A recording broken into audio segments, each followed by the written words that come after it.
for a written transcript of this meeting, or if you need reasonable accommodations, including this communication. Chairman Rob Pitts. Present. Commissioner Bridget Thorne. Present. Vice Chairman Bob Ellis. Commissioner Dana Barrett. Present. Commissioner Natalie Hall. Present. Commissioner Marvin Arrington Jr. Commissioner Khadijah Abdul Rahman. Present. Mr. Chairman, you have a quorum. Thank you, Madam Clerk. Please rise for the invocation followed by the Pledge of Allegiance. Let us pray. Almighty God, we give you thanks for this day, for your continued grace and mercy upon our lives. We pray now your peace and power upon those who are present. Bless now our Fulton County Commissioners. Continue to give them your strength and direction. It is your name that we humbly pray. Amen. Amen. I pledge allegiance to the flag, United States of America, to the republic which stands, one nation, to God.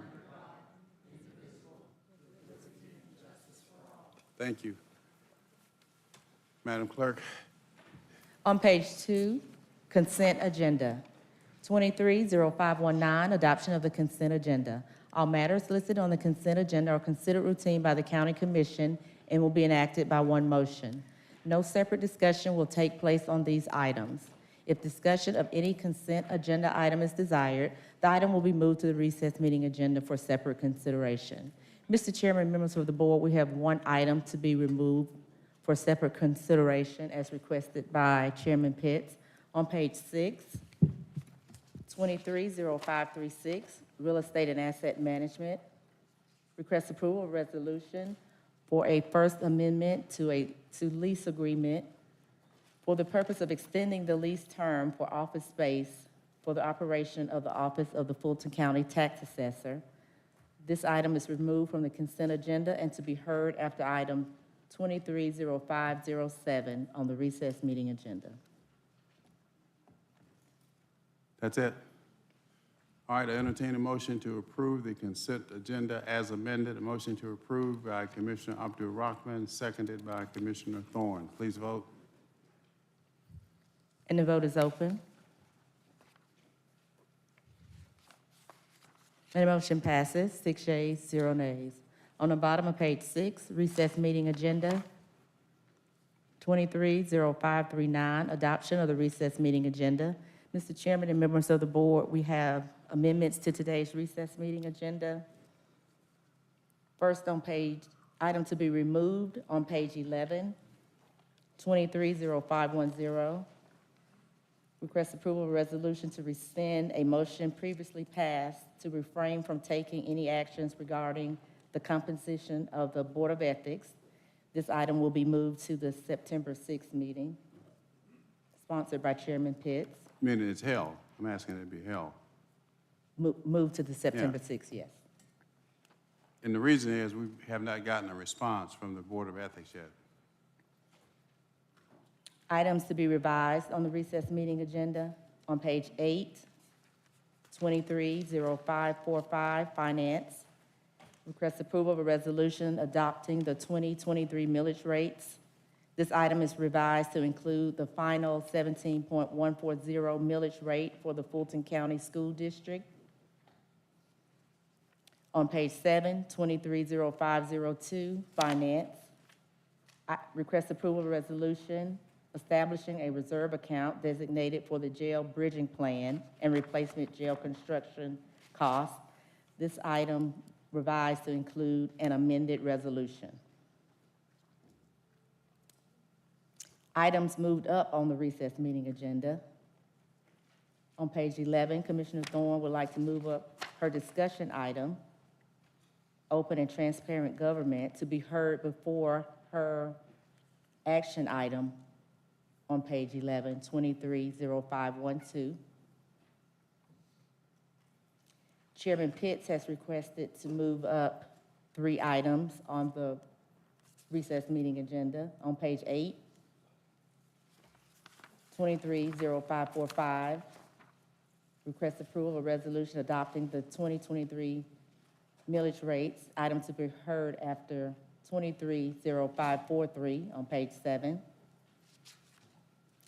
230507, County Manager. On page 10, request approval of a contract to provide communications and engagement services. This item is to be moved up and heard after 0545. And the last item to be moved up, 230502. Approval of a resolution establishing a reserve account designated for the jail bridging plan and replacement jail construction. What page is that one on? 7. And that item is to be heard after 230536.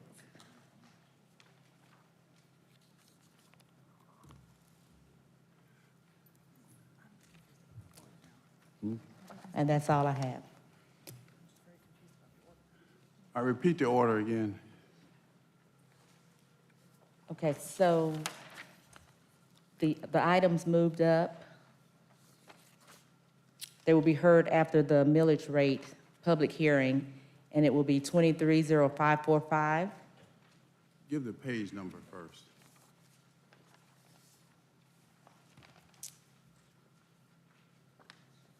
.545 on page 8. 507 on page 10. You got it, you found it? 536. Okay, slow down, slow down. Can you just say the order that everything's gonna go in? Okay, 545, 0507,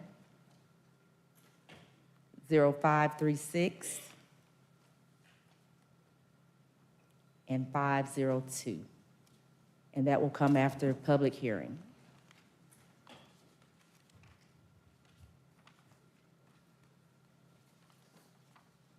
Okay, I'm confused. So 502 is coming now after 545? After 536. Okay, so right now 502 comes right after the county manager. Is your mic on? Right, so actually after, if what's public hearings, the 0543, that's when all the moved up items will be heard after 543. And the order of those are 545, 507, then 502? 536, Oh, sorry. and then 502.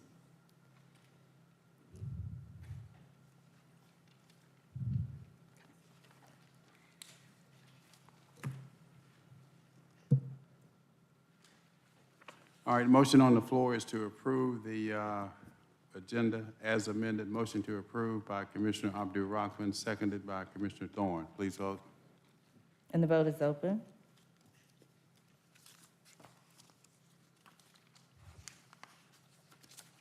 And the motion passes, 5 yeas, 0 nays. 230540, ratification of minutes, regular meeting minutes, July 12th, regular meeting post-agenda minutes, August 2nd, and special call meeting post-agenda minutes, August 2nd, 2023. All right, motion to approve by Commissioner Thorne, seconded by Commissioner Abdul Rahman. It's on the minutes. Please vote. And the vote is open. And the motion passes, 6 yeas, 0 nays. On page 7, 230541, presentation of proclamations and certificates. Mr. Chairman and members of the board, there are no proclamations for presentation today. Public hearings, 230542. Public comment. Citizens wishing to participate in public comment will be allowed to appear in person or may choose to participate virtually via Zoom video conferencing or by submitting their comments in writing, registering on the county website, www.fultoncountyga.gov. Priority for public comment will be given to Fulton County citizens and those individuals representing businesses or organizations located within Fulton County. Speakers will be granted up to 2 minutes each. The public will not be allowed to yield or donate time to other speakers. The public comment portion of the meeting will not exceed 30 minutes. In the event the 30-minute time limit is reached prior to public comments being completed, public comment will be suspended and the business portion of the BOC meeting will commence. Public comment will resume at the end of the meeting. Mr. Chairman and members of the board, we have received 8 speaker cards here in Assembly Hall. Will the first 5 speakers, please come down. Ginger Bradshaw, Annie Bridges, Paul Hershey, Amber Connor, and Vera Roberts. All right, as always, when you have 15 seconds remaining on your 2 minutes, I'll simply say 15 seconds, and that will be your clue to begin to conclude your remarks. It is 10:10, let's say 10:11 a.m. Good morning, Commissioners. I would like to comment that I'm completely embarrassed and very concerned that Fulton County is prosecuting people who question the government. In America and Fulton County, we do not seem to be able to question the government, although there are laws on the books to allow for questioning. Of course, the obvious is the indictment of President Trump and those around him. But another suit of less visibility was heard on this Monday. I attended this. The Fulton County government sued Phil Chin for $38,000 as the Fulton County government alleged he filed a frivolous lawsuit in an election where he lost by 113 votes. I believe the suit was an effort to stop others who question things that go on from seeking justice and truth. The original ask from Mr. Chin was a hand recount of the ballots. Why was that denied? A hand recount would have settled the issue once and for all and saved Mr. Chin and the county from the expense of 2 lawsuits. I'm sure all of you are aware of the commission race in DeKalb County where the machine count third-place candidate actually won the race when the ballots were hand counted. You as a body run Fulton County. We Fulton County citizens deserve a government that looks after and protects the rights of all Fulton County citizens by following the law and not their own partisan agenda. So I would just appreciate it if y'all would go by the law and the people under you, advise them not to try to settle things in the 15 better seconds, manner. ma'am. I got you. Than filing lawsuits. And if someone asks for a recount, give it to them. Thank you.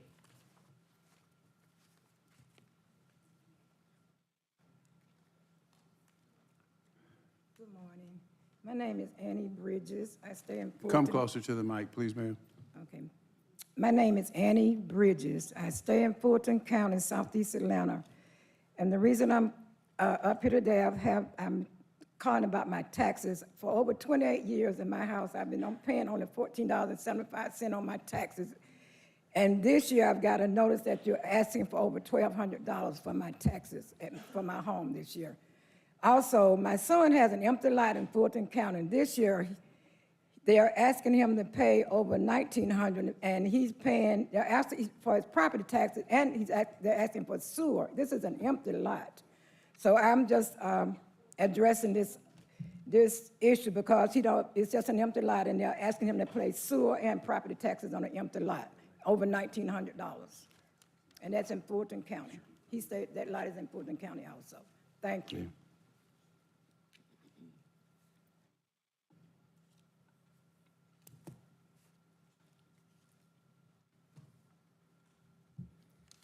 Morning. My name is Paul Hershey. At the July meetings, I was recognized by the chairman of the commission. I made a motion that was seconded by the floor. I was recognized by the chairman. That motion is following Robert's Rules of Order. I have not received any information back on that motion, nor does anybody seem to know about it, but yet it's in the minute, it should be in the minutes, and it was in the video. That motion was legal. I asked for specific items from this commission, and I've not received them. I want to know, A, when am I going to receive them? And 2, why weren't they acted upon?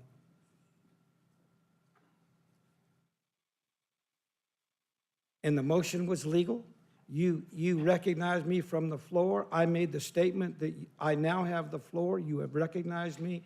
I followed Robert's Rules of Order. Commissioner Arrington knows the Robert's Rules of Order. So does your county attorney. Those motions were legal and binding. So I want to know what the answers are to those questions. Thank you.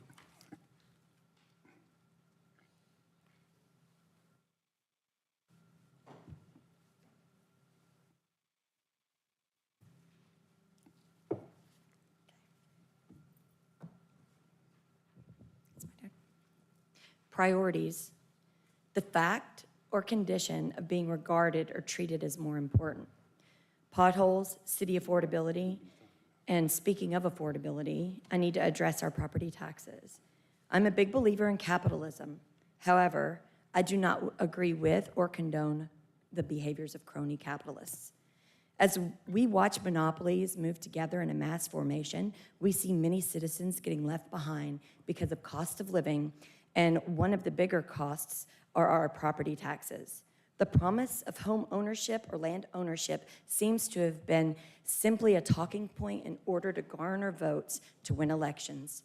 We can see now that our elected officials are walking lockstep into a huge globalist agenda headed by entities like BlackRock, Vanguard, Staple Street, and funded by NGOs and foundations. I do not know how these entities have gained control, but at this point, it looks like we have many elected officials that are compromised, blackmailed, or bought off. Now we see how our government has integrated into our corporations, and that is the very definition of fascism. Your government overreach and unconstitutional behavior has reached unprecedented levels, yes, even heaven itself. Please remember that when we overreach as government, when we have control, that when we lose control, someone else steps in those seats and they overreach as well. We should stop the madness, follow the Constitution, allow free speech, and not behave in such ways that later we get compromised, owned, and ruled over as we pretend to rule as our elected officials, and we have no say-so 15 seconds, ma'am. as the elected official itself. So may God be with you, and let us know if you need any help so we can make sure that you're not compromised anymore. Thank you.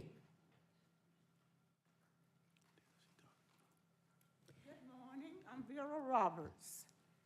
Came to talk about the tax that going up so high.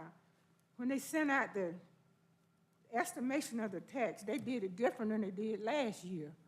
I didn't understand it. I'm 81 years old. So I sent in an appeal letter, and I probably checked the wrong thing off. And I didn't mean to send nothing to hurt myself. I paid $56.48 last year. And the estimation this year is $843.72. And I've been in my home, I believe, at least 50 years. And I just don't understand it. We want to live until Jesus calls us home, you know. Want to keep my home. And I don't have much more to say. I sent in an appeal letter. I don't know whether I checked the wrong thing, like 100% mileage. 85%, but I didn't mean to send nothing to hurt my own self. So I wrote, they gave us a space to write, and I told them I didn't understand. It was confusing to me. So I thank you. I'm through already, my speech. Thank you. Thank you, ma'am. Have a good day. Last three speakers in Assembly Hall, Mike Russell, Kenyatta Jones, and Michael Collins.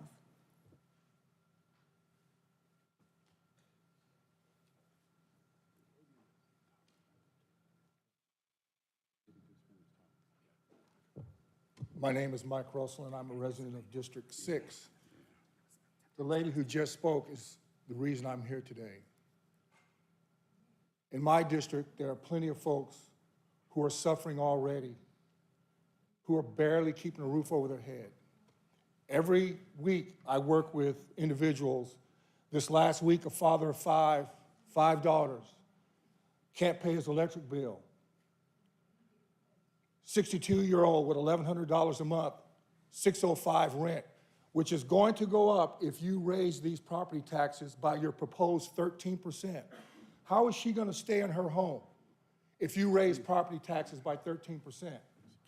And I cannot understand for the life of me that you say you care for these people when we have record evictions in Fulton County.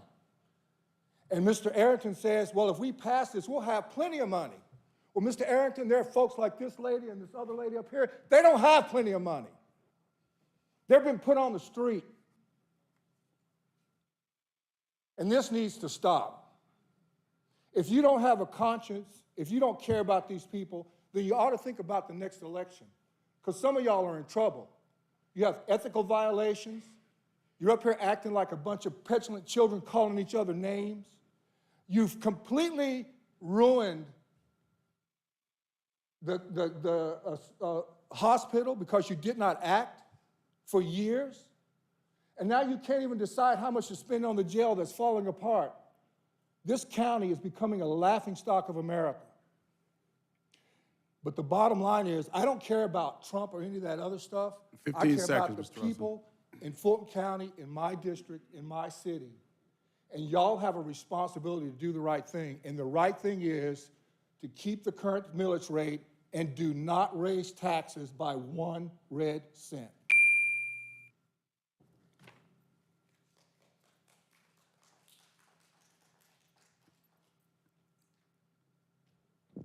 Good morning. My name is Reverend Kiana Jones, and I am here to speak about the condition of the Fulton County Jail, the Fulton County Sheriff's Office. I'm perplexed. And somebody used a good word earlier, compromise.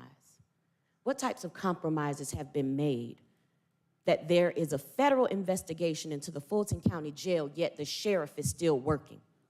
When other offices are under investigation, those who lead those offices are usually suspended. Now, there's a case that broke about a young man who was hired here despite a felony record, and you all launched an investigation into that young man, and I'm sure that that young man is probably suspended. But there should not have been any investigation into him. The investigation should have been into Commissioner Hall and whether she was following your hiring practices and policies and whoever's in HR. It's not his fault. He has a sealed record, so that tells me that he made some moves and some things have been done legally, so he should be off the hook. But why do you keep letting Sheriff Labatt off the hook when people are dying left and right in Fulton County Jail? And why in the world would you give more money for a new jail and he tearing that down? Y'all look just as dumb as the city of Atlanta trying to build Cop City when they haven't taken care of what they already had. And you see how the people are coming out, right? You know you're gonna be next because it's already happening. And don't make a mistake that because we get in the streets and we tell y'all what's really good, that we don't have electoral policy in the back of our minds either. Don't think that we're not politically savvy just as much, and not even more so than many of you. The last thing that I want to say is that when I came out on Monday with a group of my comrades, we were walking down the street. We were encountered by a 15 group seconds. of Fulton County Sheriff's deputies. And what I saw was the saddest thing ever. A bunch of big black men over 6 feet walking up on me and pushing on me like I was a threat. The real threat is right there in your jail. Get that sheriff out of there.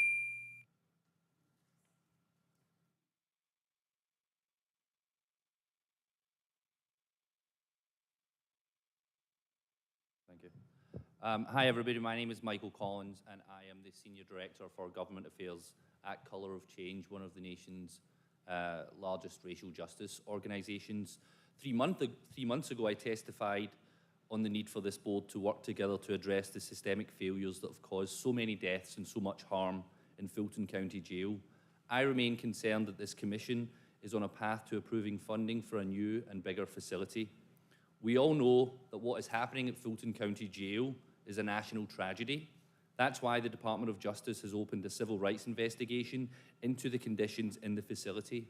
Last week, as you know, the jail saw its sixth death in eight months when Christopher Smith, aged only 34, was found dead in his cell. Court records show he had been waiting for 3 years and 10 months for his trial. That should offer a clue to the problem the county is facing and perhaps a solution. Why is someone waiting almost 4 years for a trial? Is this the norm at the jail? One problem, I am told, is that the jail is full of people who have felony cases waiting to be indicted. And the person responsible for indicting felony cases is DA Fannie Willis. Judges cannot start work on the case until it's indicted, so the system is somewhat at the mercy of the DA. And of the cases the DA does move, I am told reliably that the focus is on people who are out of jail, awaiting trial, rather than people who are in that terrible facility. This body gave the DA $5 million recently to relieve the backlog. Has progress been made? We encourage the Commission 15 seconds. to gather criminal justice stakeholders that will focus on lowering the jail population so we can work together and avoid the need for a $2 billion facility. Thank you.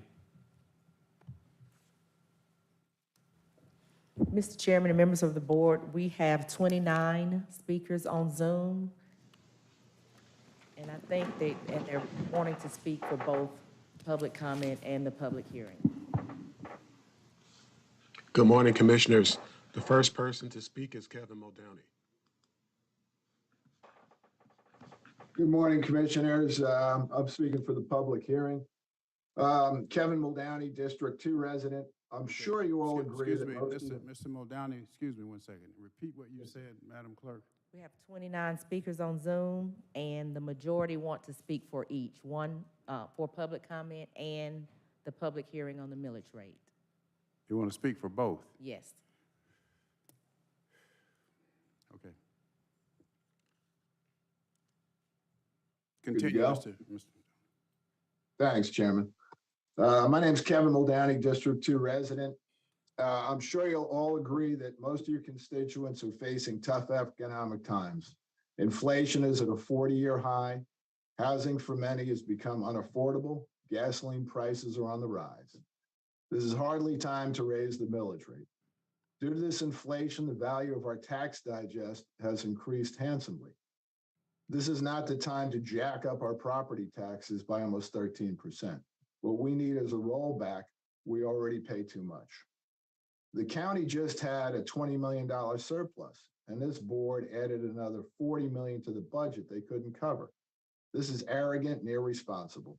This will necessitate raising taxes on all Fulton citizens, from Ben Howard seniors to young families struggling to afford housing, food, and gasoline. As Commissioner Arrington so eloquently said, it's all smoke and mirrors. We have a $15 million surplus. If we go from 9.1 to 9.33, we'll have another 15 million. Well, hell, let's just go to 10. That's pretty much a direct quote from a commissioners meeting earlier this year. This cavalier, arrogant attitude has to stop. We need to get our fiscal house in order. Irresponsible spending and soaking the taxpayers for more money has to end. Thank you very much. The next person to speak is Derek Blassingate. No.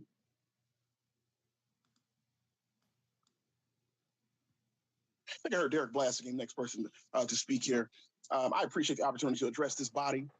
Derek Blassingame, I function as a governmental watchdog through the exercise of my First Amendment rights of freedom of speech, freedom of the press, freedom of association, and freedom to petition the government for redress of grievances. Today, I filed this petition for redress of grievances before you today in reference to the tax increase that you all are levying against the Fulton County residents. I am concerned for our elderly, our low-income, our low-income home buyers and our potential home buyers, future tax bases, and so forth and so on. Fulton County, under the leadership of Democrats, has been a tax and spend county for decades. This needs to end. My question to Fulton County taxpayers is, has your life changed since the majority of your Democrat commissioners are seated?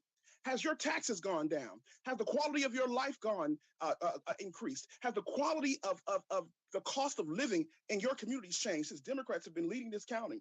Property taxes increases are hallmarks of Democrat leadership. We have a rogue DA who spends frivolously on witch hunts, political endeavors, while over 13,000 plus cases are pending indictment in Fulton County. Instead of the DA focusing on Fulton County issues and preventing crime and reducing crime in our county, she's attacking a former United States president. We also need to look at I want to also say that I support Schlabot.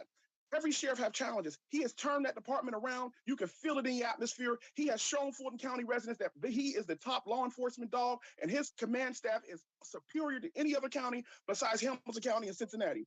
Has not one of you on this body has a business mind to find other way to increase tax revenues for this county?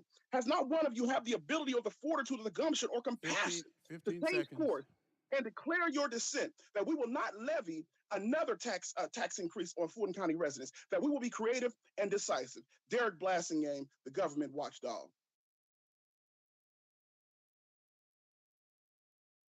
The next person to speak is Seth Yelner.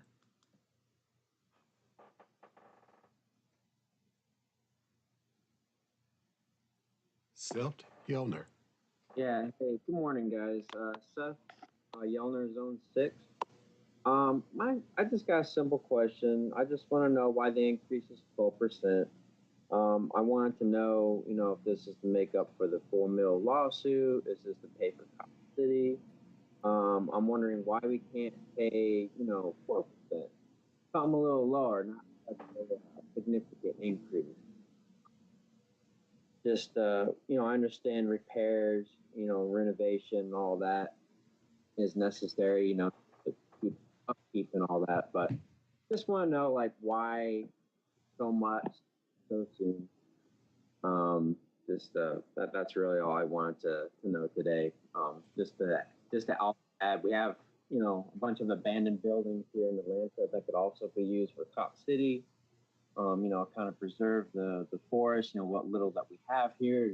Nice to explore. So that's all I have today, gentlemen. Thank you. The next person to speak is Ben Howard.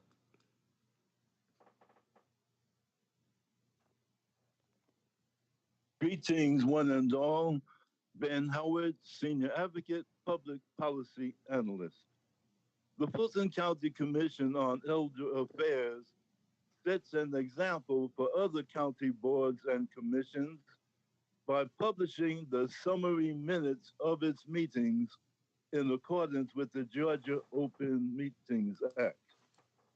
To the Department of Senior Services, if you were to itemize the categories in your monthly reports and affix your reports to Commission on Elder Affairs minutes, inquiring minds might investigate the rumored staffing shortages in one senior multi-purpose facility kitchen.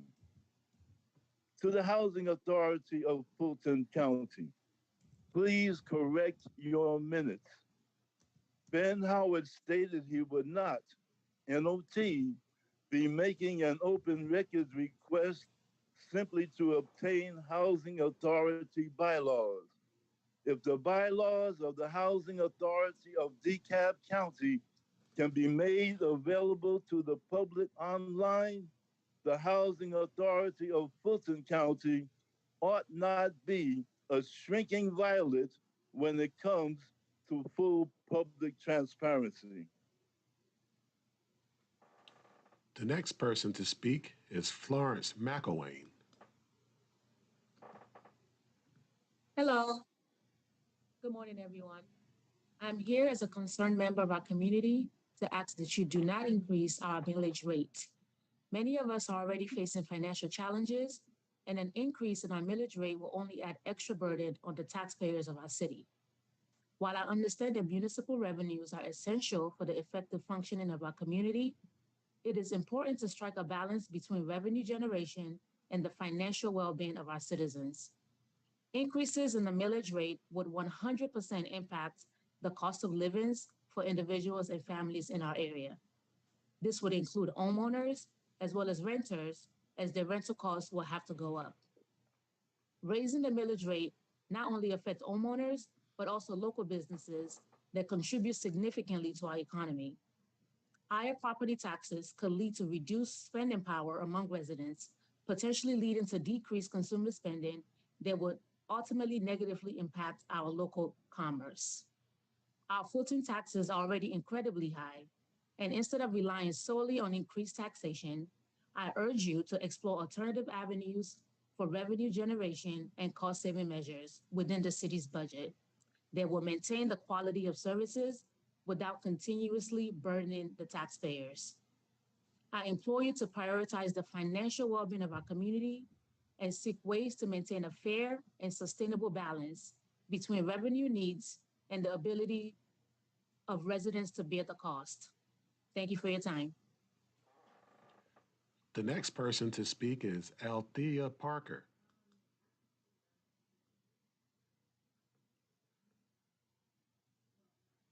Althea Parker.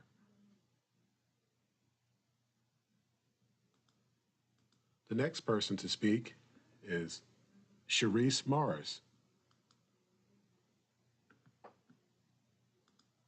Sharice Morris. The next person to speak is Dina DeGraffenreid.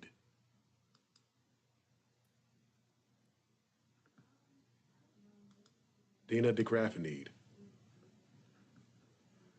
Next person to speak is J.Q. Beeman. J.Q. Beeman. The next person to speak is Janice Weston. Janice Weston.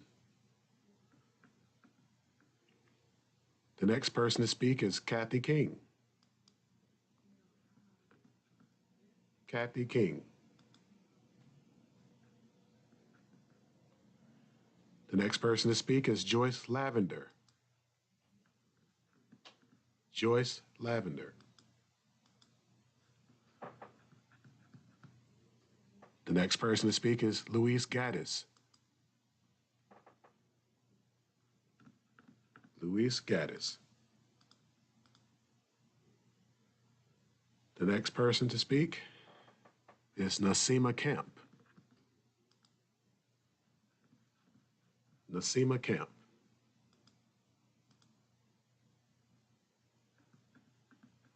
The next person to speak is Mona Freund.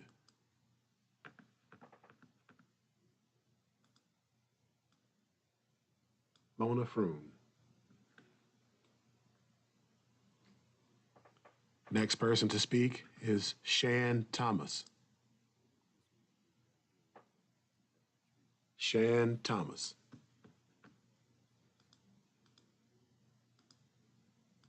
Shan Thomas. The next person to speak is Sharon Jackson. Sharon Jackson.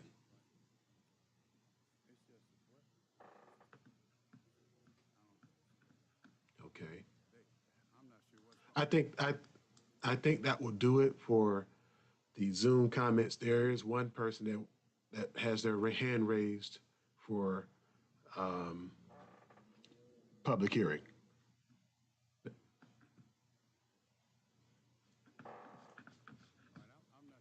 not sure what happened, but this is one of the things we're going to talk about at this retreat that we're going to have. So we got one more person. We got one more person on the regular public hearing. Is that correct? All right. Is that person on the line? Actually, it's two, and I'll pull them up now. All right. The first That's person. Go ahead. That person is Kay Bennett.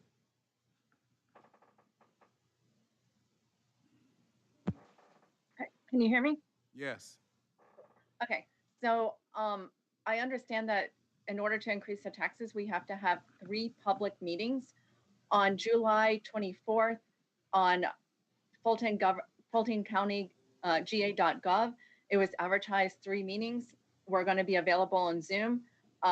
August 2nd, 10 a.m. and 6 p.m. Many residents of Center Hill attempted to join, and those Zoom links did not work. I would like that 2 more meetings be held, or at least 1 more be held, because currently it's one thing you can say, oh, we didn't used to have Zoom meetings. It's another thing to advertise that you're going to be able to join on these. People take time off their schedules to set aside to join because it's very important, because their mortgages are going to go up and they're unable to join. So I would very much like 1 or 2 more meetings to occur to allow these residents to join that tried to join on August 2nd when the Zoom links didn't work. So that's the first thing.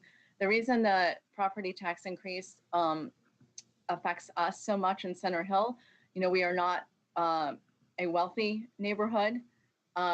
Many people are living on limited incomes. Many people have trouble getting employment. All the prices have increased. You've drastically increased our property values. So we're paying a lot more taxes anyway because the property value is so much higher. So increasing the millage rate just makes it that much worse. In addition, food has increased, gas has increased, healthcare has increased, repairs to your house, to your car, and we have to have a car because we live in a 15 food. seconds, ma'am. And what has not increased is salaries. So, we're not making any more money, yet we're being expected to pay more to try to keep our house. All right, thank you. Okay, there's two others. Waukesha Howe. Waukesha Howe. Good morning. Can you hear me? Yes. Okay. My name is Waukesha Howe. I am a lifelong resident here in Atlanta, Georgia. Me and my family is first-time homeowners, and I heard about this increase through, I think, an MPU meeting. I think from my commissioner, Natalie Hall, assistant. I want to say that I've been here all my life. I know a lot of you guys, I don't get to come down now, but I'm so sad to see this happen because, like the previous speakers, we are having a hard time just keeping up with life and to increase our taxes. I find it really troubling, and I find it hard to believe that, like, I just heard about this a few days ago, and thankfully I was able to hop on the meeting to do public comment. But we really need some more engagement around this, maybe some education on what resources that could be available to our communities. I think about my neighbors who are senior citizens who cannot afford this increase. Like the previous public comment, I mean, everything is just so expensive.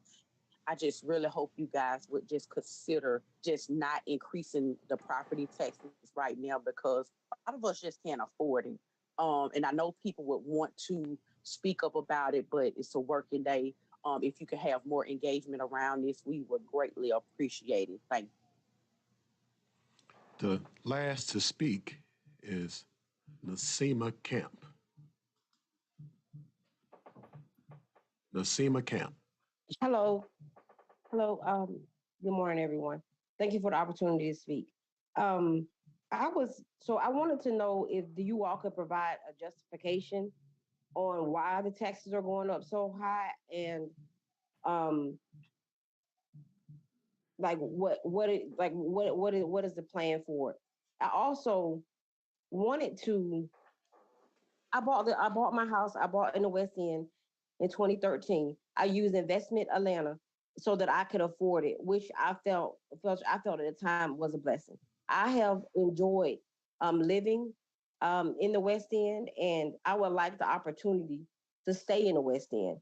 But if the taxes are my taxes are already increased double to the point where my mortgage is higher. The taxes are higher than my mortgage.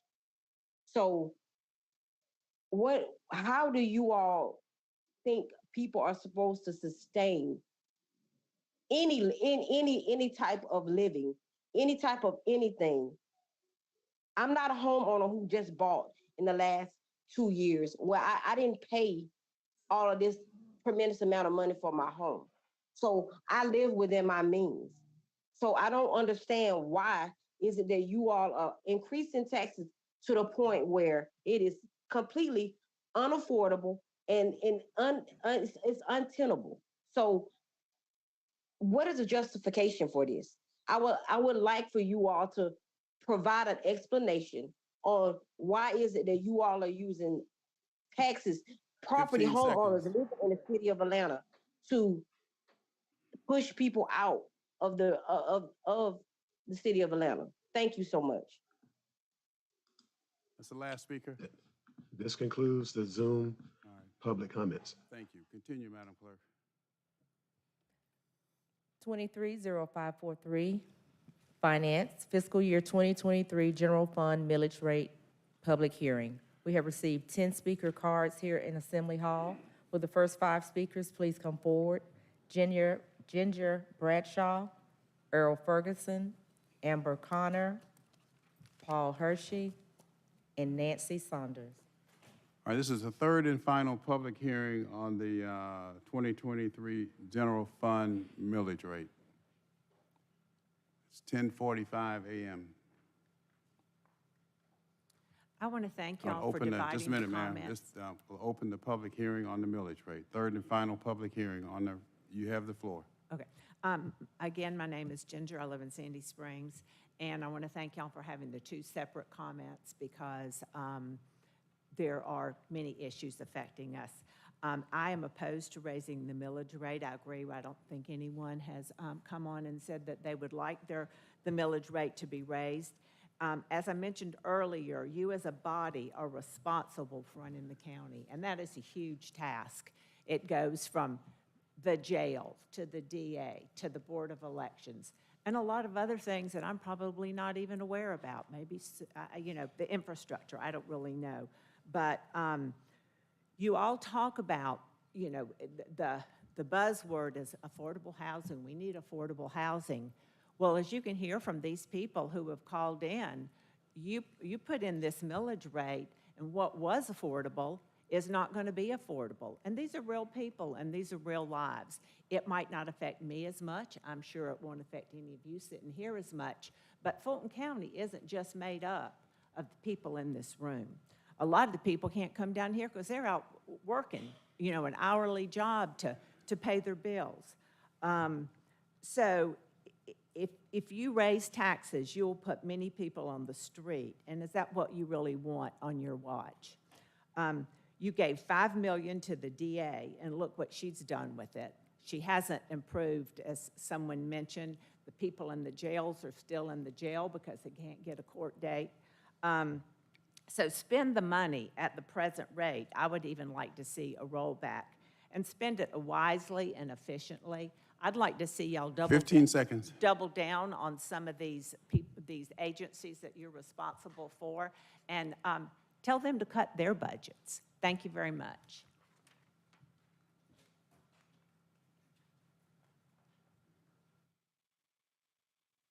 Earl Ferguson, a Fulton County resident, and I'm here to represent AMAC, the Association of Mature American Citizens. We're organized by House District chairs or U.S. House districts. We have about 6,000 to 8,000 members in that district, not all of whom live in, of course, in Fulton County. My guess is about 6,000. As seniors, we are either retired or we're looking at retirement, and invariably that involves a fixed income provision. So this directly impacts senior citizens who are past working age. And to add insult in Fulton County, we must also continue to pay school tax, which is unfair considering that our children, if we had them, are long gone. In neighboring counties like Cobb do not charge the school tax. I have neighbors that are moving out of Fulton County because of that. There's no justification for this increase in tax. It will have a severe income impact on senior citizens, and I request that it be denied. Thank you very much. Next speaker.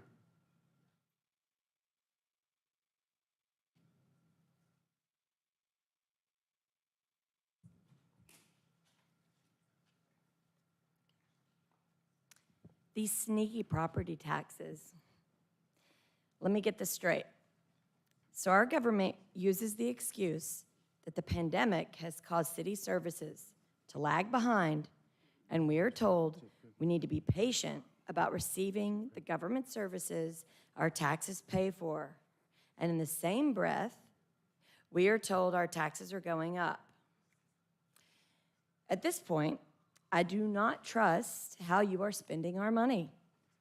Your overreach is abhorrent and debilitating to the very constituents you supposedly represent. So if the left and the right are in agreement on property taxes, then the only thing that would make sense is that you are pushing to make most people renters in order to push for smart cities for the oligarchs from Davos, that's in Switzerland. Instead of your constituents, you took an oath to represent. Who knew that us as constituents would be put on the back burners so that you could go on vacations and be bought off and swear that you're going to look out for us as your constituents as you sell out to the globalist agenda, as if we have a king from another country who makes the decisions for a local government. My family lives here because this is the civil rights capital of the world. It won't be any longer once the Hollywood of the South and Davos people take it over. So just remember, when you sell your own people out and the people who support it and love this city, 15 seconds. you know, we warned you, and any help you need from us so you don't have to sell out to the globalists, please let us know. We'll be right there on the left and the right to help you.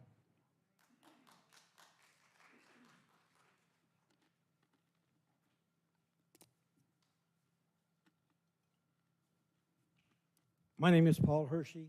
I'm new to Fulton County. I live in Milton on Seabiscuit Lane. After my retirement from the Marine Corps, I managed gated communities from anywhere from 5 to 15,000 homes, and they were all at different levels of economic values. The bottom line is the last one I had was $25 million. That was their third home. And I'm hearing a motion now to put the jail in a reserve. Are you telling me that Fulton County does not have a capital fund and you're not adding to it? If I didn't meet that requirement in Nevada and again in Scottsdale, I went to jail because that was my fiduciary responsibility. I sit here and listen in January to your controller saying the millage rate should be 8.7. Commissioner Arrington said, well, let's just move it to 9.3. And then he flippantly said, it's all smoke and mirrors. And then he turned around and said, well, let's just raise it to 10 and we'll have more money than we need. Where are you? Where are you? Why are you swore an oath to meet your fiduciary responsibility and you're not doing it? Who audits your books? There should be a third-party administrator auditing your books. The line items that you've got in your budget are not being followed. And number two is if you're gonna go out to your constituents, make the budget readable to your constituents because they have no idea what's going on. And you have not met your requirements on when you added the $38 million, that was not even authenticated to your constituents. So you violated that oath. And you sit up here and talk about ethics? I think you need to look in the mirror, all of you. 15 seconds. Because there's something missing here, and I really don't understand what it is. But you don't operate any different. You don't operate like any community I've ever lived in. It's appalling.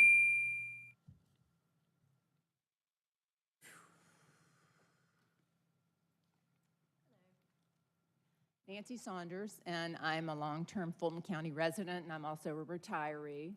And I'm just here to speak on behalf of so many of us who, you've heard from all the folks who are really, really challenged. I know everybody's been challenged with the inflation rate. We've all had to struggle with it. And, raising the millage rate really will put people out of their homes, people who've been in Fulton County forever. It's kind of a tax on unrealized gains, and those of us who don't plan to move, until we have to, that it is a tax on something that just isn't real for us. And I know you've heard the people who are just so challenged. Nobody's untouched by the inflation rates and the different things that we have to, take care of and spend money on. But I really, really hope that I know tax and death, I guess those are the two things that are a certainty in life. But the timing is really the biggest issue. I hope that you'll roll back the millage rate and give people who have just been crushed in the last 2 years in particular, give people a little breathing room and a little light at the end of the tunnel. It's just not the time, particularly in light of a surplus, and we're seeing a $10 billion surplus in the state, to raise the millage rate. So please reconsider the timing. And, there will be other times, but we are all tightening belts. And I just hope you'll consider it at a different time. And thank you. I know these are tough decisions. Next 5 speakers, please come down. Dr. Maylee Dong, Victoria Sylvia, Mike Russell, Deborah Worthen, and Gabriel Green.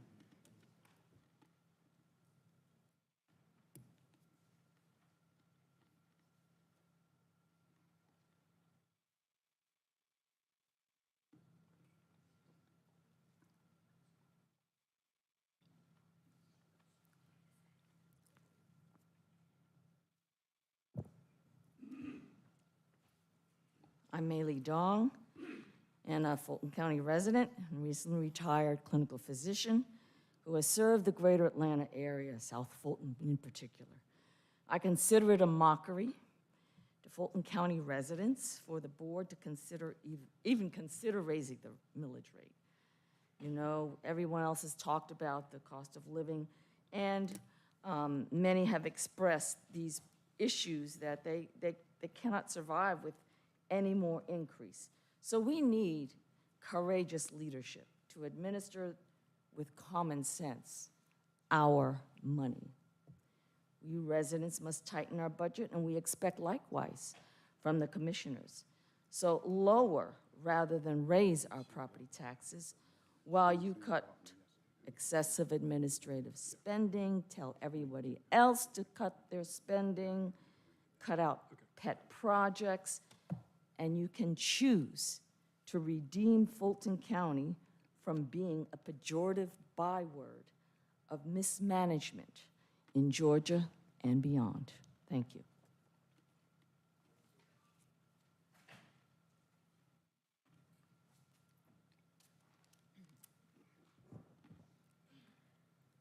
Hi, my name is Victoria Salvia. I am a citizen journalist, blogger, media content creator, and member of on the executive committee of the Libertarian Party of Georgia. I also happen to be an Uber driver to bring some extra cash in. So I happen to be in contact with every single kind of person all over the city of Atlanta and beyond, in the suburbs, everywhere. And believe me, lots of people love to talk to me. So just in the past few days, I was in contact with a prisoner that just got released from the Fulton County jail, or from the jail system, a sex trafficker victim, also a computer programmer from New York who works for a very high-profile company. So basically, I only have a bit of time here. That what I heard from the prisoner who just got released, she was in jail because she missed a court date because her announcement for her court date was sent to the incorrect address, and she was in jail for 36 days. Why is that? Also, the sex trafficker victim was in jail for 18 months because she had to kill out of self-defense the person, her perpetrator, who had kept her in prison for 6 years. She was sent to jail. Who else is being sent to jail? And in addition to the cop city that's being built, for more people to be on the streets to put people in jail. Also, I heard from the gentleman from New York, and I was reminded that actually the prison business is big business. The feds pay for the prisons, then a lot of prisons are 15 actually seconds, ma'am. privately owned. So then the taxpayers pay for the prisons to be built, and then the private citizens get paid from the taxpayers to have these prisons done. So that's why it's big business to keep arresting people and keep them in jail. Thank you.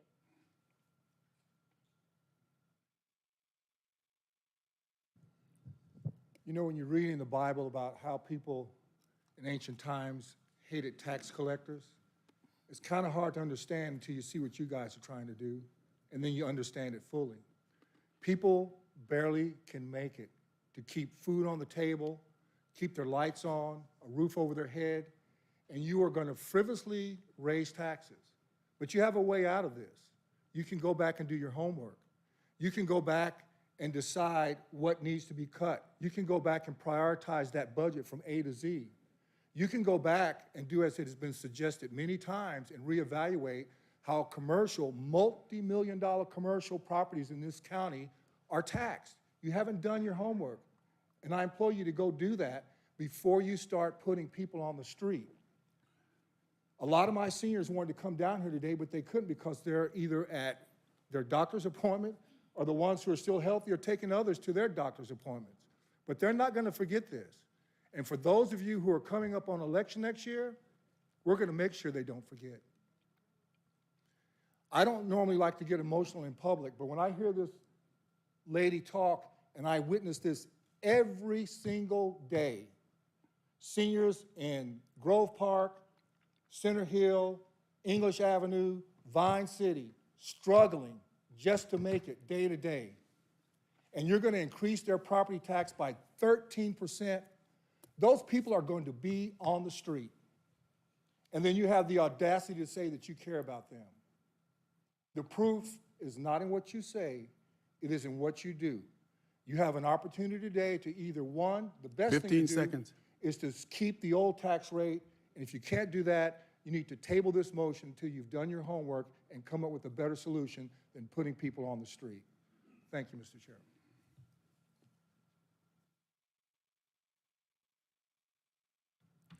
Morning, I'm Deborah Wathen, and although I chair the Buckhead Council of Neighborhoods, I come to you proudly as a senior citizen. And I really I want to impress upon you that, all taxes start in Fulton County, start with the Fulton County Assessor's Office, and they have raised our millage, our appraised values significantly. And so there's already an increase there. And so for you to raise the millage rate adds to that burden. And it just trickles down, to our school tax, our city tax, and so forth. So I really want to challenge you. A lot of people have called you a lot of names today, but I'm going to call you bright, intelligent people and say, I challenge you to go back to that budget and find a way to tighten your belt the way you're asking the Fulton County citizens to to tighten theirs. So I'm giving you that challenge today, and I hope you'll take it. Thank you.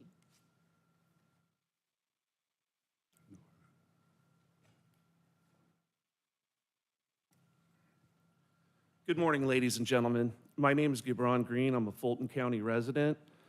I want to say right now, in a time that we're living in, there's a lot of division right now.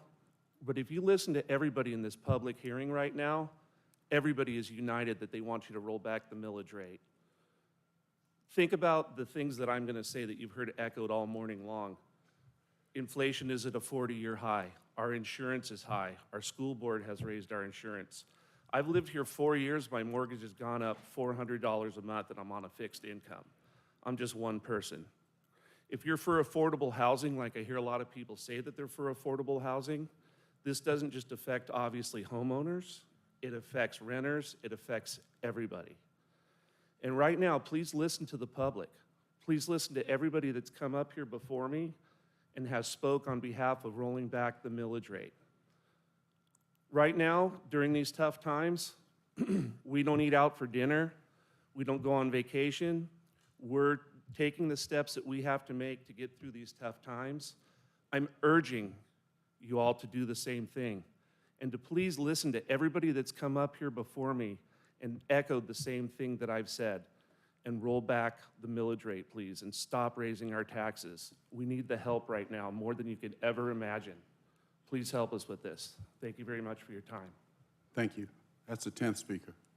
Any more? We have 2 email comments. How many? The 2? first email comment is Joyce Lavender. Given the financial strain of inflation on Fulton County families and the excessive reassessment of property values, the proposed millage rate for 2023 should be rolled back and reduced to below prior period. Commercial properties are undervalued and thus not contributing a fair share of tax revenues. Tax abatements for large projects should cease. These project owners have no long-term incentives to see the long-term economic success of the county. Large projects proposed by the county jail should be funded via long-term financing, not out of residential property taxes, which should cover operating expenses. The county is too dependent on residential property taxes and should look for a more viable long-term model. The next public speaker, hello, this is from Zane Placey, chairman of the Libertarian Party of Fulton County. I regret that I cannot speak to you in person. The Fulton County Commissioners are planning to raise our taxes to spend $1.7 billion on a new jail. For context, adjusted for inflation, Mercedes-Benz Stadium cost $1.79 billion to build. The commissioners are building the Mercedes-Benz Stadium of jails and are reaching into your pocket to pay for it. Not to mention that this vanity project comes on the heels of one of the inmates being eaten to death by bed bugs. Apparently, nothing short of $1.7 billion can possibly prevent this from happening again. For the commissioners, the formula is simple: squander any amount of money they get, then complain that they need even more. We should not be enabling this embarrassing behavior. This concludes the email comments. All right, anyone else in the Assembly Hall who has not spoken, who would like to be heard at this time? Anyone else? All right, that concludes the public hearing. Continue, Madam Clerk. Mr. Chairman and members of the board, we'll start with the first item that was moved up on today's recess meeting agenda on page 8, 230545. Finance requests approval of a resolution adopting the 2023 millage rates.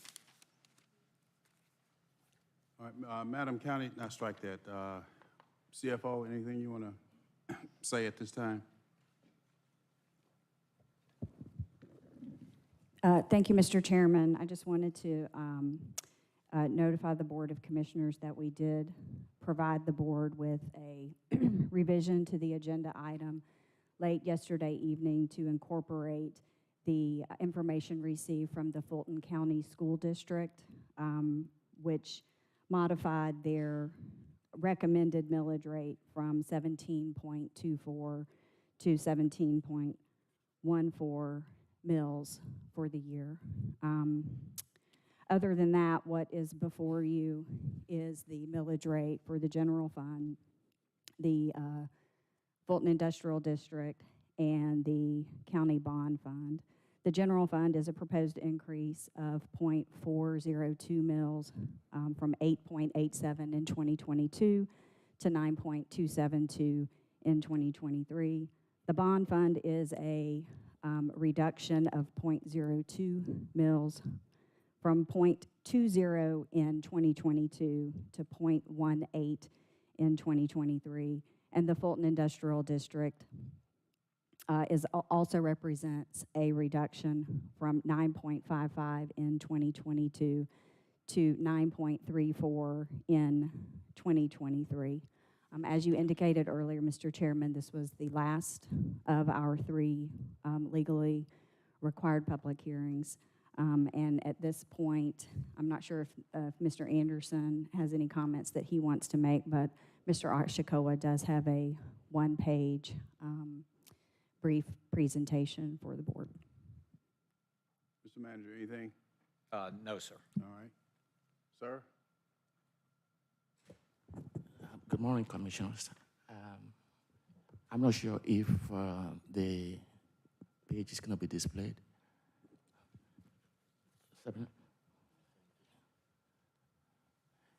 Commissioner, while the page is being displayed, I just want to call your attention to the fact that at the recess meeting on August 16, you approved a tentative millage rate of 9.2724 for us to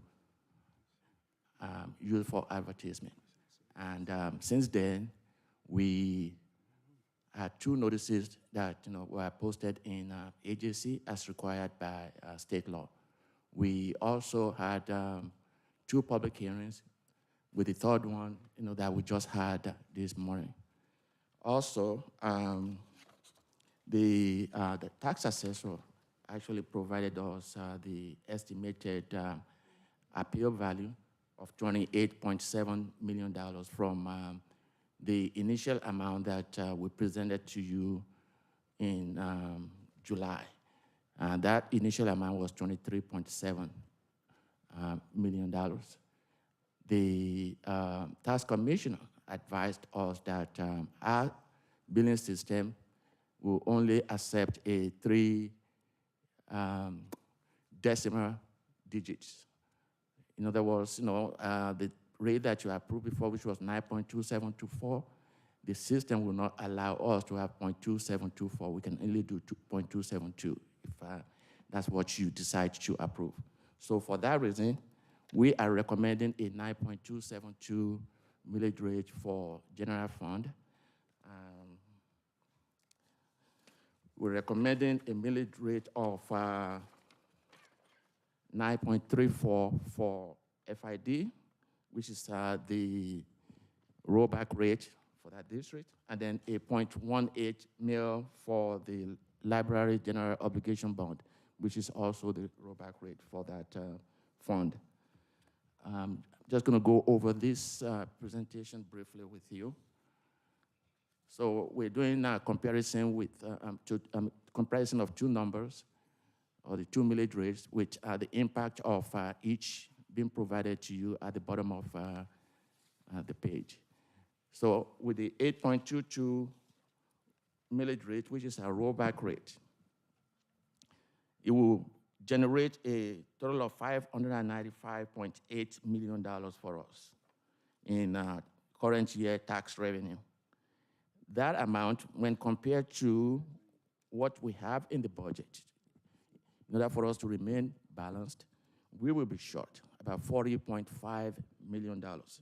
Because when the budget was approved in January, it was approved with $636.4 million. So a rate of 8.22 mils will result in a shortfall of $40.5 million in the budget. And that represents 6.37% of our budget for this year. And the impact of this will be, there'll be insufficient revenue in the amount of that $40.5 million that I indicated. And in order for us to ensure that we remain balanced at the end of the year, we'll have to institute some kind of spending control measures that we'll put in place. The problem with that is we only have about 5 more months left in the fiscal year for us to react in order for us to be able to cover this $40 million. If this had happened in January, then one could look at it and say that you have 12 months to do this. But for a shortfall of this magnitude, to recoup that in 5 months, it's going to have significant impact on the level of services that we're able to provide. And there will not be any additional funding for jail bridging plan in the event that it is necessary. Also, there won't be any funding available for the jail reserve, which the board is going to be considering the resolution after a discussion on the millage rate. And then for 2024 budget, there will be limited funds available for us to use to provide that enhancement in the event that requests are received from departments for additional funds on their programs, to fund their programs. The next one is the rate that we're recommending, which is the 9.272 mils. That rate, compared to the rollback rate, is about 12.8%.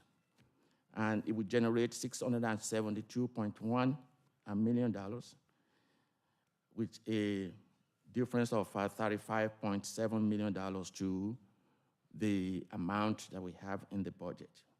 That represents 5.31%. What would this do to, for the county budget if we're able to get the approval?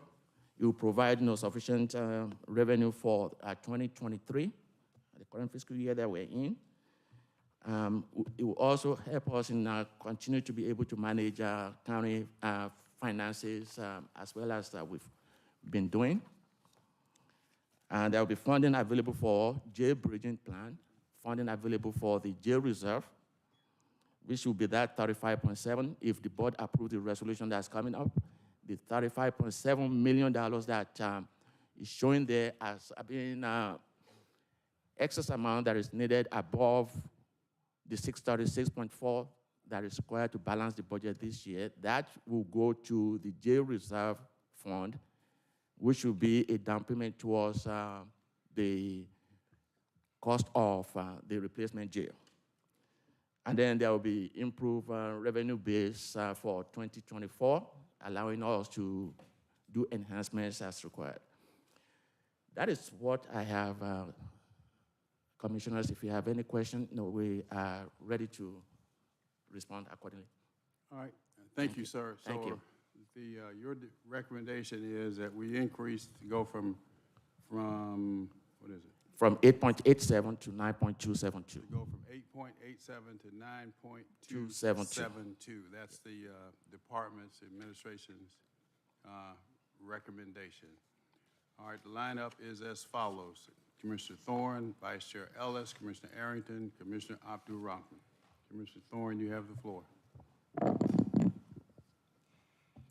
Thank you, Hakeem.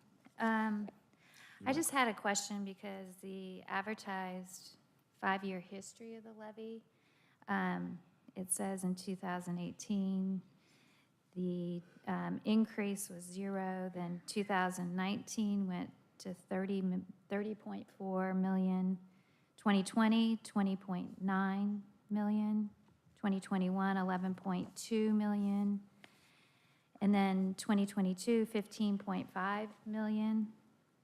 And then 2023, it's 116 million, 116.461 million.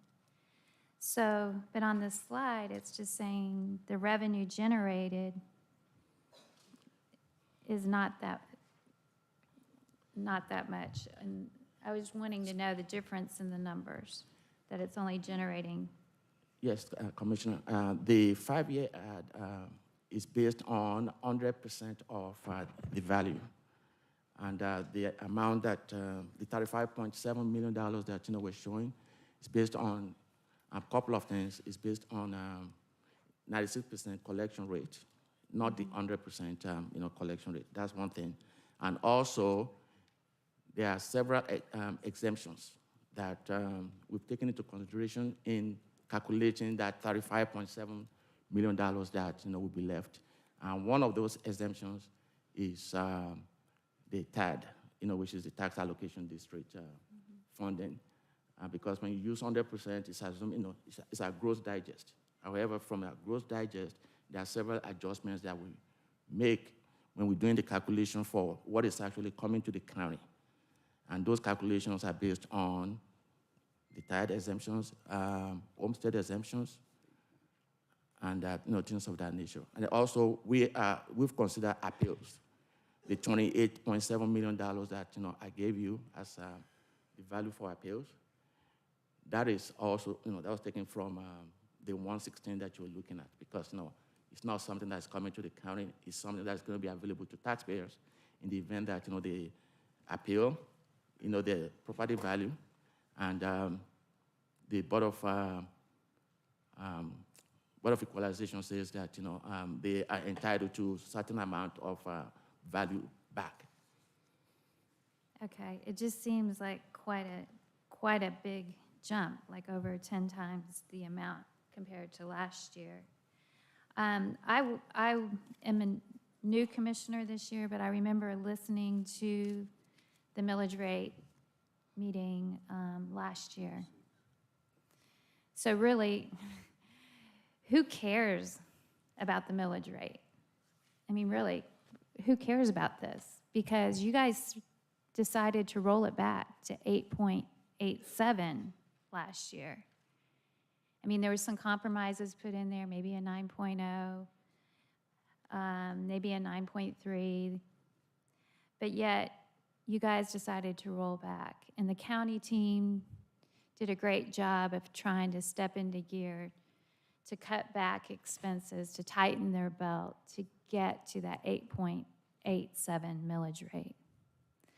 But then January, my second meeting as a commissioner, all this spending came in because we had a $22 million surplus. We had a $22 million surplus. How dare we save that money? We know we have a jail. We know we have a huge capital expense. And all of a sudden, all these things got rolled in, and pretty soon we were $20 million over budget. Mr. Anderson, CEO Anderson here said that's never happened before. Like normally commissioners try to stay constrained within the millage rate that they had just passed. But no, we were technically operating, we raised your millage rate back in January when that budget was approved. We were operating at 9.37. So what does it matter about this millage rate hearing if we can't control our spending? We heard about people, we pay over a third of our budget goes into our safety partners. We pumped in $75 million in ARPA money last year In that budget with that spending, we gave an additional 16, 17, 18 million to our justice partners. Where is that money going? We have a DA that's over there on a trial. I asked her, how much does it cost? I hear people commenting and asking me all the time, how much is this costing us? I don't know. I haven't got an answer. But I do know that the average wait in our jail is 70 days, when it should be about 28. I do know we have people dying in our jail. We have people dying. Somebody died just the other week. We have LaShawn Thompson. I know some people mentioned that in their public comment. We use taxpayer dollars. We don't have insurance. We use taxpayer dollars, $4 million, to settle that lawsuit. People are dying while they're waiting for their indictments in jail. I look at the school taxes. The schools rolled back. They went from 17.24 to 17.14. But that's still a raise on all the citizens for Fulton County schools. The rollback rate was 15.95 million. So everyone's getting hit with school taxes. I was in a town hall last week with Johns Creek and listening to those councilmen, how they watch every single penny they spent. Our cities are watching every single penny. They were talking about their pine straw contract and how they thought they could maybe lower their pine straw contract. Yet, we just throw money around like it's nothing. Oh, it's only 0.2% of our budget, I've heard. I don't care if it's 0.2% of our budget, if it's $2 of our budget. As commissioners, we're responsible for every single dollar that our taxpayers are paying us. And I don't see that up here. I don't see us being very responsible in our spending. We listen to all the people. A millage rate, it may not affect you or I or some other people up here. It affects the low income, the fixed income people the most. The people who are spending 30 to 50% of their income to stay in their homes. The people who are trying to grapple with the inflation that's hitting everybody's pocket. The people that are grappling with, they're not getting a raise in their salary to cover those costs. And now we're going to be taking more of their money. So I also look at the mortgage rates that have gone up. People are going to have to refinance, and now their mortgage rates are going up to boot, and their taxes are going up. We're going to be forcing people to leave their homes, to leave and move into a more affordable county than Fulton County, who has one of the highest tax rates.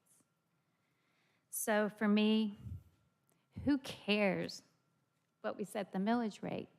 We have got to control our spending. That is why I want to make a motion to fully roll back the rate to 8.22. Thank you.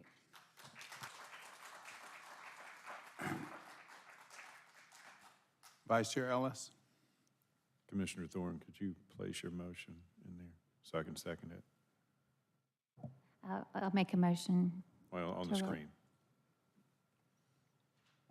Thank you. Your motion is? To roll back, full rollback of the millage rate to 8.22. I second that. All right, motion on the floor by Commissioner Thorne, seconded by Vice Chair Ellis, to roll back the rate to 8.22. All right, Vice Chair Ellis, that's the motion on the floor. Yeah, thank you, Mr. Chair. And keep in mind, the recommendation from the department was 9.272. Yeah, just to follow up on a few different remarks. You know, this board did approve a budget, you know, on a 4-3 vote that did add in a bunch of spending that a lot of us weren't in favor of, or at least 3 of us weren't in favor of. See some of the manifestation of that in terms of the impact of that and what that means up on the screen right there. You know, but in addition to that, we've appropriated $431 million, which I got this number from our finance folks earlier in the year, related to the various justice agencies. That's an increase of 16.5% over the prior year. Unprecedented amount of additional funds for all of the justice-related entities, sheriff, courts, et cetera. What have we got as a result of that additional funding that's been applied? Worse results. I mean, you'll see them in our operational report coming up. Nothing is better. We have what has been before us would be the equivalent of a catastrophe, right, on a natural disaster level. And instead of doubling down and going in and rolling up their sleeves and getting results and seeing our jail population come down, seeing our average length of stay come down, seeing cases get processed faster, instead of that, we have gotten worse results. So maybe it doesn't even matter what amount of money is given to them. Because the results aren't improving. Instead, this is the kind of stuff that we get. Last week, what did we have?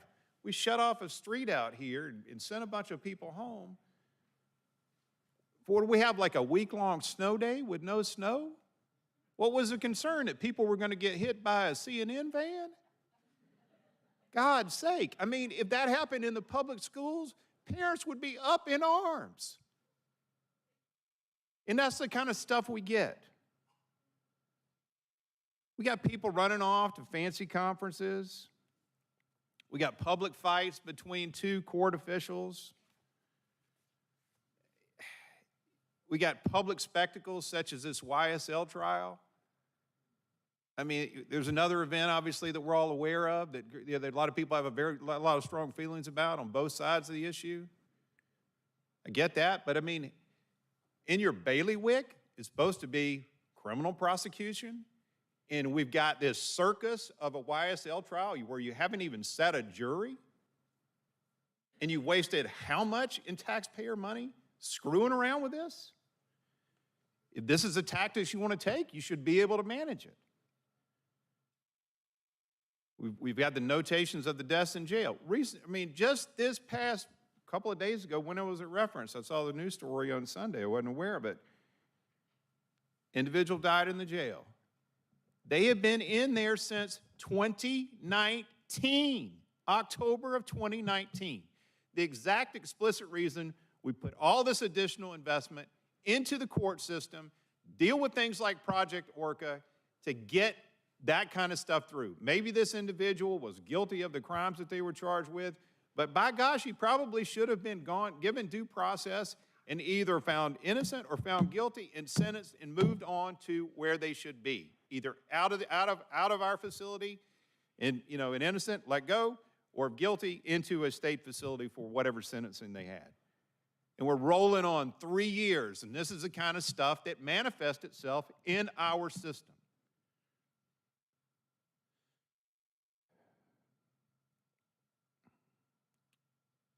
And then we've got all kind of funding that we've laid into, for detention officers, et cetera, which I'm in support of paying our detention officers more. I believe it's a tough job. They got to be managed and supervised appropriately. Instead, we've been regaled with stories of overtime abuse, inappropriate relationships, lack of supervision, lack of monitoring of inmates, et cetera. If you're going to have funding, you better get results. The taxpayers expect it, and they haven't gotten it. And it's a personal affront to us as a board who allocated the money and to taxpayers for the public misuse of funds that has occurred at the hands of our justice system. In addition to that, outside of the justice system, and even within it, we've got a credibility problem with the public. And that credibility problem is created by elected officials engaging in public misconduct, in abuse of office, and abuse of funds. And there may be a lot of things that are needed, but the public doesn't trust us because of that kind of activity. And I'm sick of it. I feel bad for our employees that work here, who do a damn good job every day, who come in here with the right intentions of serving citizens, and then we just get out and out public misuse and abuse by elected officials.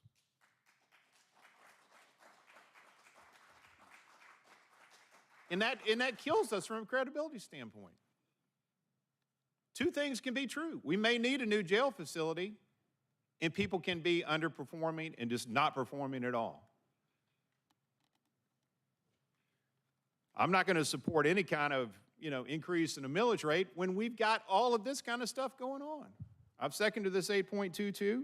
I think it's going to result in about, what do they say, $40 million difference in terms of what we're going to need to make up. And you can take it out of the Justice Partners' budgets whose were increased most recently. And you can take it out some of the commissioners' budgets too. You can start with that. I would exclude the juvenile court, and I would exclude the public defender and the child attorney.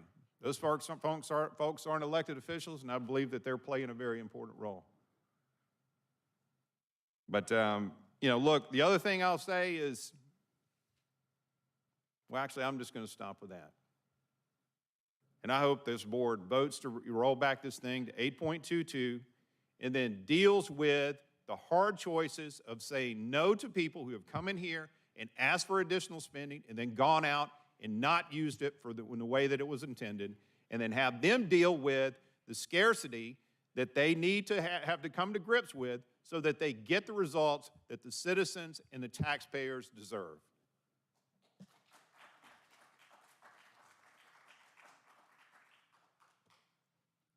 Commissioner Arrington.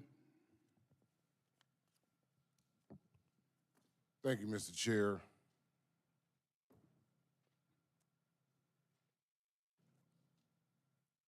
It was the best of times. It was the worst of times. It was the age of wisdom. It was the age of foolishness.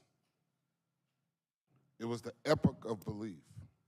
It was the epoch of incredulity. It was the season of light. It was the season of darkness. It was the spring of hope, and it was the winter of despair.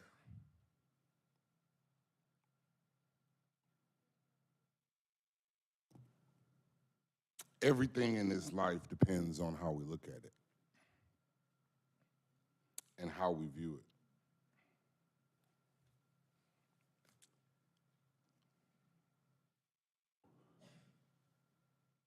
Do I want the taxes to go up?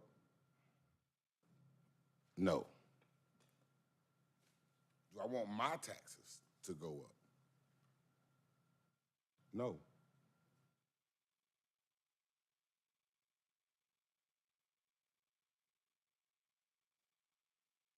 And I want to thank the people that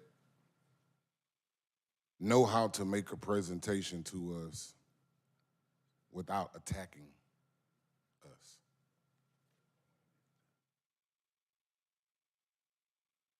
As many people have said, these are hard decisions that we have to make. If I'm voting selfishly, I'm going to consider my pocket. If I vote selfishly, I'm only going to consider me and whether I want my taxes to go up.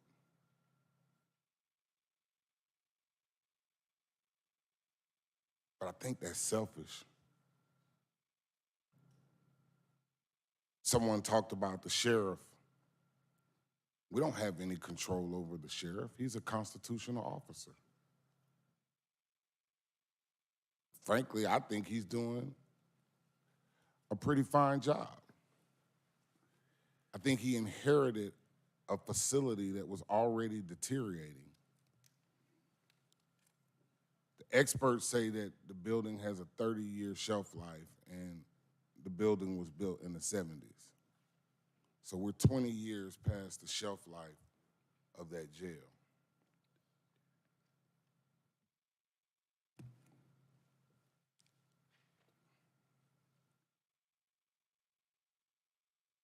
The jail must be replaced. It's going to cost about $2 billion to replace the jail. And I think the number is 1.68 or 1.7, somebody said. That's $2 billion.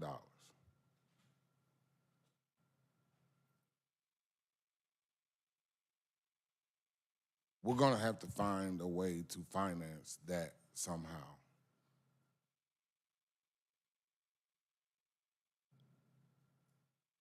Because we have to consider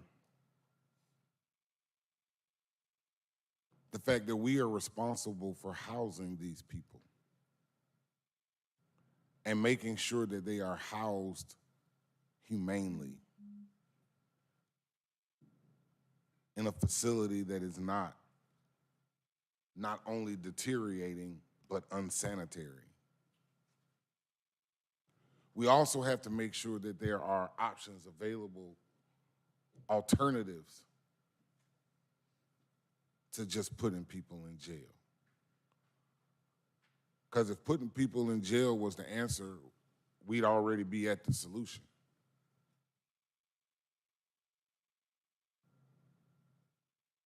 And the idea for the new jail is to have a facility that will allow for alternatives and still be able to house the people that we unfortunately have to house.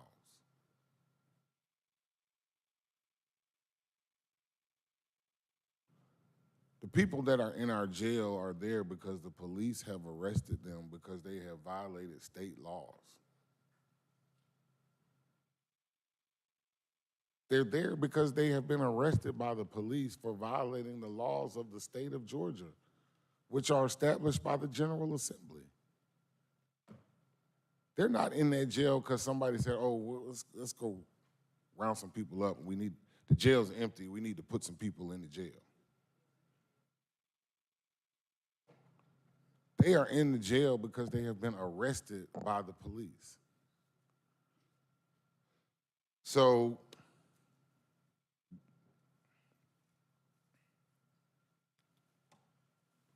where does that leave us?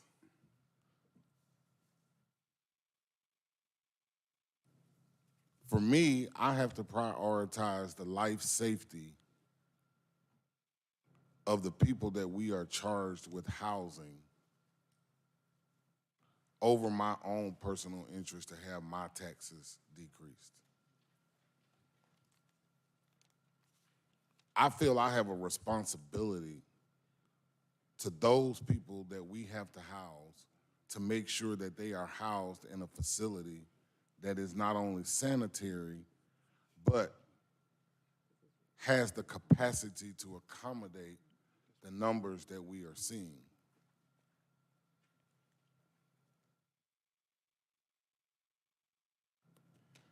We don't exist in a vacuum. We exist in the real world.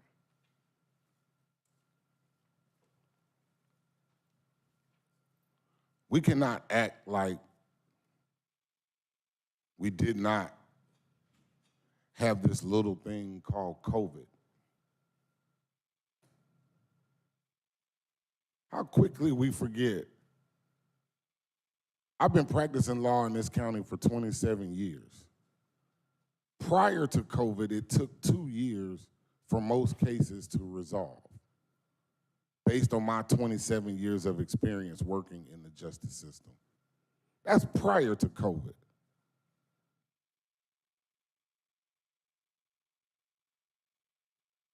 COVID shut down the ability to have jury trials and for people to convene for 2 to 3 years.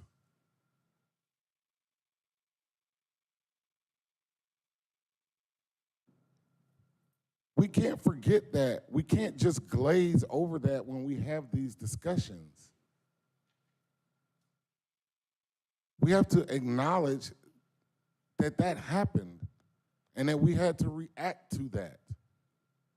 The other thing that we have to acknowledge is that the cost of everything has gone up now. The cost of labor, the cost of constructing a jail, the cost of hiring detention officers, sheriff's officers, everyone, everything has gone up.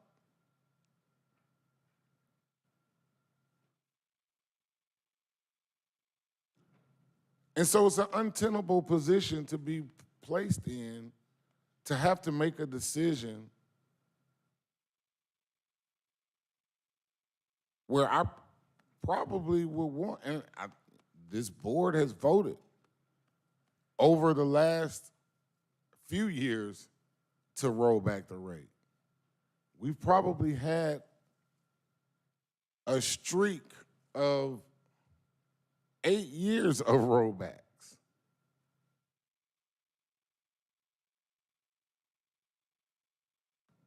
So,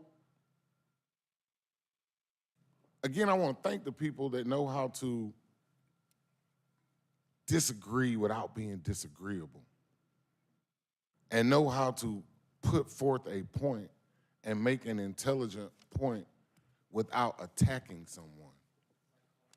Because this is not about attacking people. This is about making decisions.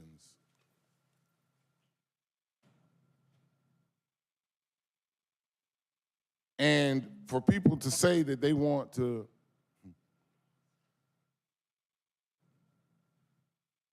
if you don't like the way that elected officials are operating, put your hat in the ring. Put your hat in the ring. If you don't like the way elected officials are operating, put your hat in the ring. But I guarantee you, be careful what you ask for. Be careful what you ask for, because you just might get it. So, no one up here wants to displace any residents or seniors. No one up here wants to force someone out of the county. For me, I'm not going anywhere. People make choices. I'm not going to make a choice to leave my home city and my home county. That's just me. I'm not going to make that choice. So people say people forcing people out of the county, that really doesn't make sense. People make choices about where they want to live. And people may choose to live somewhere else, and guess what? There may be some other people that come to choose to live here. Maybe Commissioner? That's just how it works. So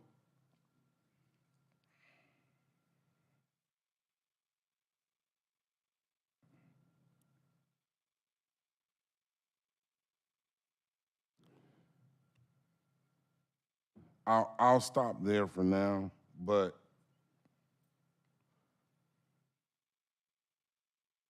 we've got a $2 billion jail to pay for, and we've got to find a way to pay for that. We also have an issue with emergency care and its unavailability in this county, particularly in South Fulton, and we've got to find a way to address that.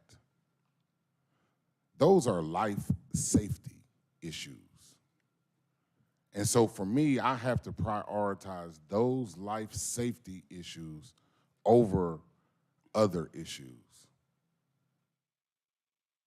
So I'm not going to be able to support this recommendation. There's been at least 8 years of rollbacks in a row. And with us facing the building of a $2 billion jail, with us facing the emergency care problems and other life safety issues in South Fulton, I'm not going to be able to support the rollback, despite the fact it'd be better for me personally.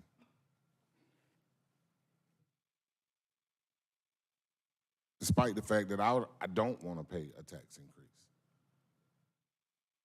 Thank you. Thank you, Commissioner. Commissioner Abdul Rahman. Thank you, Chairman. It's a couple of things I want to say, but I want to ask a question first of the county manager.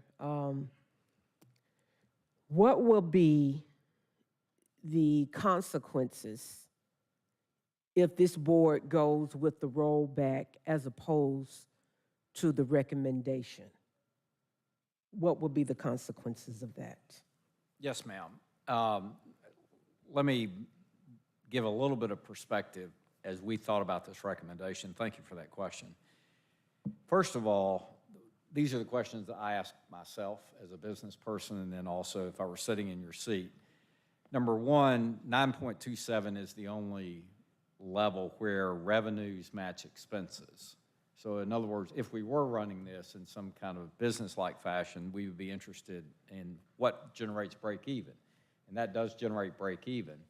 By the way, that level of expense is 33 million or so below the budget, which we have been able to achieve and project that we will achieve. And that's after absorbing the incremental expenses that we all are aware of coming from the situation at the jail and the jail bridging plan. But again, 9.27 generates break even. Number two question I always ask is, does it leave us with a healthy fund balance? 9.27 leaves us at about 244 million in fund balance, which has been very consistently where we have been the last several years. Taking it all the way back to the rollback rate is almost 100 million less in fund balance. At 244, of course, what we have also coming up is a resolution to reserve about 35 million of that for future expenses relating to the jail, and 44 for expenses that at this point in time we don't know. And I think having some level of cushion in addition to what we're required to have in fund balance makes sense. Number three question that again we attempt to ask ourselves and then provide you as a board as much information as possible is, are we planning for the future or just the end of the year? Because I've said many times, it's fairly simple to get from here to the end of the year, generally speaking, every time that this discussion is held. It's much more difficult when you look forward into the future, particularly with the non sequitur of a $1.685 billion jail, which in and of itself, of course, equates to 110 to 120 million at minimum, I think, in debt service cost, plus then whatever operating cost will come along with that expanded set of services that we will want to provide. So I do think if you're planning for the future, you'll have to take into account that it's difficult to take a step back and then realizing that you're going to have to take perhaps now 2 steps forward in terms of what the millage rate requirements would be. The last question that we again attempt to ask ourselves, and I think this one is probably the one where the most benefit occurs, and it is, given all the above, can we offset the impact to the property tax payer?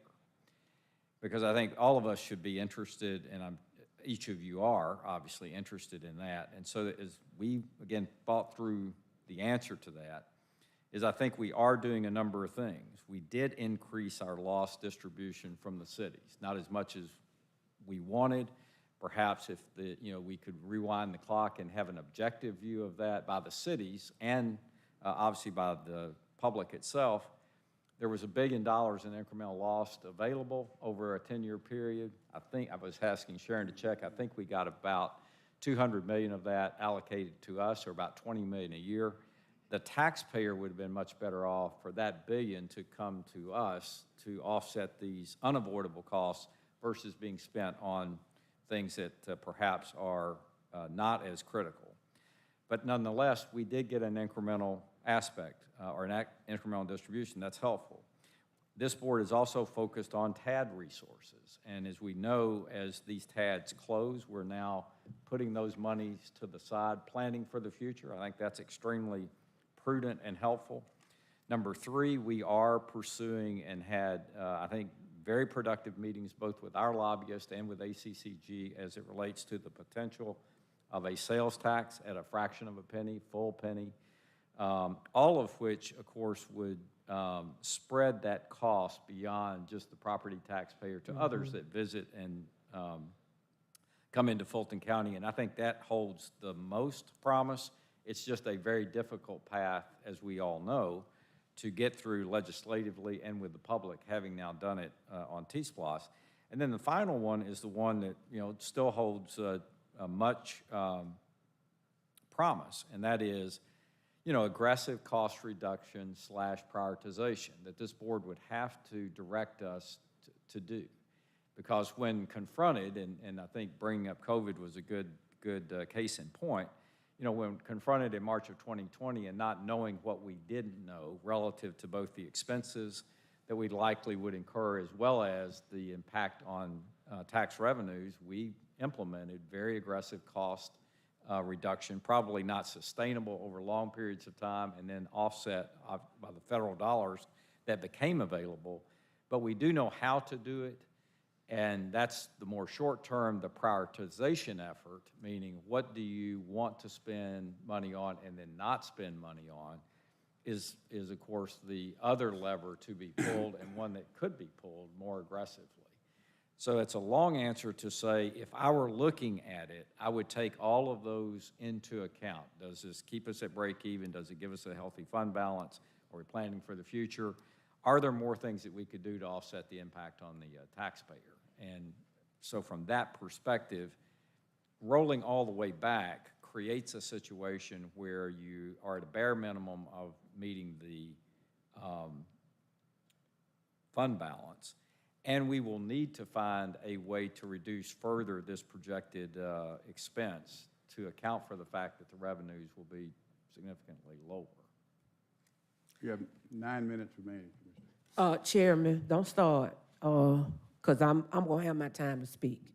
Now, with all due respect, because the county manager, we pay him, and we pay this team to tell us what's best that we need to do. No, his time did not count against yours. But what I want to get off my chest is that nobody wants to pay more taxes.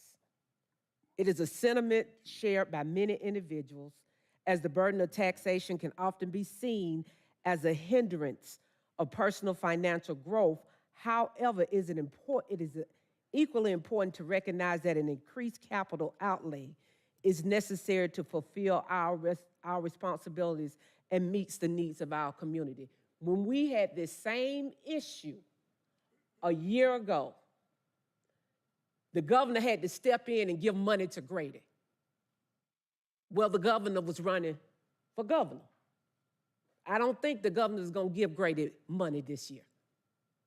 And so when we make decisions that affect people, I have to look at everything. My taxes are going to go up. But if a senior citizen or anyone, the lesser of these, are affected by the decisions or our inability to make the hard decisions. See, it's easy to come down here and make a decision when everybody agree.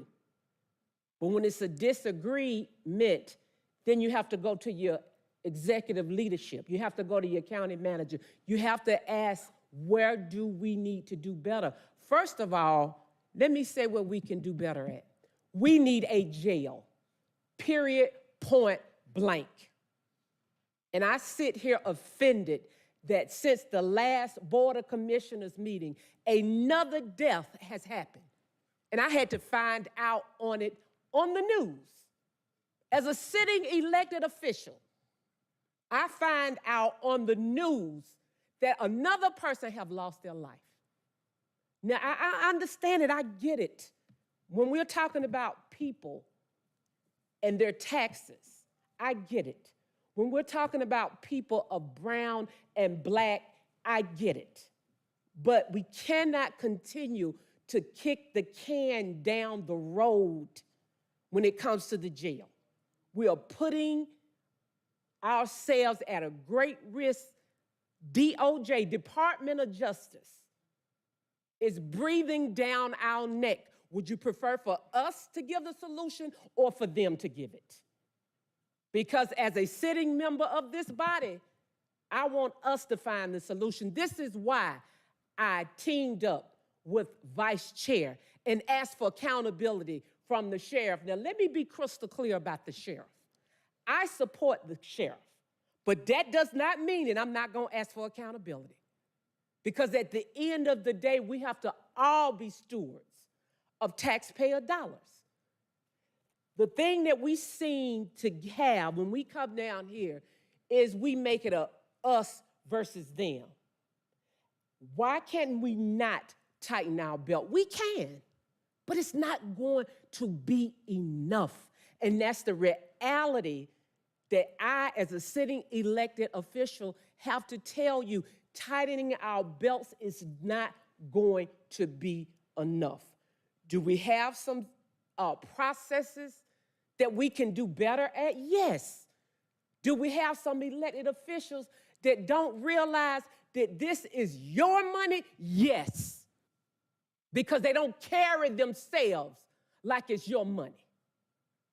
And then we become the enemy because the county has to pay out because somebody didn't know how to act. So I say to you, as someone who understands my colleagues to the left and right, I agree with Commissioner Thorne that there is areas that we have to look at, that we have to tighten our belt. That's a reality. But I also understand we need a jail. I also understand when it comes to our seniors and the service, behavioral health, we are just now getting ready to open up a behavioral health county manager, and we've needed that for how long? And we're just now opening it up because it got kicked down the road. You can say, well, the county was one place, the state was another. It doesn't matter. The need is there. Inflation does not take a day off with Fulton County government. We hit inflation too. So what I say to you is this. I can support tightening of a belt. I can support us making sure that we hold everyone accountable, including me. But I cannot, in good conscience, sit here and tell you that we cannot raise it. Cobb County had to do it. Gwinnett County, no, they have to do it. We have to do it if we're going to have a balanced budget, if we're going to be able to do the forecast past the end of 12/31/2023. But I'll be the first one to tell you, we have to do a better job of tightening our belts.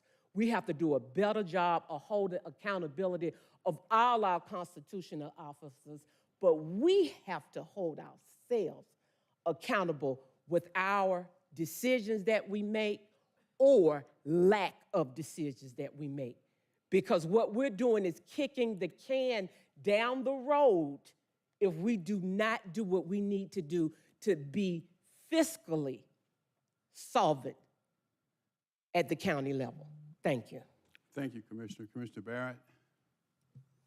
Thank you, Mr. Chairman. And thank you to all of my colleagues for, expressing their beliefs and passion about this issue.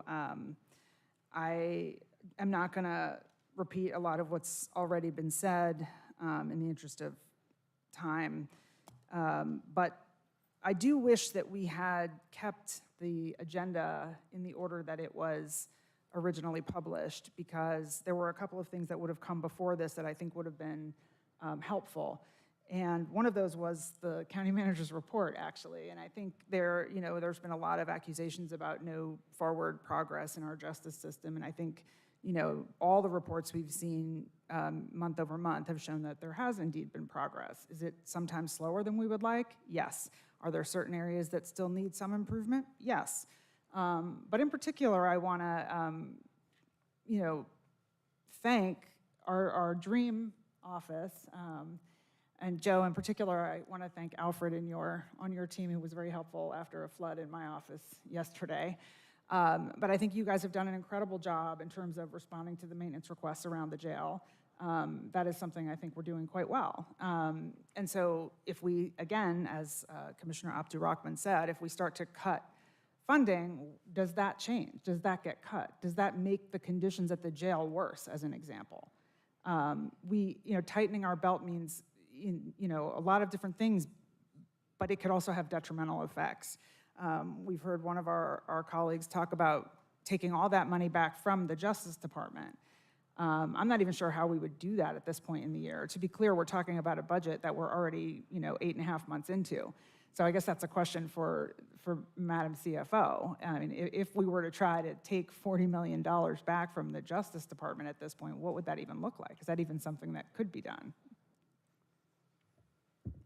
I would have to go and do the analysis on that, but the mechanics of it would be that we would have to sweep it back through a budget soundings process, pull it back and stick it in non-agency so it wouldn't be spent. Yeah, But I'd and have it to was go sort to of- look to see exactly how much of that could be pulled back. Right, I sort of meant it partly as also how much is sort of left for the year and who would it come from and all of those things, right? So it's easy to say that, but it's not necessarily as easy to achieve it. I think going back to the 8.22 rollback rate would be irresponsible. I think for people, I don't think a lot of people have necessarily studied what a rollback rate is, but essentially the rollback rate would negate all of the gains that happened in the tax digest. So we heard a lot of people in public comment speak about assessed values going up, and the 8.22 essentially says we don't capture any of that. We put it back to where we're dollar neutral essentially, and it's just not something that we can afford to do because in addition to everything else, we too have inflationary costs. We too have increased population. And all of our costs go up. We have the same expenses that are going up due to inflation for us as you all do. Anyway, I don't want to speechify about all of this. I just, I just want to say that I think there are a lot of things that we are being forced to spend money on, as my colleague to my right, Commissioner Abdurrahman said, that we are not in control of. I mean, I understand that we're an easy body to come and speak to, and I appreciate that, and I really do appreciate hearing from everyone. The state could be doing a lot more. One of the public commenters mentioned, I think she said 10 billion that the state has in overage. I think it may be less than that. I think it's 5, but 6? Okay, thank you. But nonetheless, write to the governor, write to your state representatives. They have more than enough money to fully cover the cost of a new jail facility.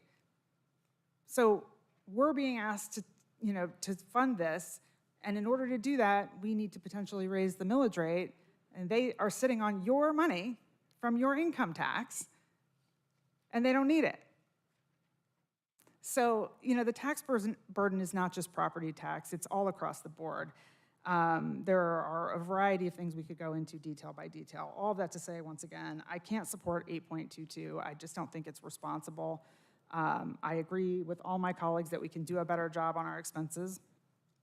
I also want to point out that one of the other places I really believe we could be doing a better job on is the commercial property tax collection. And we have had a lot of discussions, not at this board table, but behind the scenes. I've been spending a lot of time on this issue, working with our external affairs department and looking at our legislative agenda, because once again, we can't do as much about that here at the county, but the state can. There are a number of state laws that contribute to the fact that we are not able to collect as much as we should be from the commercial properties. So I'm asking all of you who are engaged and active to reach out to your state representatives and to the governor and ask them to look seriously in the next session at the laws that are hampering our tax assessors from properly collecting from those commercial properties. And I've brought this up on a couple of times on this board, and I for whatever reason, my colleagues have not really wanted to engage on this issue, maybe because we feel like there's nothing we can do here and it can only be done at the state level. But there's potentially enough money there, or a good portion of it, to go towards these big expenses we have coming up, to the debt service on the money we will likely have to borrow to build this $1.68 billion facility. So rather than casting blame at folks across the board, it seems to me that we should be looking at ways to work together to make this better for you all, and also so that we're providing the most efficient and effective government we have. All right, Commissioner Arrington.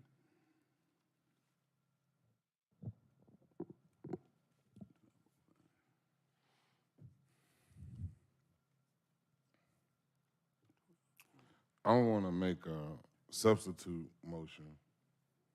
Okay, and the motion on the floor, motion by Commissioner Thorne, seconded by Vice Chair Ellis, is to set the millage rate at 8.22 mils.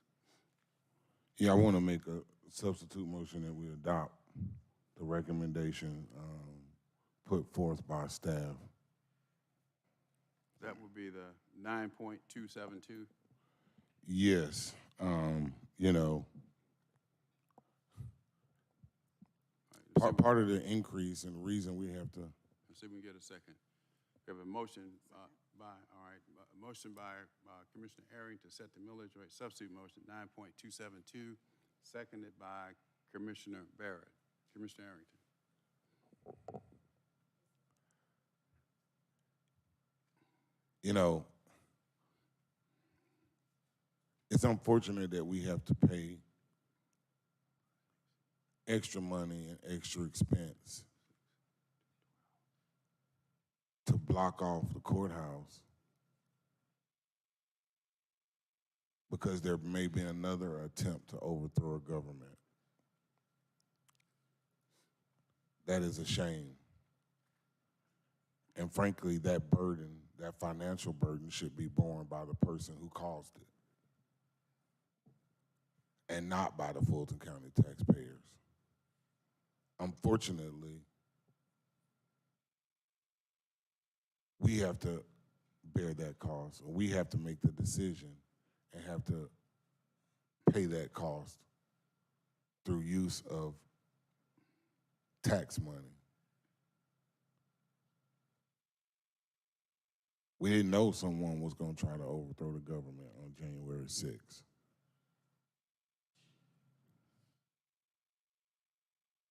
We have people getting death threats. So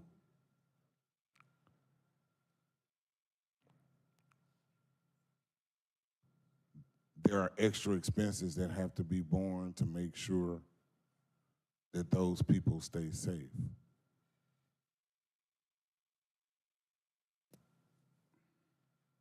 That's not our fault.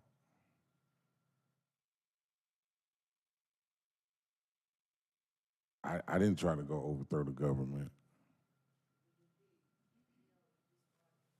All right. So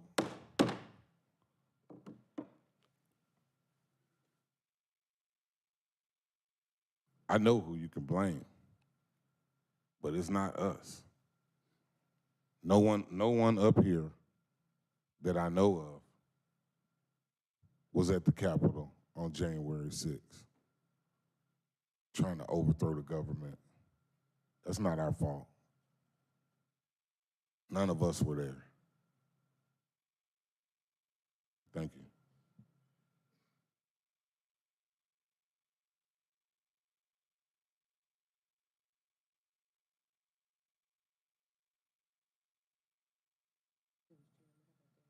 You done, Mr. Mayor? All right, now the motion on the floor is a substitute motion. Just a minute, y'all let me preside. The substitute motion on the floor by Commissioner Arrington, seconded by Commissioner Barrett, is to set the rate at the recommended rate by the manager and his team, 9.272. That's the motion on the floor. Mr. Barrett, you want to be heard? Yeah, sorry, Mr. Chairman. I just wanted to add one more thing to my earlier comments. And I had mentioned wishing we had sort of stayed in the order of the agenda as it was originally presented to us. And the other reason I wanted that to happen is because we had a resolution that we were going to be looking at before this to, as we already heard, to say that any additional funds collected over and above the balanced budget amount would go into a specific fund that would only be able to be used, and Mr. County Manager mentioned it again also, for the building of this particular facility. And so it would have been nice, I think, if we had considered that and hopefully passed that first, just to avoid any confusion about the fact that we're not trying to just throw more money into a pot for whatever random spending, but in particular that if there is additional monies collected, that we would be using those specifically for the jail, replacement building. And in particular, I appreciate what you said, Mr. County Manager, about being sort of future-focused. And that's not something that, from a financial perspective, we have done a lot of. And in this case, we know we have this big expense coming, and we need to do everything we can to prepare for that. And I also just want to point out very quickly that the millage rate has been decreased every year.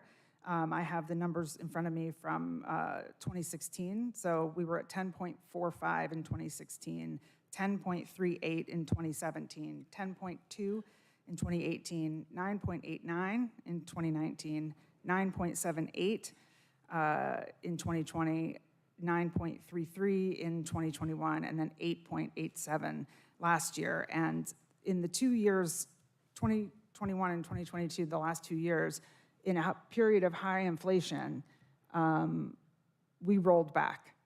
So that caused us to tighten our belt in a way that was certainly challenging for our executive team and has sort of put us where we are today. If we had adjusted appropriately over the last several years, we would not be having this conversation at all right now, likely.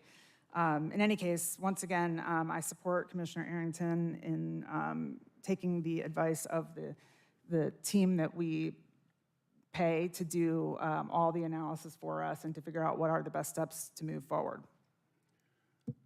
All right, the motion on the floor, substitute motion, is to set the millage rate at 9.272. And at some point, we have to vote. We can talk it to death. We have not heard from Commissioner Hall.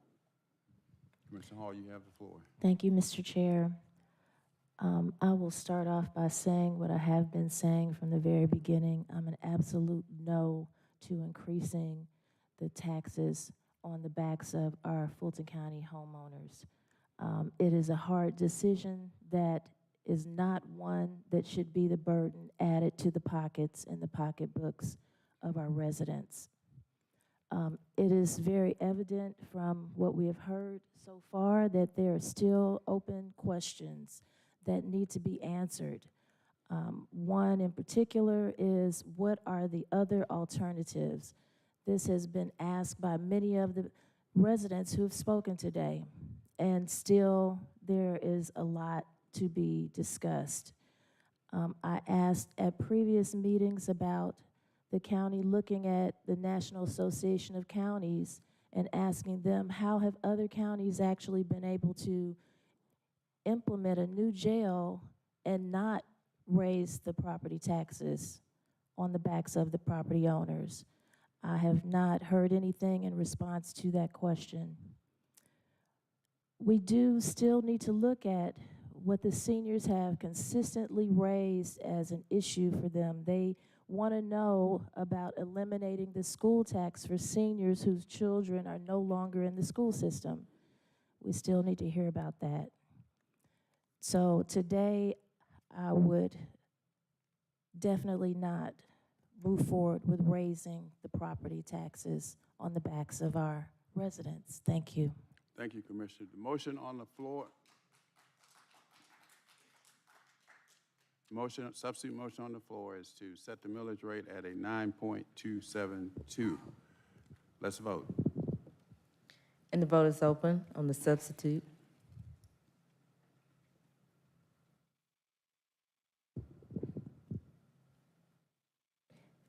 And the motion fails, 3 yeas, 4 nays. That motion fails. Excuse me, please. Now back to the main motion. That motion was made by Commissioner Thorne, seconded by Commissioner Ellis, was to set the rate at 8.22 mils.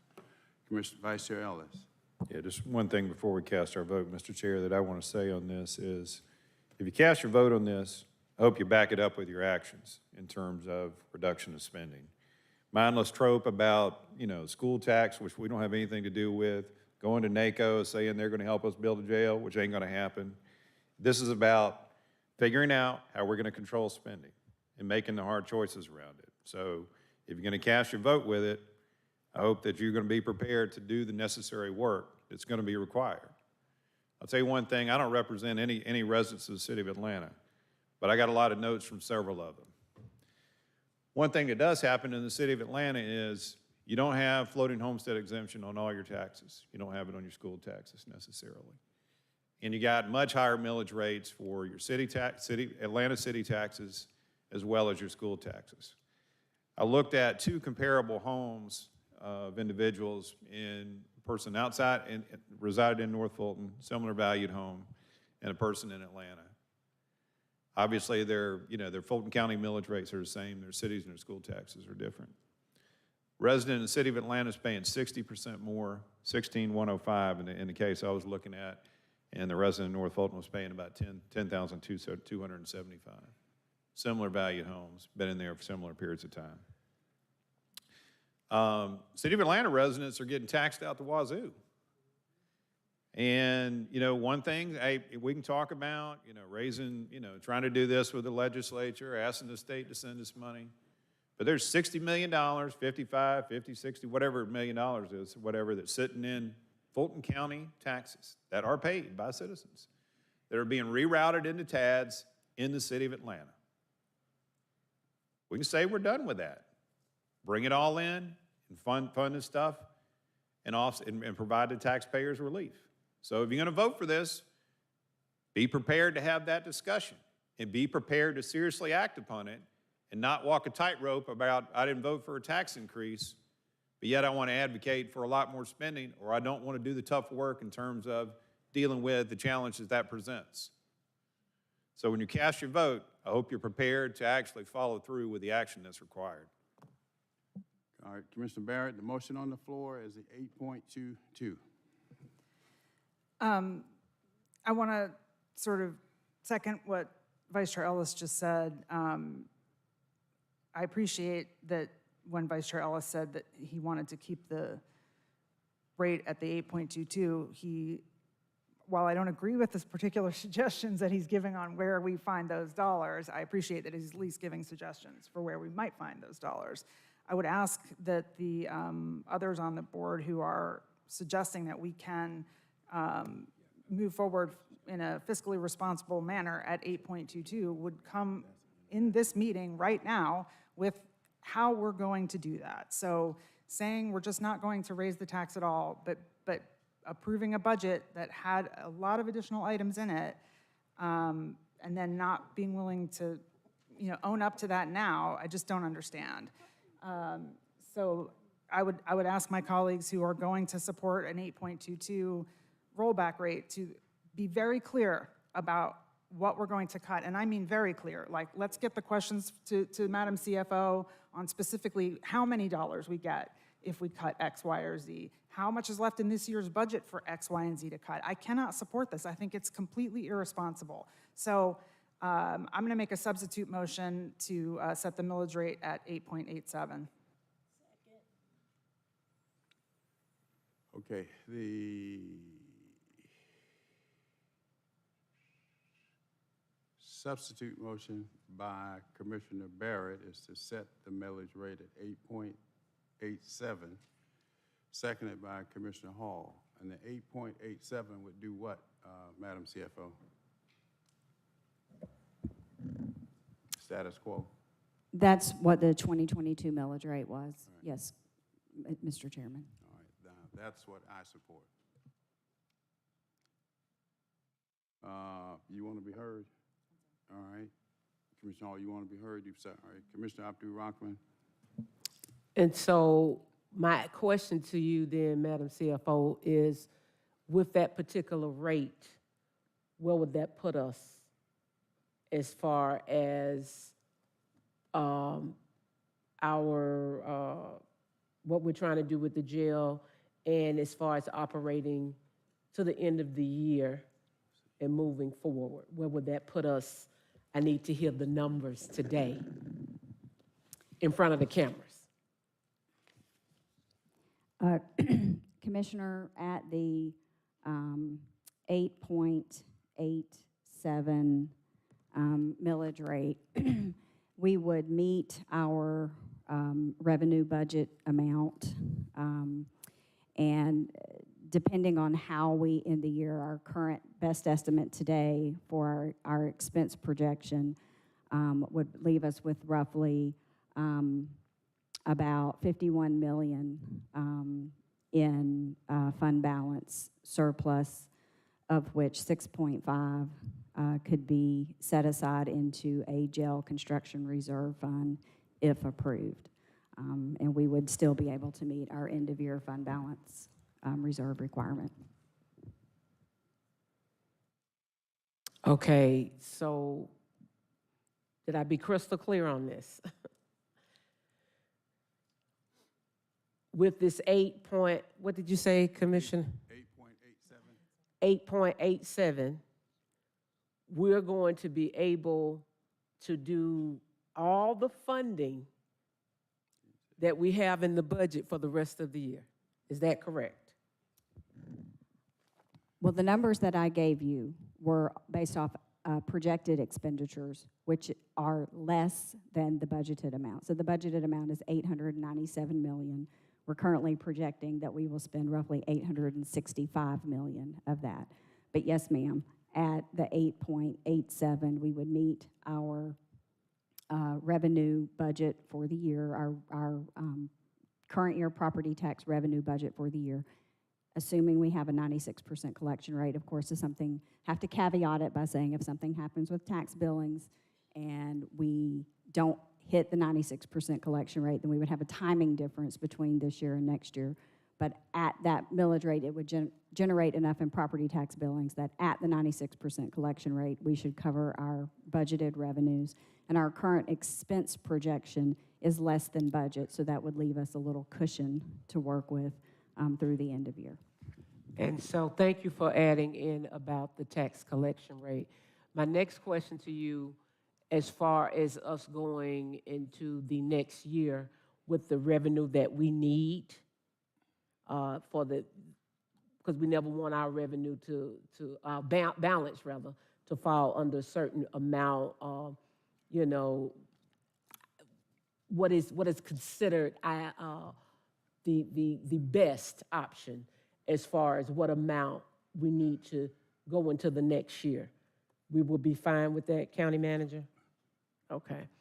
All righty. And as far as our jail bridging, what we're doing with that and everything, we still will be able to move forward? Okay. Thank you. Commissioner Arrington, you have the floor.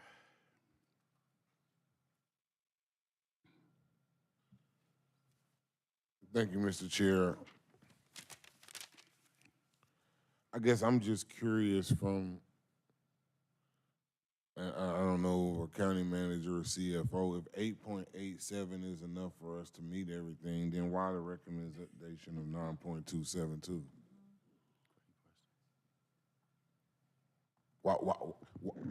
Why put us in front of the target if 8.87 would get it?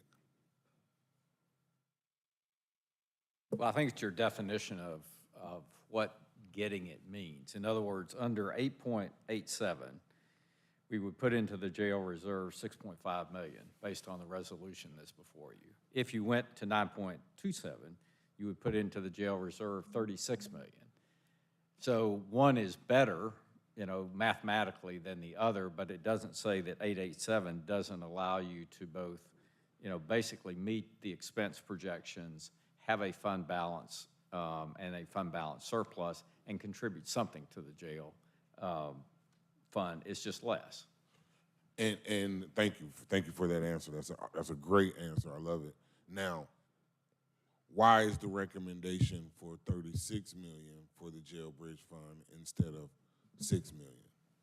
Well, the way, and I didn't do a great job of explaining my logic previously, but my view is it's not necessarily just the difference between 36 million and 6 million, because it's 35.7 and 6.5. So let's say it's $30 million. The bigger issue is you can look forward, and absent some alternative revenue source like a sales tax, we have shown in painstaking detail over these retreat meetings that the millage rate, a smooth millage rate to finance the expenditures that we anticipate, most notably the jail debt cost, would be about 10.4 in terms of mills.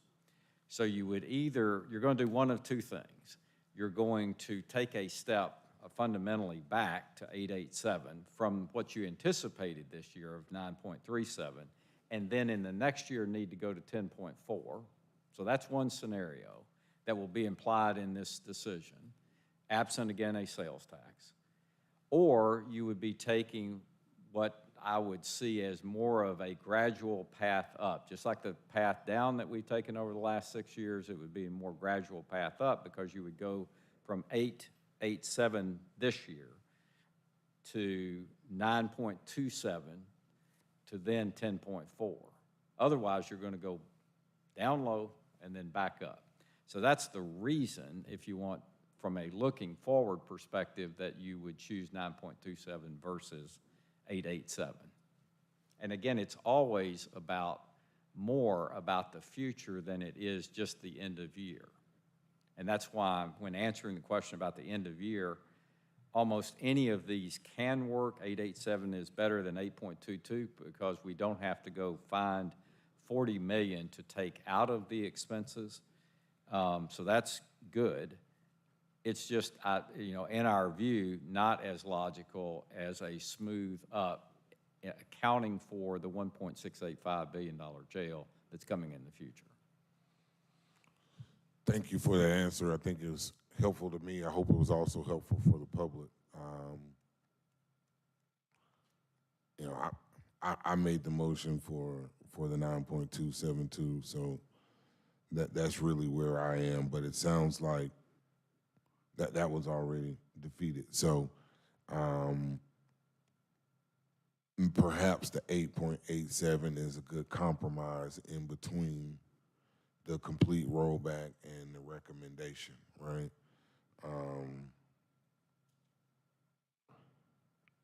I personally would rather have the 36 million for the jail bridge fund rather than the 6.5, but that vote's already been cast.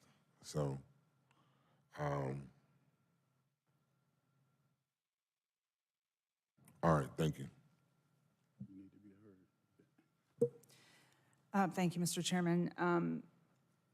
I just want to add, I supported the 9.272 because, in my mind, fiscal responsibility includes a future view. When we think about being fiscally responsible in our households, we don't ignore the fact that we will need to someday send our kids to college or retire. We put money aside for that. And so to me, I agree with Commissioner Arrington, putting this money aside now to be used next year and in the coming 4 to 5 years towards this major set of expenses we have, not only with the jail bridging plan and replacement jail, but the healthcare expenses and et cetera, I think is the fiscally responsible choice. That said, it does not seem to have the support here, which is why I went to the 8.87, but for me, any, point or percentage point that we can inch up is just more money that we're putting aside to be fiscally responsible in terms of the future, the short-term future, the next 5 years. So I would be happy to go a little higher if anybody's willing, but that's why I put up 8.87. Commissioner Abdul-Rahman. Thank you, Chairman. It sounds as though the will of the board, at least the tea leaves I'm reading, is going to be the 8.87. Now, I'm going to go with that, but I would be less than who I am if I don't openly say. Now, you're saying that you're not going to put certain things on the backs of the taxpayers, and you're not going to do this, you're not going to do that. Well, when it comes to budget time, stop putting in special friends and special projects and all of that, because you can't show one face one time and another face another time. Because if we continue to have people to die in the jail, we're being fiscally irresponsible. We need a jail. We need a well-ran jail, and we need some diversion. And so to sit up here when the cameras are rolling and say, oh, I'm not going to do that, I'm not going to do this, I'm not going to do that, And then next year, oh, let me put in this. I want $250,000 for this. I want $300,000 for this. I want $400,000 for this. Stop playing with the taxpayers because they see what you're doing. You got two faces you're talking out of. And you do a disservice when you come here with your colleagues who are really, truly, all of us, some way or another, are trying to find a way to balance this budget. But you can't say one thing and your actions say another. If you say you want to balance it, when it's time for the budget, stop putting in stuff that you know that we're not going to be able to fund just because you want somebody to help you with your re-election campaign. Y'all don't hear me. Y'all don't hear me right now. So I'm going to repeat this. Stop playing with the taxpaying citizens of Fulton County. You're saying not to put it in now. Oh, we can't put it in now. And then when it comes to budget time, and we got this great leadership team over here that works at our direction, and then we want to come and tell them, oh, I want to put in A, B, C, D, E, F, G at budget time. Stop playing with the Fulton County taxpaying citizens. I'm going to support this county manager. Chairman, I'm going to support this, but I'm also going to ask for the tape to be rolled back when it's time for budget time. Thank you. Commissioner Thorne, you'd like to be heard? I'll be brief. Planning for the future. For years, we've known this jail's coming. We knew that we had this jail when we passed the budget. When 4 people up here passed the budget, we knew. And now all of a sudden, oh, give us more money because we're planning for the future. Oh, we want to be fiscally responsible now. We weren't fiscally responsible back in January when we voted for that budget where everything was thrown in. And now I'm being told that I'm fiscally irresponsible for wanting to roll the millage rate back. I'm offended by that statement, especially since so much fiscal irresponsibility was given back in January. I refuse to be told that it's fiscally irresponsible. I think we can trim the budget. Yes, the TADs, what Commissioner Ellis said, those TADs that we put all over those millions of dollars of taxpayer money, why not every penny come back to us now? But no, there's some of us that sit on boards. We don't want to give Atlanta. We don't want to hurt their TADs anyway. We closed a TAD and then reopened it back up again. Fulton County Schools has pulled out of TADs because they don't see the need to fund it anymore. So now it's only us and the city of Atlanta in some of these TADs.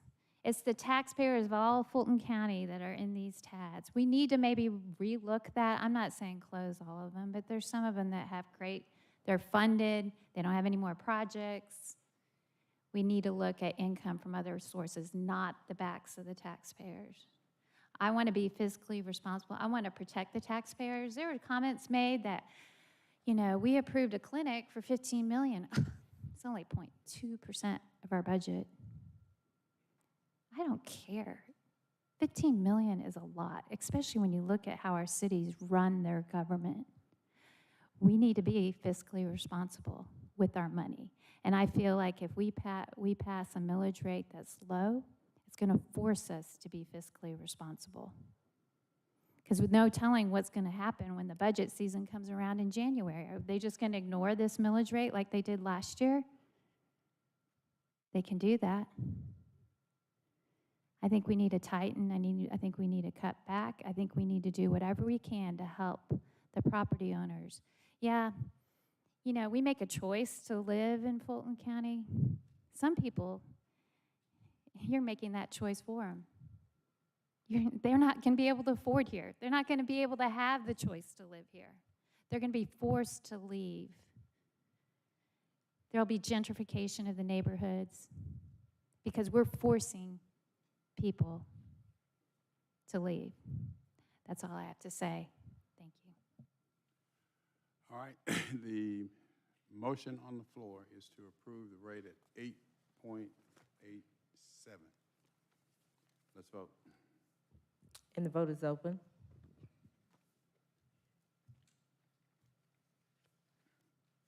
And the motion passes, 5 yeas, 2 nays. Next item. Next item that was moved up is on page 10, 230507. County manager requests approval of a contract in an amount not to exceed $385,000 to provide communications and engagement services. All right, any comments, Mr. Manager, or it's self-explanatory? Well, I do have a question. We get to Vice Chair. The caption reads, approval of a contract on behalf of the Office of the County Manager and the Fulton County Sheriff's Office. Now, what does that mean? Yes, sir. I think, brief comments. I think we have worked together to recommend this assistance, in particularly during this period when we feel like we are both challenged in the current environment with conditions at the jail, but we also need to, again, think to the future in terms of generating confidence in the public that we are managing this situation and planning appropriately. So we have worked together. The signator on the contract, the owner of the contract, Mr. Chairman, is you as the signator, and the owner is the Board of Commissioners. I would say, just as a brief background, we thought several weeks ago, 3, I think, Jessica, you can remind me, that this might be an emergency purchase, given the conditions that we were facing. And the jail bridging plan that we put together, you'll recall, had a 5th pillar, which was communications. After consulting with the purchasing director and the county attorney, we thought the more prudent course was to bring that forward as a standard procurement. And we have asked other firms for a response on this and only received one from CBW, or CBW was the only firm that responded. They are a world-renowned firm in this arena, having dealt with the Tylenol crisis and other issues. We also believe that they can be very helpful in terms of clear messaging, disciplined delivery, and an alignment around what the issues are. And I hope that the board will give favorable consideration to this. And the last thing I would say is, Mr. Chairman, as you remember from our meeting with the mayor of Atlanta and talking about things in general, as this came up, he cautioned us specifically about paying a great deal of attention to this area, perhaps spending 2 to 3 times this amount based on their experience with their public safety training center and the reaction and getting behind the power curve on public opinion with that. So that's why this is before you now. Cannot be an EPO. This firm has been working. They are working with both the Sheriff's Office and us in the context of this jail bridging plan. All right, my only comment, though, Mr. Manager, this should be a contract between Fulton County or the Board of Commissioners and this firm, if at all, and not the Office of the County Manager and the Fulton County Sheriff. Yes, sir. That's the way the contract is structured. Sir? That's the way the contract is written. But that's not what the caption says. I agree, and I've explicitly decided not to change the caption from when it was first on the agenda. So what is it? Is it as is written here? That's how? No, sir. The contract is written with you as the signator, and the contract is with the Board of Commissioners. So the this sheriff, caption here is incorrect. Well, I guess it's a distinction without a difference in my mind, but nonetheless, the contract is between the Board of Commissioners and CBW. We need to straighten this out there because, I mean, I'm not going to sign it otherwise. Yeah, but it's not a distinction without a difference. We need to know. Sheriff is a constitutional officer, so if it's with the sheriff or if it's with us, we need to know. All right. Agree. Vice Chair Ellis, I'm not going to support it if this stays the same. Yeah, Mr. I'm going to start with a motion to deny. I'll second that motion. Okay. So you've got that recorded as a motion to deny with me approving that and Chairman Pitts seconded, correct? Yes. Okay. All right, before we get to that, Mr. Chair, I want to clarify for the clerk that you have recorded our previous vote is also not only addressing the Fulton County general fund millage rate but also the other millage rates that were noted in that resolution. Correct, along Okay. with the school. School bond rate, or acceptance of the school's rate, our bond rate, and then our approval of the FID rates. That is correct, yes. Okay, all right. All right, well, I'll speak on this issue. I definitely think this is a motion to deny this. I don't know why we're spending $385,000 for allocating that for basically spin purposes. I mean, I'm looking at this thing, telling our positive story, putting together editorial calendar for pitches to target reporters, PowerPoints, focus on introducing messengers to key techniques for handling challenging questions. By God, you're an elected official. We spend a lot of money on this stuff. Tell your own story. Tell what we've done. We've allocated a bunch of money. We want to get into some sort of serious thing about how we're going to utilize, a firm to help us with a very clear strategy about how we would go out and present, construction of a jail, funding of that, have public meetings, all that sort of stuff. That's one thing. But this right here, we just talked about fiscal responsibility, ad nauseum. This is just throwing money in the trash. So, Commissioner Abdul-Rahman, motion on the floor is to adverse, to deny. Couple of things. I don't understand why the heading was there, county manager. I don't know if that was just an oversight or whatever, but I would caution us in giving the appearance that constitutional officers can sign off on contracts. My understanding in the 3 short years that I've been here, that the chairman signs off on the contract. And so I would be very careful that we do not give that in any way, shape, or form from my opinion, okay? Because I can only speak for myself, that we should not even have that on there. But I do have a question. Sometimes I take the position that if I'm tempted to say something, not to, and to say it when I'm not tempted. However, this is not one of those times. I don't think, as much as I support the sheriff, that he has had the ability to tell the story and get it out there like it needs to get out there. And that's not to put him under the bus or anything. That's being a sitting elected official and know that at the end of the day, we are tied to the sheriff, just like we're tied to the DA. You don't believe that? Y'all need to see the amount of calls I got threatening my life yesterday. So what I'm saying to you, county manager, or maybe somebody on the team, please explain to me why we need this, because at this point, sitting in this chair today, I am not comfortable with the sheriff department telling Fulton County's story. I'm not. And I just got to be honest about that. So what is the purpose of this, or more importantly, what benefit will it be to this body for us to do this? Commissioner Abdur-Rahman, I thank you for that question. And I'm sorry about the messages you're getting. I've seen that across the county. So several months ago in June, when the jail bridging plan was presented, we began talking with this board about the need for communication around the replacement jail specifically, and around the investments that the Board of Commissioners is making in coordination with the Sheriff's Office to improve conditions today in the Fulton County Jail.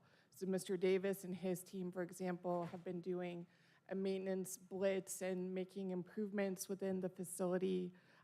You, at your last meeting, chose to give direction to move forward with the facility. In the midst of that, so when we first started talking about this, our intention was to focus on proactive messaging to help the community understand what those dollars are going for. So things like fact sheets, developing a web page, FAQs, information, factual, timely information to help people understand what's happening and what you as a board are doing to address some of the concerns The sheriff, as you said, we are working in lockstep. Mr. Davis cannot have a crew come into the jail unless the sheriff's office has been able to work with him to move inmates to another area. So it's a very cooperative effort with all of our teams. In the midst of that, since we started that discussion in June, we've had several high-profile stories, I'll just say it that way, and we have been under increased scrutiny, and we're also seeing a greater demand for information from people inside Fulton County, such as people who spoke at public comment today, and reporters from all over the world. We are finding it challenging to meet that demand for information, and that is why we accelerated this process to engage an agency to work with us to develop this communication. I understand that the perception sometimes of public relations work is that it is not substantive. I feel differently about that work.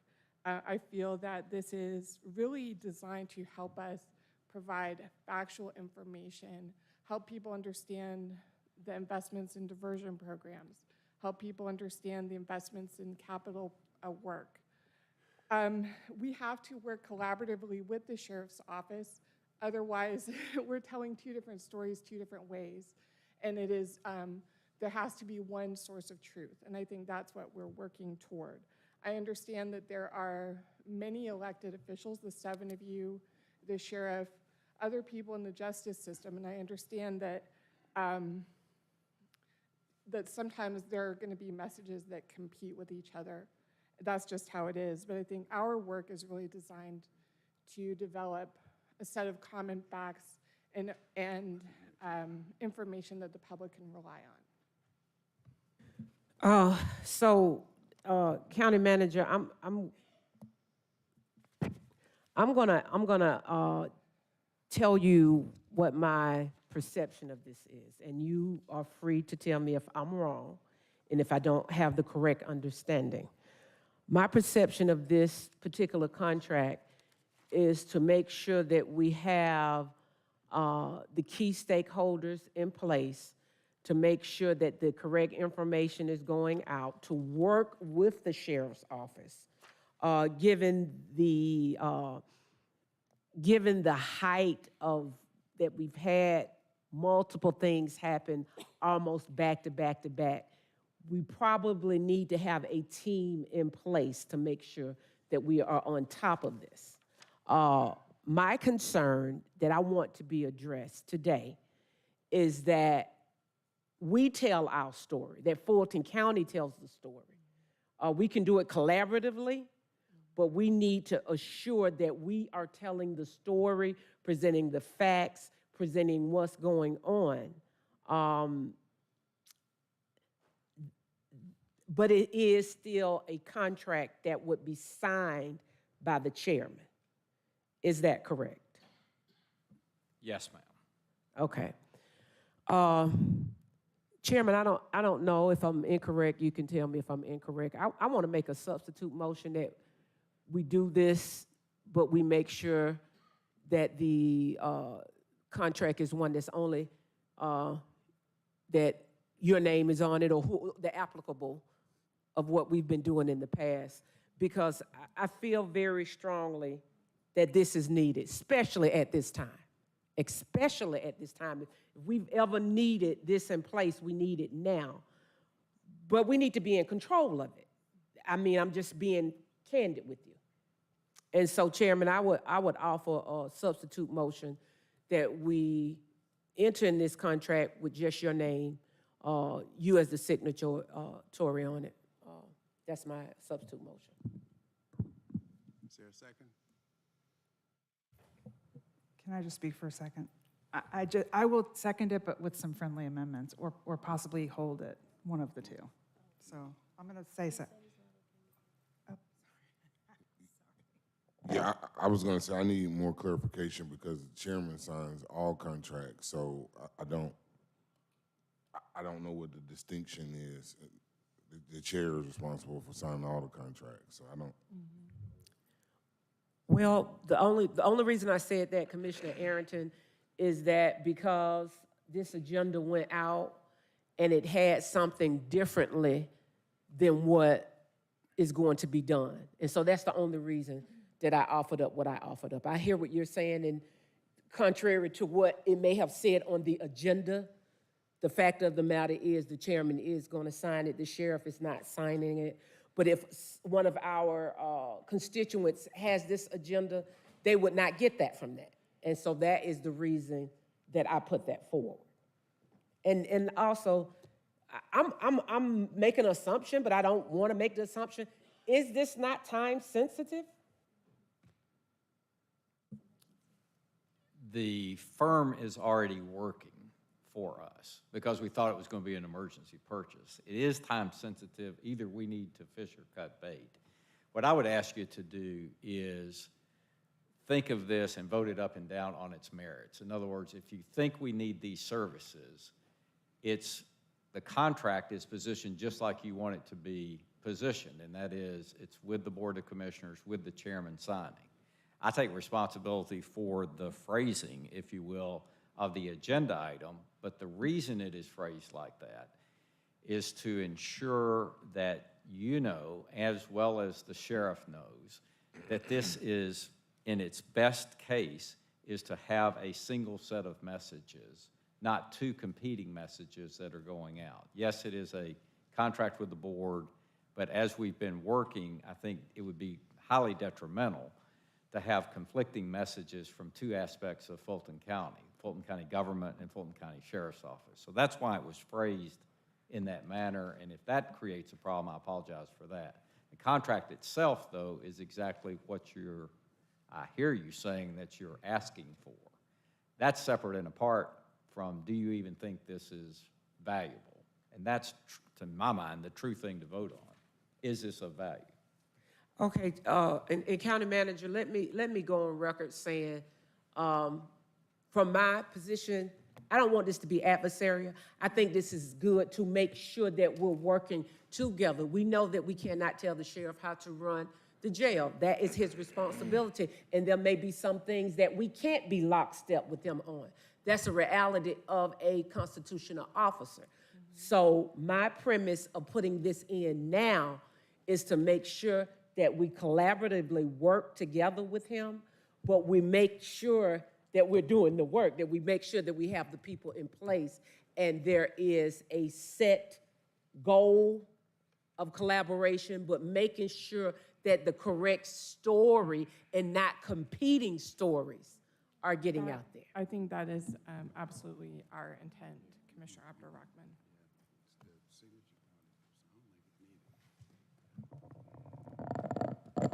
Commissioner Thorne.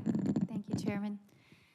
So the $385,000 is going to come out of where? What budget? It's included in the funds that we've set aside for the jail bridging plan. It's out of the jail bridging plan. Yes, Okay. ma'am. So the 6.5 million or whatever we just voted and approved, or? No, ma'am, we've already gone through and made some budgetary sweeps to identify the funds for the jail bridging plan. Okay. So that's where it will come from. So it's $385,000 till the end of the year. That's 3.5 months. Yes, ma'am.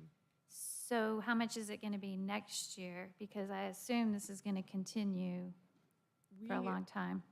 Commissioner, I think that's a very important question. We have not, this time, requested a cost going into next year. So I would suggest that that would be a next step in the process, that after whatever the board decides to do today, that would be a next step to carry us into the next year. Okay.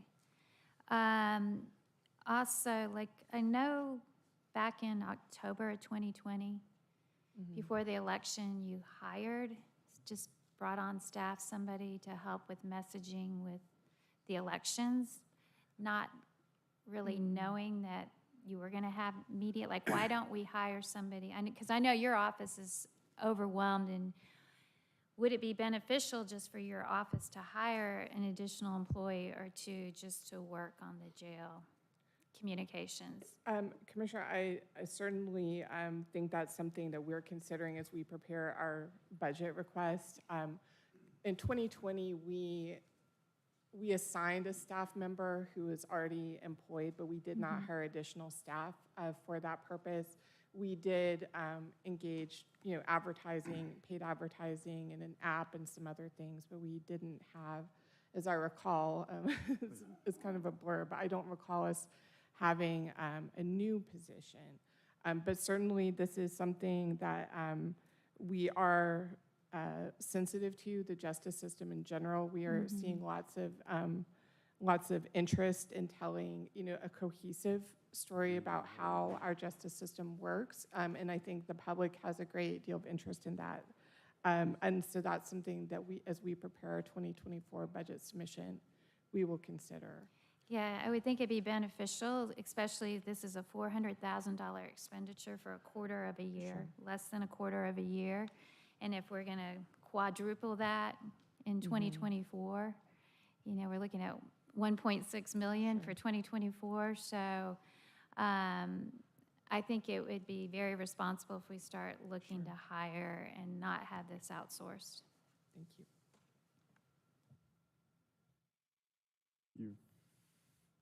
All right, let me be real clear now. In addition, I have two problems. Number one, the caption, and number two, I don't believe under any circumstances that this contract is even needed at this time. Let's be real clear about my position. Commissioner Barrett. Thank you, Mr. Chairman. First of all, I want to say, Jessica, thank you for all the work you have been doing around this issue for quite some time now. I know you guys have a lot on your plate, and you are, trying to coordinate with the sheriff's office, and I know a lot of this has been challenging, especially with all the incidents that have occurred. So I certainly see the need for collaborative communications, and I think when I said I would second Commissioner Abdur-Rahman's motion, it was because I support the idea of it being a standard contract just signed by the chairman and not anyone else, but also I was sort of trying to say that I felt like there was more needed substantively in the scope of work in the presentation that Vice Chair Ellis was, I think, reading from that was sent to us in email. My main concern, I think, is that there wasn't anything listed that I saw, and please correct me if I'm wrong, about the community engagement piece, in particular, making sure that we're hearing, it's not just us speaking, but us listening. And that we're getting information back on a regular basis from the community and the various activist groups and such that have an interest in what we're doing here. So I think that's an important piece of it that I didn't see listed there. And then, the other thing is, it is expensive. So, and we are, we just came through this long conversation about the millage rate and all of that, and I did some back of the napkin math. I don't have it in front of me right now with the number of days left in this year and the price per day and per month, and I believe it was something like $80,000 a month. And so I would sort of agree with Commissioner Thorne that in a perfect world, we would have our own staff member that was working on this, because I see this need going on for not just the next few months, but certainly at least the next few years, logically. So maybe in my mind, I would be okay with us doing this through the end of the year, because we are sort of at this important moment, shall we say, but that we look to getting our own person in next year's budget trained and ready to go, or maybe halfway through next year, whatever the appropriate thing is. That would be where my head is on all that. Thank you. I think that's great feedback. I want to mention specifically on the community engagement, because I think that what we've seen, I'm an Atlanta resident, like many of you. I see what's happening around us and the very intense engagement around public safety issues. And so I think that very attuned to that. And one piece of the work that we have started, as the manager mentioned, and we have begun work is a really robust stakeholder engagement identification, looking at, because we have many groups of people who have an interest in and a voice in this issue. So, the advocacy groups you mentioned, taxpayers across the county, clergy who have been working within the jail. There are many others, legislators, because I know this board has also expressed an interest in a sales tax. We need to let our legislators know the scope and breadth of the issues we're facing as they consider a sales tax as a part of our funding package. So just wanted to mention those things, that work absolutely would be part of it, and working with all of you in that stakeholder engagement.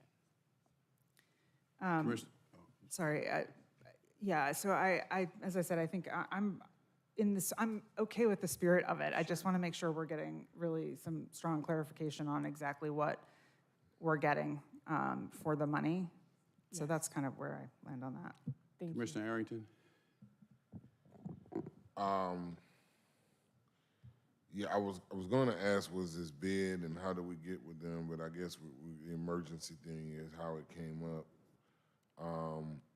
I think it's probably best if we just hold this because $100,000 a month is a lot of money. That's like 20 people at $5,000 a month. Is that going to be your motion to hold? Yeah, I second. My motion is to hold. Like, I don't know, what is the hourly rate? How many hours are we getting per month? Like, what? There's not enough information for me to make an informed decision. And so I would rather hold it than to just deny it. And maybe there's an opportunity to present some additional information that might make something make sense. But I don't know that hiring 20 people at $5,000 a month will ever make sense. All right, let's dispose of the Mr. motion Chairman, to and hold. with that, would you accept a friendly amendment to the whole motion that also any work being done with them be suspended until it's brought forward and we make a decision? I don't want us to be paying them in the interim while we're waiting around. He said yes. Okay, thank you. All right, everybody understands the motion properly made and seconded. Now, anything's better than approving it today, so. All right, let's vote on the motion to hold. No further work. And the vote is open. And the motion passes unanimously. Next item. Next item will be on the consent agenda on page 6. All right. Chairman, who pulled this off the agenda? Chairman Pitts. Okay, the chairman pulled this off. Can you ask him if he wants this to be, is this a time-sensitive item? Yes, it is. Okay. Not really sure why it was pulled off. Appears to be time-sensitive. You sound that item. We have anybody in the queue that wants to speak on this particular issue? Okay, on page 6, 230536, Real Estate and Asset Management. Request approval of resolution for a First Amendment lease agreement for the purpose of extending the lease term for office space for the operations of the Office of the Fulton County Tax Assessor. Commissioner Barrett. I can speak to this a little bit because I did have a conversation with the chairman about it yesterday, and I also spoke to the county manager's team about it yesterday. And I think I had some initial concerns when I was reading over the consent agenda, and especially in light of the fact that we were very much going to be talking today about, tightening our belts and all of that, that we were leasing space, and it looked like a long-term lease for approximately, I believe it's about $800,000. Do I have that number right? I think it's $800,000 a year for the next 5 years, $70,000 a month, something like that. So my question to the county manager when I initially met with him was, why are we doing this? Is there a way to consolidate the tax assessor, into this building, which doesn't seem to be full when you're walking around day to day? That's just anecdotally. And so I was sort of glad to see that the chairman asked to have this pulled off, because the answer I got from the county manager yesterday, I think, really satisfied my questions. So I'm going to kind of ask you to reiterate a little bit, Mr. County Manager, the conversation we had, the plans to bring the tax assessors back into this building, et cetera, et cetera. Yes, ma'am, thank you. So if everyone will recall, we have an overall modernization and pandemic proofing plan for 141 being funded from the ARPA funds, $28 million that you allocated now a couple of years ago. When that when this space is reconfigured and updated, modernized, we're anticipating about 50% of the employees will be here on a full-time basis. The rest will be supported in a more of a remote work, hoteling, touchdown space arena.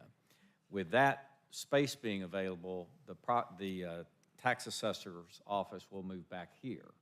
And that will be a major component, I think, in improving customer service for that function, giving the citizen a one-stop shop with the tax commissioner and tax assessor being located at 141 Pryor.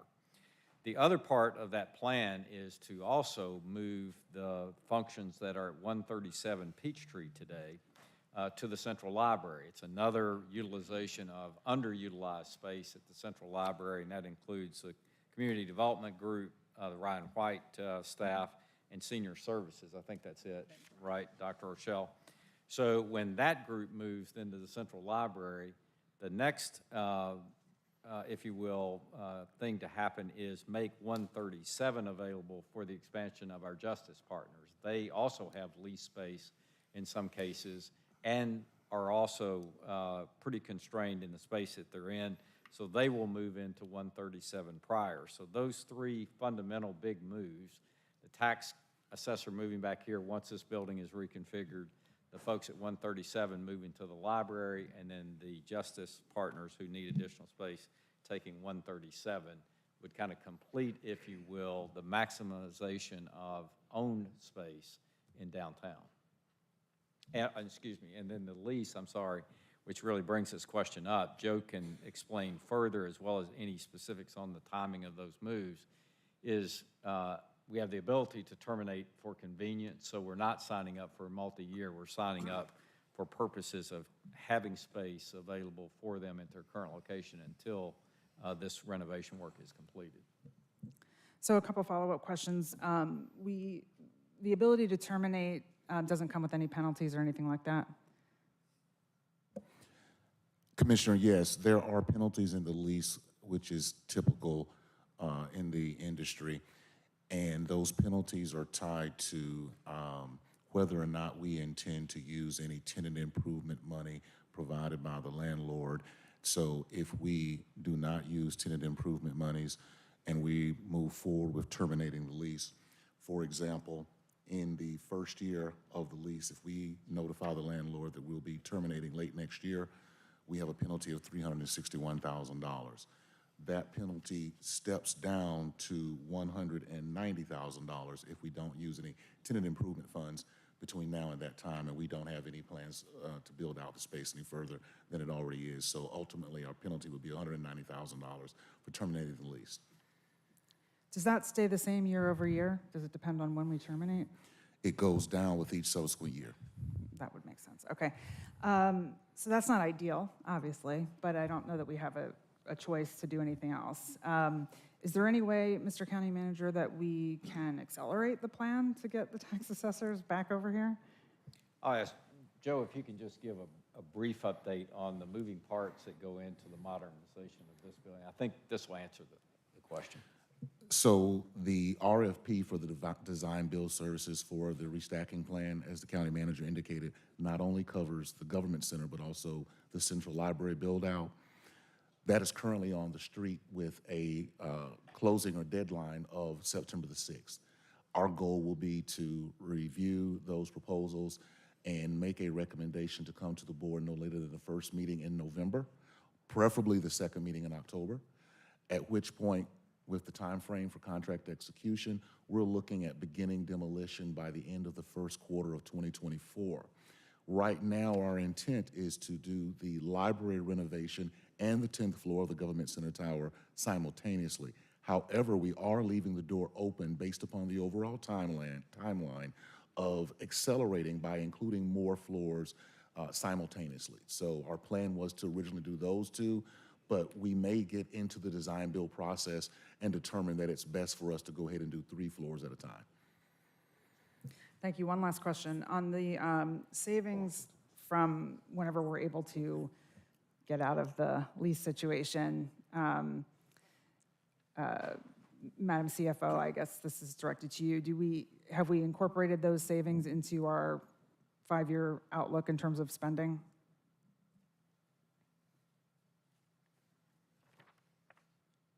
I don't think we've built that in yet to the model because we really didn't have a date certain yet for that, but we can certainly, once the design build team is on board and we have that mapped out a little better, we can go in and update our model for that. But certainly we would, show that in the model and reduce those costs and have those funds available to use for offsetting some of the other costs that are going to be incremental.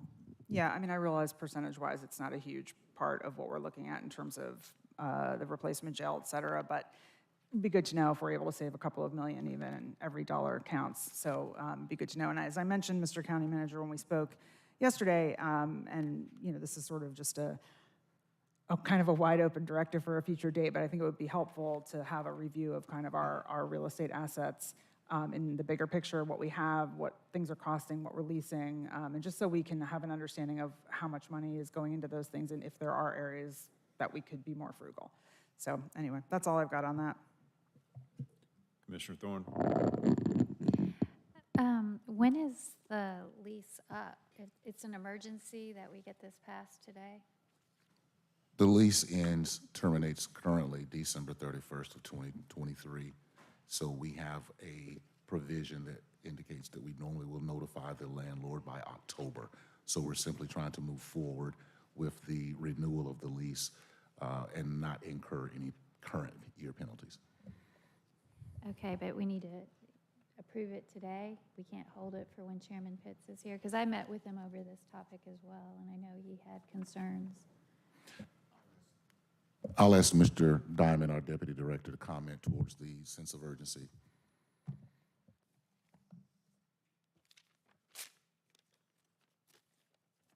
Good morning. Tim Diamond, Deputy Director. The landlord has held the rate, and they're very anxious in that sense for us to accept that rate. So what I'm worried about is if we delay it, they may escalate the rental rate to us for the lease because it's not executed. So we're trying to avoid the additional sums of money that might occur as a result of a rate increase that he might put in place if we don't execute the lease. Anything further? Commissioner Abdur-Rahman? So basically what you're saying is if we don't move on it today, you could possibly go back and they may escalate it, and this is to mitigate, maybe to make sure that we don't incur additional costs. I think that's what I heard from you. Correct. To me, that's the emergency. Okay. Because even though we may have to October, if they decide as a landlord to say, hey, got somebody else, this deal is off, So I would say in that. It could absolutely be the case, given the fact that we expire in December. Okay, all right, thank you. That's what I wanted to make sure that my colleagues understood that. Thank you. Okay, thank you. Commissioner Thorne? I just want to make a comment. Commercial leases are down, especially in the city of Atlanta. I think it's 30% vacancy rate, 19% up in Alpharetta. So I don't know, maybe they can threaten to raise the rate on us and it's just inconvenience to move, but it seems like they might even want to give us a bargain rate to stay in longer, given that the commercial property is struggling right now. People are foreclosing on buildings right now. They are, but the rate that we are paying for this lease is well below market. So we are realizing the significance in the market relative to our rental rate and have achieved a very fair rate from where the rents were and still are in some parts of the city. Okay. Anything further? There's a motion on the floor to approve by Commissioner Barrett and seconded by Commissioner Arrington. Vote is open.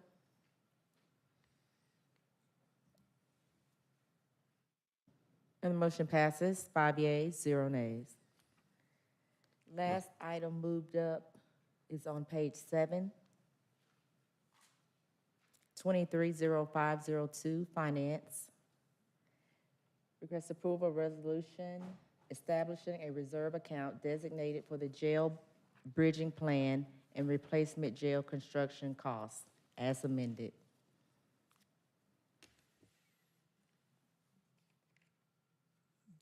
Mr. Manager, do you want to outline, or Madam CFO, kind of outline the changes and what this entails?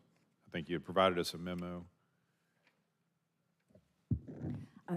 Thank you, Mr. Vice Chairman. We did circulate this revision yesterday, incorporated with a memo outlining the revisions that were made to the resolution as a result of the discussion at the last board meeting. So we did clarify that the replacement jail facility cost is $1.685 billion. The use of the jail reserve would be limited to costs pertaining to planning, designing, and construction of the replacement jail. We had changed the millage rate from 9.2724 to the 9.272 for the same reason that Mr. Ashikawa referenced in his remarks about the millage rate. If this item is approved now, we would need to change that millage rate to what was just approved, 8.87. And then we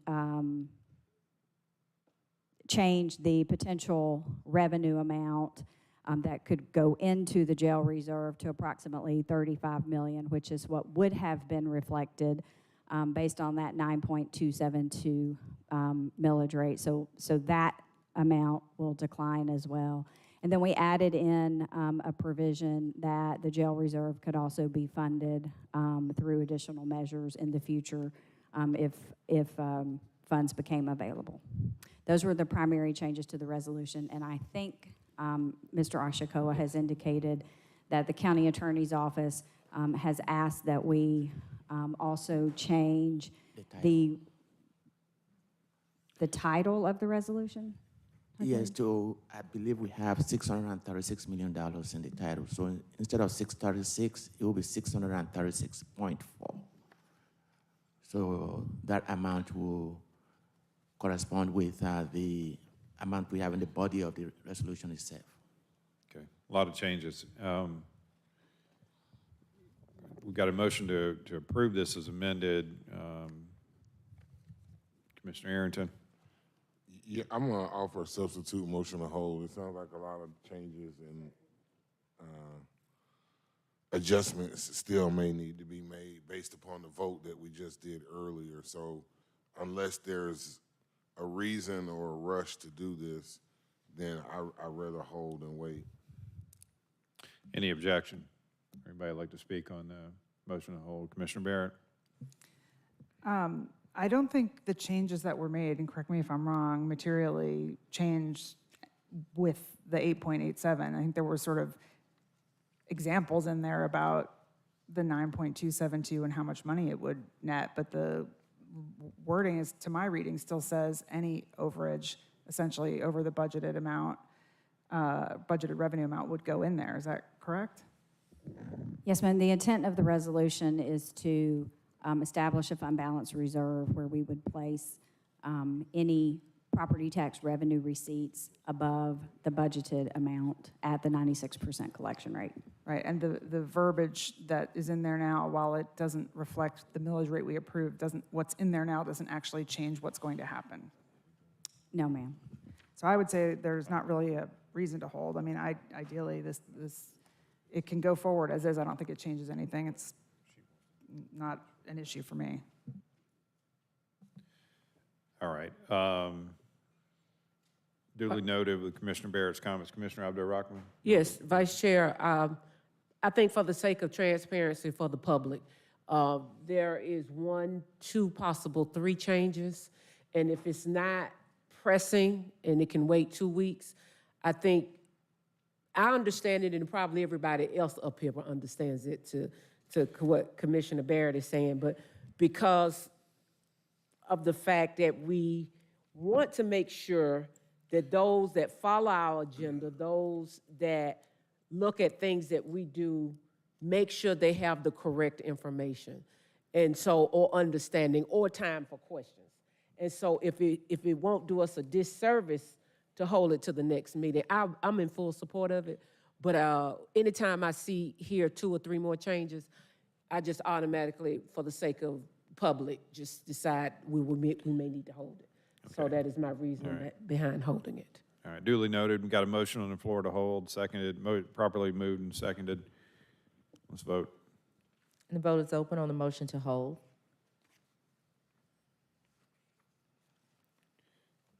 And the motion passes, 5 yeas, 1 nay. What's the next item? Is it the operational report? Yes. Commissioners, I'd make a recommendation that we we finish up the action items first, and then we can kind of come back to the operational report. Is there any objection to that? No objection. Can you sound the next item, next action item? Okay, on page 8. Yeah, so this starts with the budget soundings, right? Correct. Okay. 230546, request approval of the August 16th, 2023 budget soundings. Any discussion? Properly moved and seconded. I'd like if CFO can just state those for the record for the public. Okay. Madam CFO? Thank you, Mr. Chairman. There is one item before you today. It is a change to the annual hardware and software maintenance list. It is a request to increase the spending authority for AML item number 32, neighborly software, an amount of $1,800 to bring the total for FY 2023 to $11,800. It is budget neutral. This is for spending authority only. No additional resources needed. Okay. Anything further? Any questions, comments? Hearing none. And the vote is open. And the motion passes, 6 yeas, 0 nays. 230547, request approval of the 2024 premium rates for the medical, pharmacy, dental, vision plan. Commissioners, before we jump into this, I just want to put this on the floor. I know many of us have gotten, I think we all have got memos. Many of us have been briefed by our finance team on all the healthcare items, which are started 0547 and continue through 0552. Do we want to take those as a block, or do people want to hear individual discussions on these? Can we take it at a block? Is there any objection to taking these as a block? Can you sound them all as a block? Okay. Which ones are we This will doing? be beginning with item 0547 and continuing through 0552. And these are all related to health, dental, vision, pharmacy, rates, plans, et cetera. Approval. No objection. Okay. 230547, request approval of the 2024 premium rates for the medical, pharmacy, dental, vision plans. 230548, request approval to renew existing contracts, provide medical and pharmacy benefits. 230549, request approval to renew an existing contract to provide accident, critical illness, hospital indemnity, whole life, and flexible spending accounts. 230550, request approval to renew existing contracts, employee health care benefits to eligible employees, retirees, beneficiaries, and their covered dependents. On page 9, 230551, request approval to renew existing contract, vision benefits. 230552, request approval to renew existing contracts for employee health care benefit plans. Okay. All items have been sounded. We've got a motion on the floor to approve by Commissioner Abdur-Rahman and seconded by Commissioner Thorne. And the vote is open. And the motion passes, 6 yeas, 0 nays. 230553, real estate and asset management, request approval to increase the spending authority to provide replacement of the 2 sage glass curtain wall panels at the Fulton County Juvenile Court Building. Any discussion? Properly moved and seconded. Let's vote. And the vote is open. And the motion passes, 6 yeas, 0 nays. 230554, request approval to increase spending authority in the amount of $155,000 to provide corrective action plans for investigation of the underground storage tanks. Properly moved and seconded. Any discussion? Let's vote. And the vote is open. And the motion passes, 5 yeas, 0 nays. On page 10, under Health and Human Services, 230508, Community Development. Request approval of a contract between Fulton County and Fulton County Schools in the amount of $250,000 to support community school initiative. I'm in the queue on this. I don't know if others want to get in the queue, but I'm going to offer up, we do have a motion on the floor to approve by Commissioner Abdur-Rahman and seconded by Commissioner Hall. I'm going to offer a substitute motion to deny. We had a discussion about this at the previous meeting. I think we also discussed, ad nauseum again, sort of fiscal responsibility. This was an item that was added on in our budget. Non-specific, just a general amount to be allocated to contribute to programs with and jointly with Fulton County Schools. Fulton County Schools has a millage rate that's double ours. Their responsibility is educating students. They have their distinct responsibilities. We have ours. I'm in support of this program. It's a nice program, but I don't think this is a responsibility of Fulton County government. And given the challenges that we have before us that we need to focus on in terms of principally funding our main responsibilities, I think it's irresponsible for us to go outside the scope and engage in extracurricular spending that's not required of us. And that motion to deny is seconded by Commissioner Thorne. Commissioner Abdur-Rahman? Thank you, Vice Chair. We left off with at least let me say I left off with trying to get additional information, which I did, but for the sake of transparency, Dr. Rochelle, if you would explain where this is, how we are invested in it, and if we don't do it, what possible, I don't know, I think, well, go ahead, I'm gonna let you, because I have a follow-up question. Go ahead. Yes, ma'am, thank you for the question. So the SAFE Center is a program that is a part of the Fulton County school system. The objective is to assist students in 2 ways. 1, recover from the learning loss due to COVID, and number 2, to provide resources that are non-academic to help students excel in school. It is developed around a community school framework, which primarily means that the funding model for this program comes from a variety of sources. This particular initiative is funded through the Department of Education, along with CARES and American Rescue Plan dollars received by Fulton County Schools. The program also looks to the community to help support this initiative. And so, to make sure, was this an add-on, or was this something that we had already decided on? It was a commissioner item that was added on and approved during the January budget process. Okay, that's what I thought. So, my understanding, this is a collaboration, okay? So is it true that other entities, the city, or whether other stakeholders actually provide funding as well? Yes, ma'am. So the funding model, because it is a community school framework, they look to federal sources and local community sources for funding for this initiative. Okay, I've seen the work that they do, and here again, you said this was a commissioner's added on item during the budget. Yes, ma'am. And then it was assigned to a department because of the nature of it was assigned to community development because it is a Department of Education item, and we have the Department of Youth and programs within that department. So that's how it ended up in community development. Okay, this does great work.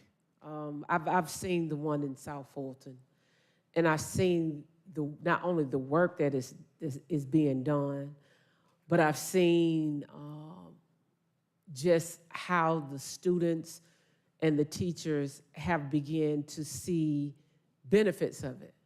But I will be remiss if I did not bring it to my colleagues' attention, unintended consequences, because we just got through talking about the millage rate. And so now you put stuff in that's needed, that's clearly needed, and then we task the county manager and the executive team to go in and find the money for it. And then we come back and say, oh, well, no, I'm not going to put it, I'm going to go with another amount, not that amount. I support this because I know the hard work that's being done in the community, and I know that this is a collaborative effort. It's not just Fulton County, it's other partners that are at the table. But we have unintended consequences of our actions when we flip-flop, when we put in something that is well needed. It is needed. It is needed. And we sat here today and listened to, the colleagues here say you put something in at budget time and then your vote doesn't reflect it and you don't stand behind something that you put in. And now students got to possibly suffer for it. This is tomfoolery at best. So I'm going to support this, but I don't support the foolishness of why we're at this juncture of this may not pass today. I hope it does. I hope I can win over my colleagues because it is needed. It is so, so needed. And I have seen the results of it. But here again, unintended consequences of actions we take when we do one thing and then come and do another. So I support this, but hey, we're here now because of what we were talking about earlier. Okay. Had a lot of discussion on this. Got a motion on the floor to deny. Got a couple more folks in the queue, so maybe we can express ourselves and take a vote one way or the other. Commissioner Thorne? Thank you, Vice Chair.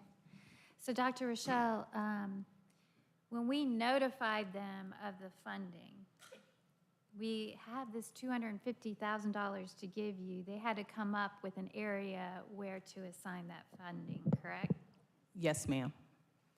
Because I visited the Safe Center, I was at the opening of the one in North Springs. This is only for 3 schools. It only serves 3 Fulton County schools.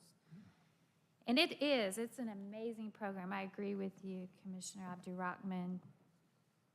What they do is amazing, but at the opening, I was asking about the funding, and it seemed that their program was fully funded through grants, community groups. I think Gooder was in there providing fresh food. They had counselors, they had staff hired. It was a very well-run operation, and I was encouraged that they had so much funding.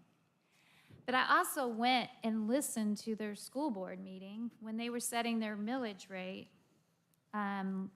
last week. And they were proposing a 17.24 rate. The rollback rate was 15.95. And someone proposed a 17.04 rate, just 0.2 reduction. and they shot it down. Even, they didn't have anything they needed to spend it on.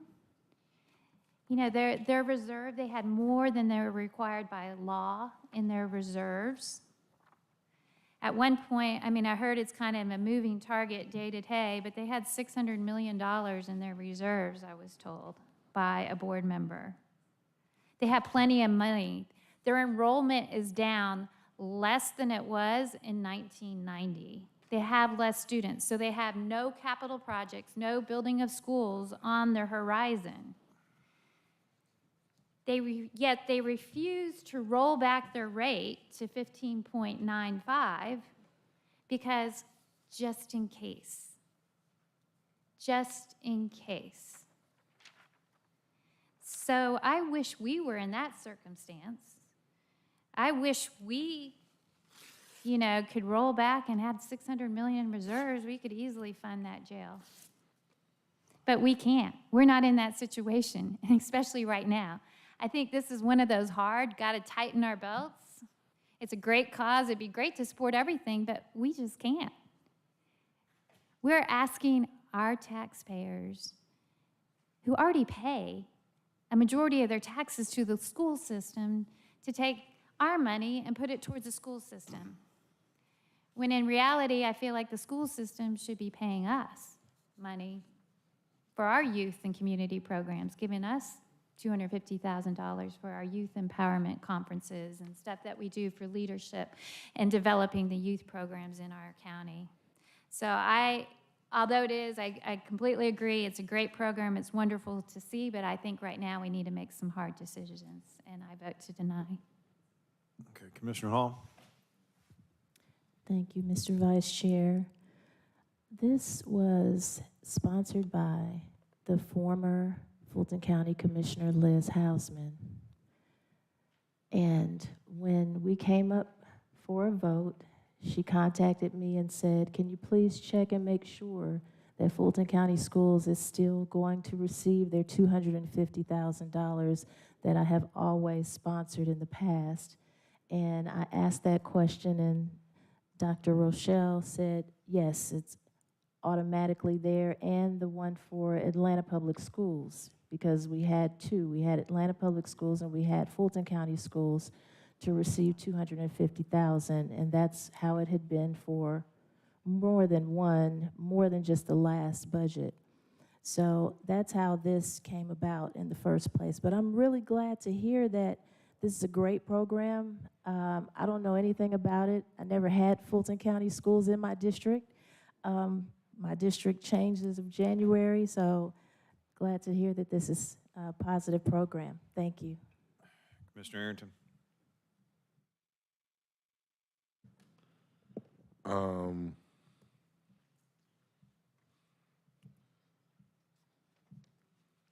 I don't know. I'm going to support this, and the only reason I'm going to support it is because we put it in our budget and we told them that we had the money. And I don't like going back on my word. If this were just coming up and we had to vote on it now, I might not support it. Because Commissioner Ellis is right. They've got their own money. They've got their own budget. But I feel it's disingenuous for us to approve it in a budget, inform them that the money is there, have our staff and team work with them, and then not approve the contract. And so I think that establishes a bad precedent for us, and I don't want to establish that bad precedent. So I'm not gonna support the denial. I'm gonna support the money, but only because it was already approved with the budget, and we contacted them, and I don't think that's fair for us to go back on them at this point. Okay, a lot of discussion. I think everybody sort of said their piece on it. Let's vote. Got the current motion to deny before us. Vote is open on the motion to deny.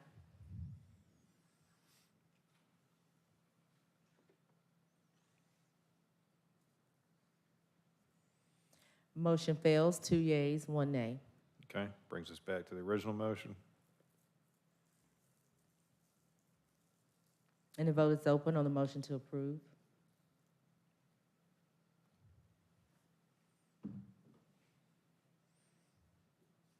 Okay. And the motion fails, 3 yeas, 2 nays. Okay. Propose maybe we take these last two action items and then recess for executive session. 230555, Public Works, requests approval to renew existing contracts in a total amount not to exceed $1,800,000 to provide standby engineering services. Duly approved. Duly approved. Motion approved and second is out there. Let's open up the vote. Doesn't like anybody want to comment on it. And the vote is open.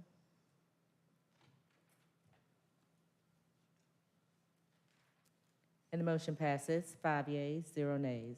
230556, requests approval of a public-private partnership MOU with the Georgia Department of Transportation for sewer relocations. Properly moved and seconded. No discussion. Let's vote. And the vote is open.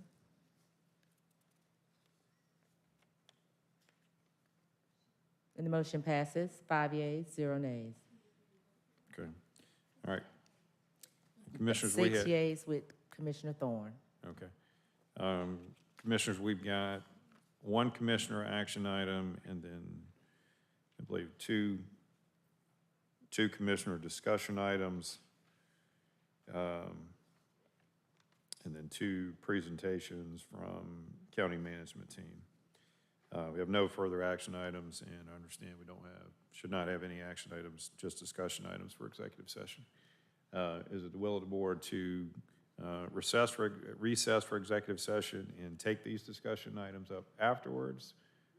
Or is there a desire to hold the further discussion items until the next meeting? Okay, so we want to come back after executive session for these discussion items. Okay, all right. Get a motion to approve. Seconded, vote. And the All right, vote move is to open. executive session for litigation, real estate, and personnel. And the motion passes, 6 yeas, 0 nays. All right. Hopefully we can dispense with executive session as quickly as like eating at the drive-thru. All right. Recording stopped.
Recording in progress.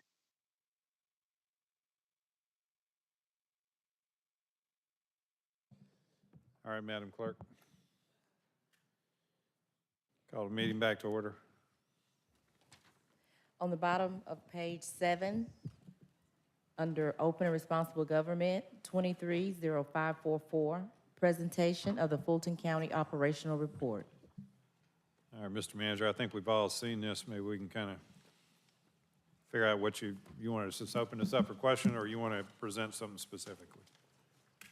I don't think we need to present anything specific. We have, of course, Project Orca data, which is always of interest in here, and Mr. Adams would be pleased to answer any questions about that. There is the jail bridging plan, and I think Doug Schuster from MSI is to be online to present that if of interest. Doug is not here today due to having COVID. And then the back piece of this are pretty routine financials. So I think if we answered any questions, Mr. Vice Chair, that would be appropriate. All right. Commissioners, anybody have any specific questions about the operational report they'd like to bring forth? I think it would be beneficial to get some of the Project Orca numbers. I mean, I think there have been statements made about progress or non-progress in the criminal justice system. I think it would be important for us to, or at least for the public, to receive that information. Mr. Adams? Maybe you could present slides 6 and 7.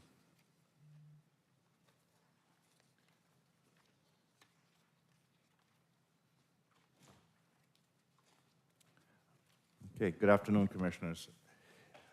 Happy to take any questions on the overall presentation. To date, as you can see from slide 6, we have disposed of 108,000 cases since the beginning of Project Orca, and we have approximately 39,500 cases remaining.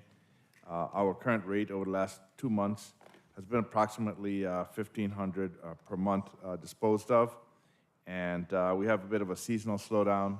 And as I've stated in the past, as we start to get closer to these cases being trial cases, jury trials, we are in fact going to see a slower pace than we did at the beginning of the project. Per the next slide, what you can see is that we still have a bit of a cushion. We are 34,000 cases positive to the plan that was put together, really a straight line plan from when we started to when we expect to end in October 2024. We're obviously using up that cushion as we expected.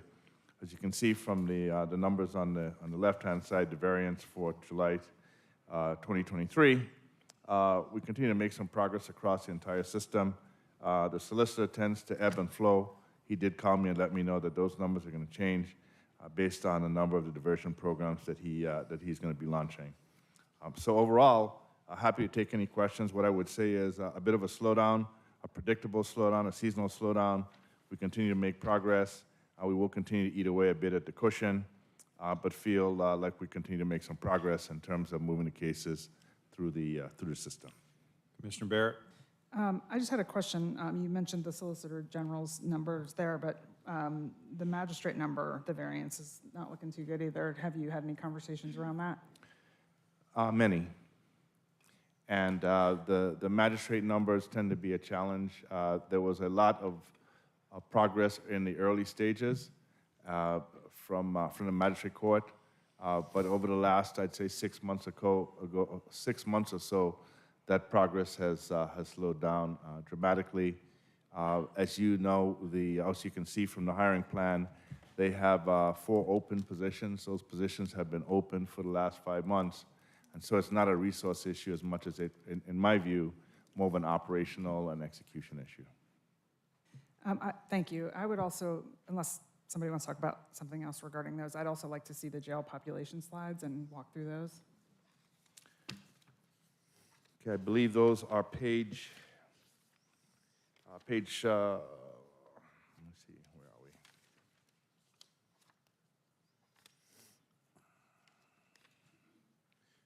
Slide 15. Slide, that's correct. Slide 14, I believe, is where it 15. first starts. Yep.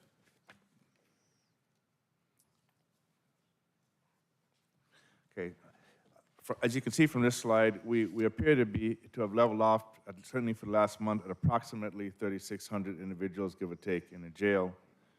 That continues to be high relative to where we were pre-COVID, where the number was approximately 2,600. What we have on the right-hand side displayed is where those individuals are in fact housed across the various facilities that we have. As you can see, that also includes the South Annex, where last month we reopened the South Annex and moved a number of individuals to the south.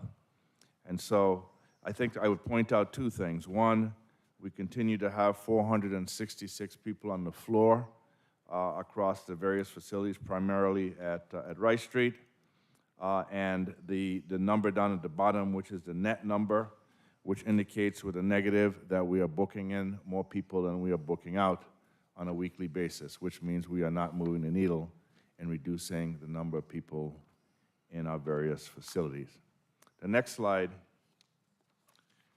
is I'm sorry, go ahead. I'm sorry, Commissioner.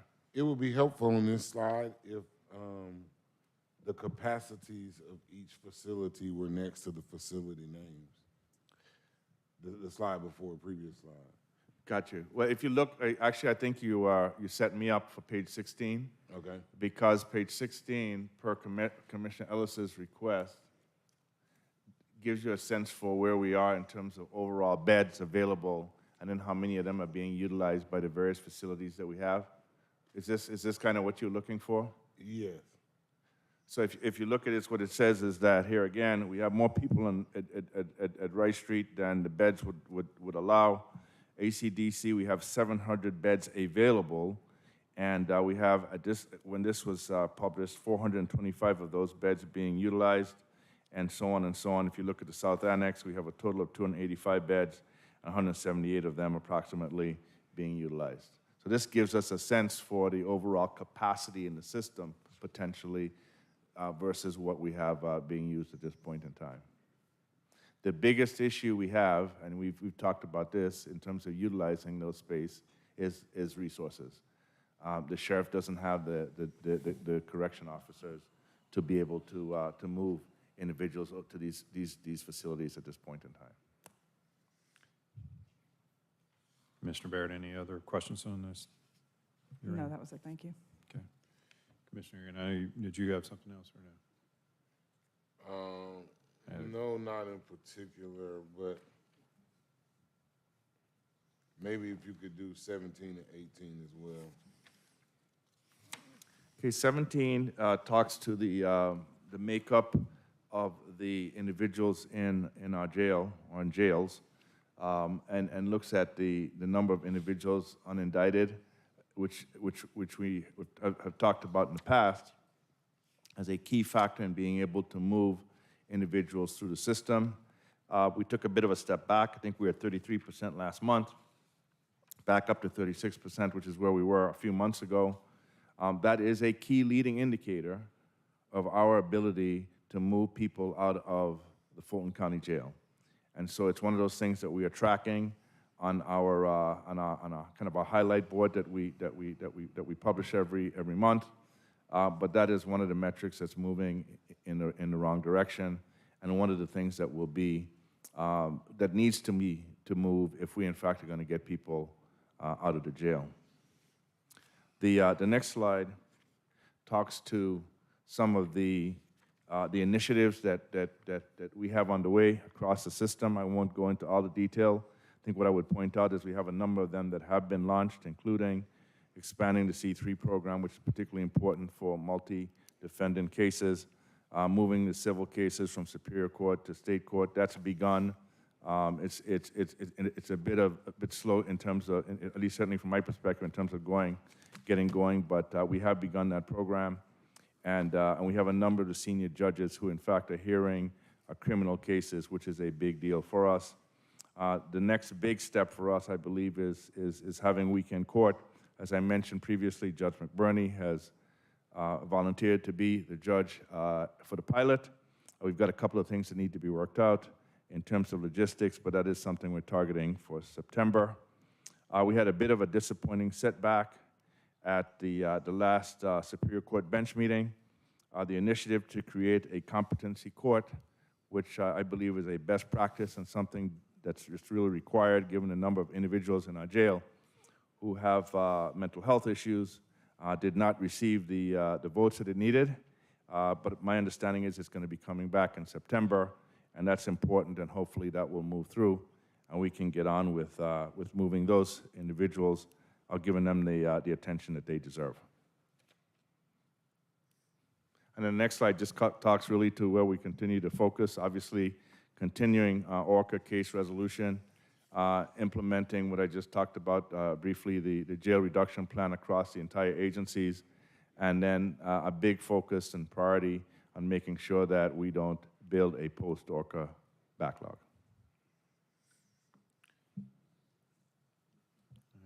Mr. Hall? Thank you, Vice Chair. On page 18, it was good to see these dates move up. And I only had one question, and that was under establish a competency court calendar. It says Superior Court voted against creation of a dedicated competency court calendar at July bench meeting. Why? I guess the short answer is there are some of the individual judges on the bench who believe that they would like to keep things the way they are. In other words, they'd like to have civil cases, they'd like to have competency cases, they'd like to have criminal cases, and they feel like they do a pretty good job of that. And so the thought that we would change that in a way to potentially advance the way we deal with this particular group was something that they didn't want to proceed on. Now, my understanding is that there may have been some communication issues. I'm hoping, I think we're all hoping, I think Judge Glanville is hoping that the bench will get behind this, but I will tell you there's been a lot of effort put in by Judge McBurney and Judge Ingram in terms of having conversations with Savannah that does have a competency court, looking at other models across the country, and I think I remain hopeful that we'll get this across the line, but it was a bit disappointing that it wasn't embraced, because it seems to me, the word I used with Judge McBurney is, it seemed to me to be a no-brainer. And obviously I was a bit optimistic, but I'm hopeful that we'll get folks to kind of embrace this as we move forward. All right, thank you. Could you go to slide 10?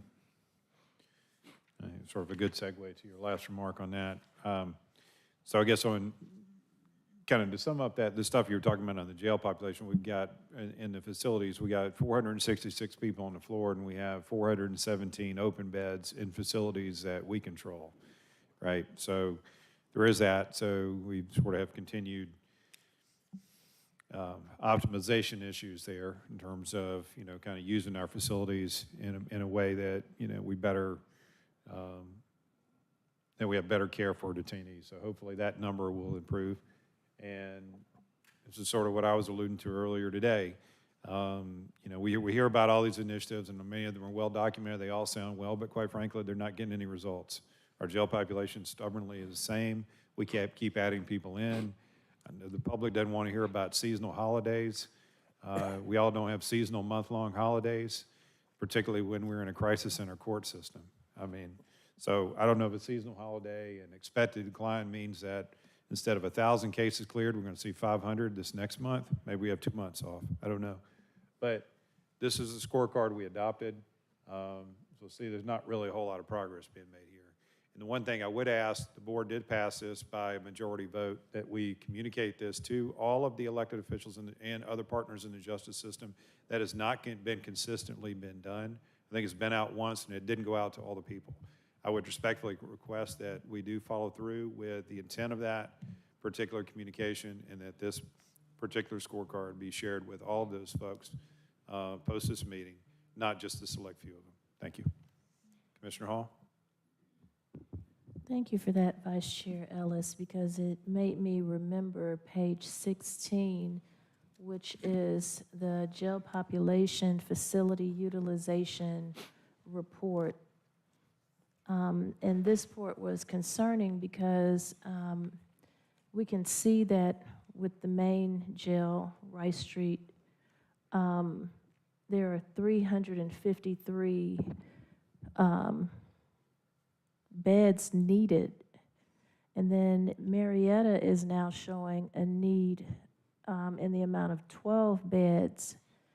And so the question was, well, what happens in this situation that now, I don't ever remember Marietta having a need for beds before, and it seems like we're starting to increase in the number of beds that are needed at our main facility.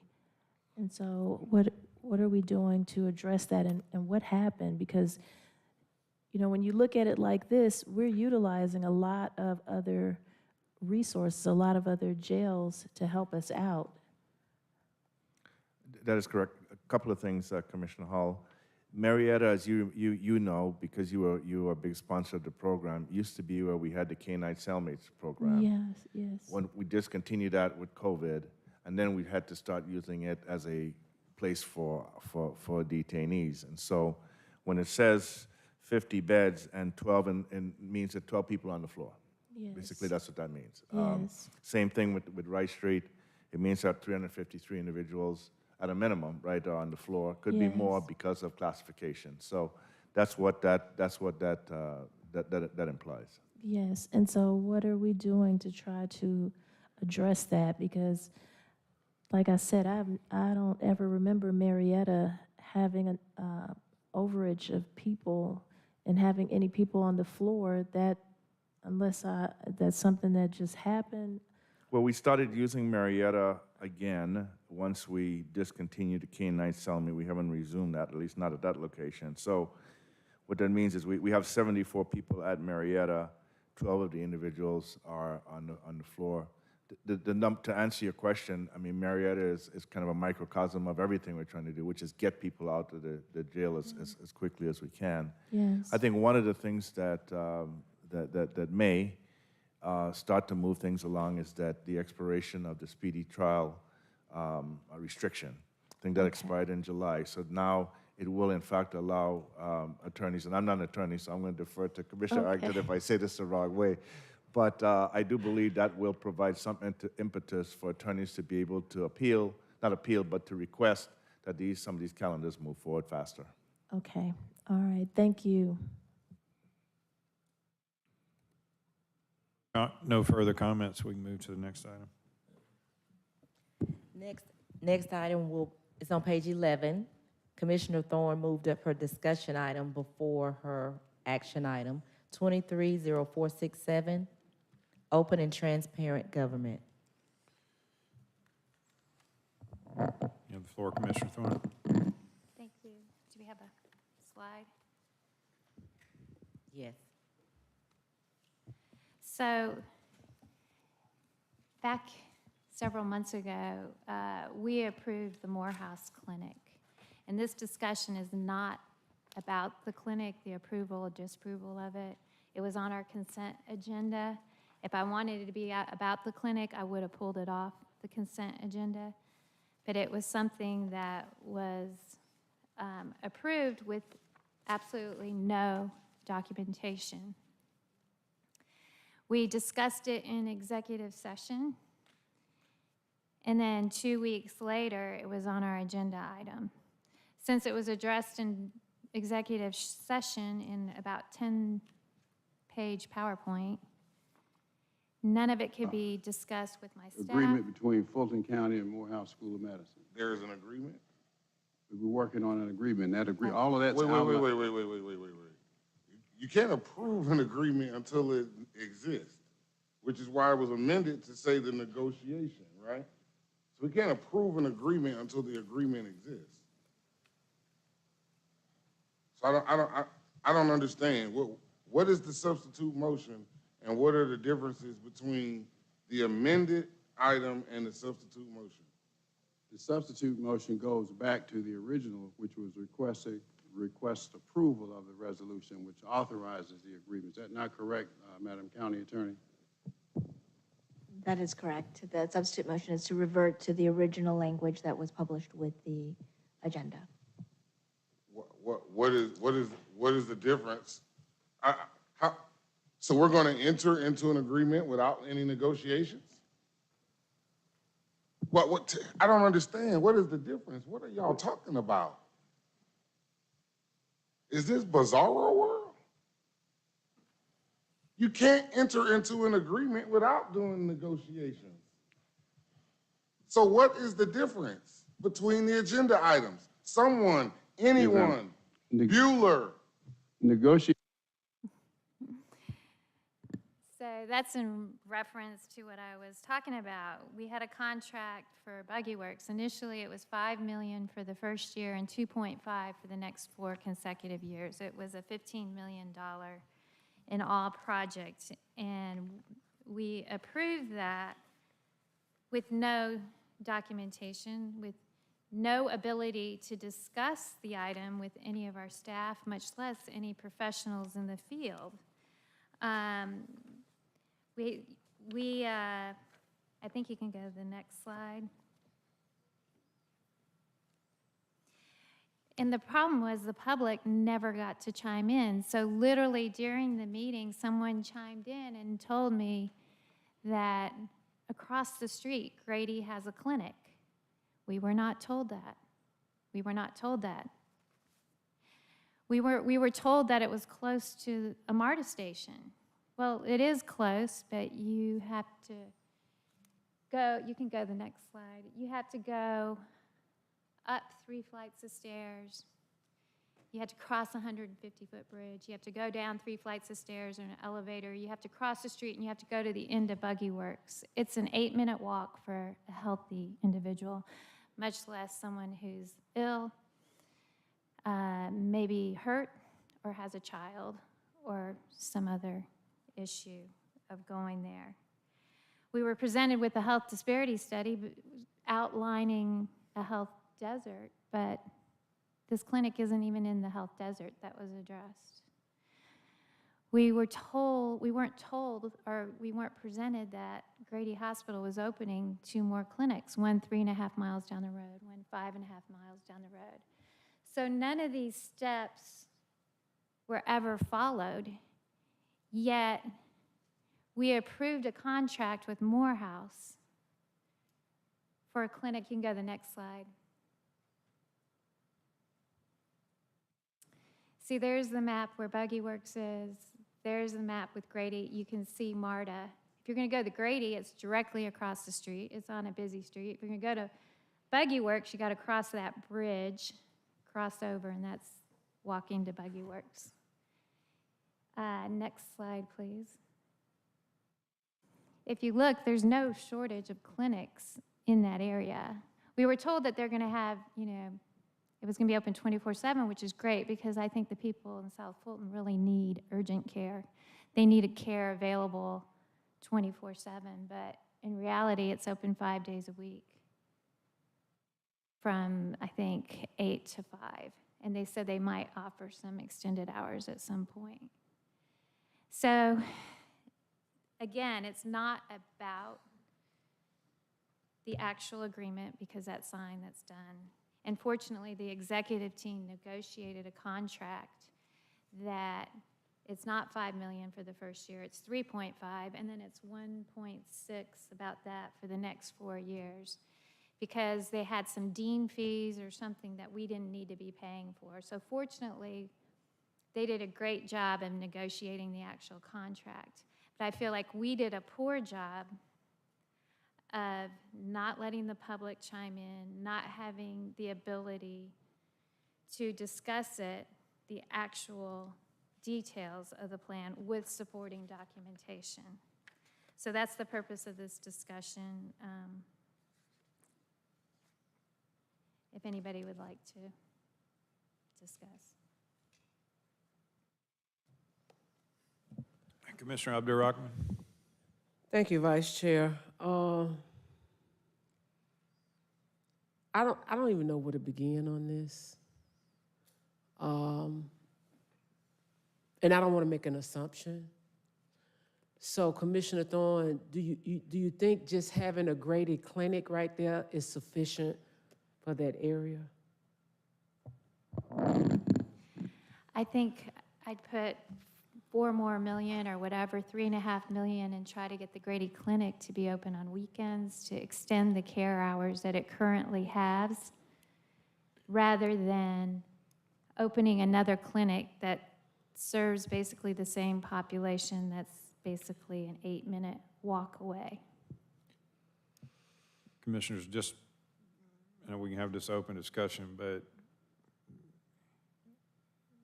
are we having a discussion about the validity of this particular clinic, or are we having a discussion relative to a procedure we want to change? No, I as was a hoping to result have of- it procedurally, because I feel Okay. like we approve something without the Okay. Well, I transparency think we- for the public. Not that this is not a valid discussion point, but I think if we want to have a discussion around whether or not we should be engaged in this and have an agreement with them, I think that's one point of discussion. But if we want to have a discussion and/or an action about, we want to change some point of our particular procedures as a result of what occurred here, I think they're two distinct issues, and I just encourage With all us to due stay on that respect, point. yes, Vice Chair, that's what I was trying to get to. Okay. Because I do see, with all due respect, I do see where you're headed. I don't see how this is proving that case. And so I would really,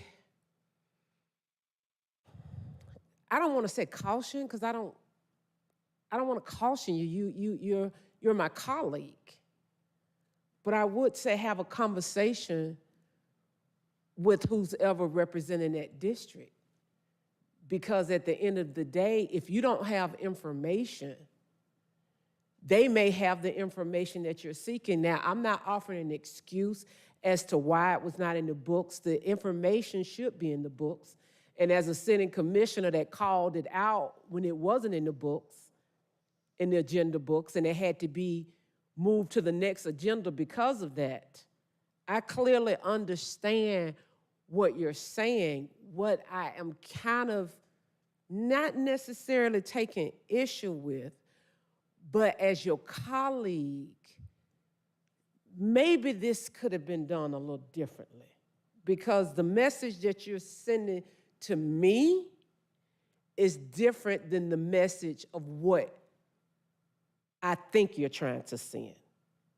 And so it becomes convoluted, and it opens up other conversations, not only about something that we've already voted on, but then with me, and it's no secret, I'm very passionate about us not having the health care we need. And so all you got to do is say health. You ain't even got to say care, health plan, or whatever, and my attendance go up like this. And okay, I admit, it's a trigger for me. But I want you to know why it's a trigger for me. Because it affects my family. And so I understand clearly, because guess what? You and I are different in a lot of cases, day and night. But we have conversations. We talk to each other. So I know right off the bat what you're trying to say. The problem is, for me and those that would be concerned about it, that's not the message I'm getting from that. And so as your colleague that is very concerned that we are being respectful of each other, I would say if we need more transparency, it has to be at a level not only before we get it, but after we get it.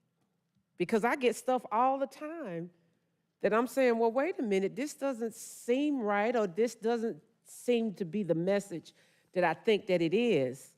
But then I go and have a conversation with the executive staff or another commissioner or someone that has absolutely nothing to do with Fulton County, because guess what? I don't know everything. So I guess what I'm saying here is when you said concerns about using resources efficiently, is that to say that we didn't do it with that?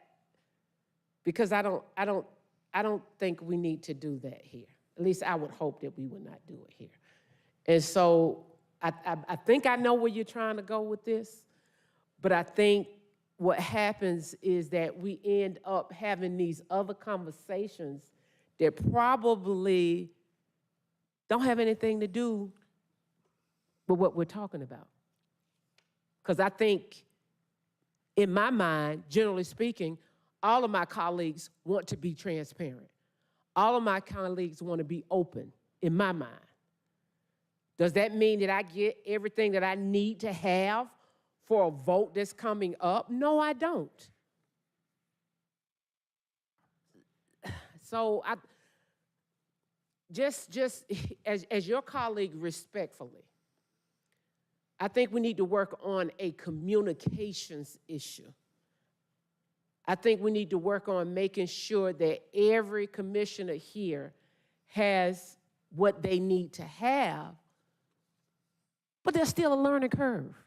You can have everything that you think you're supposed to have, but you're still not going to know the process until you get your feet wet, until you make some mistakes, till you realize, oh, I could have went over so-and-so and had them to pull this information. I could have went over to so-and-so and had them to pull this information. So not to belabor the point, and all due respect for the vice chair because he hit on it, I think we have to be very careful in how we frame stuff.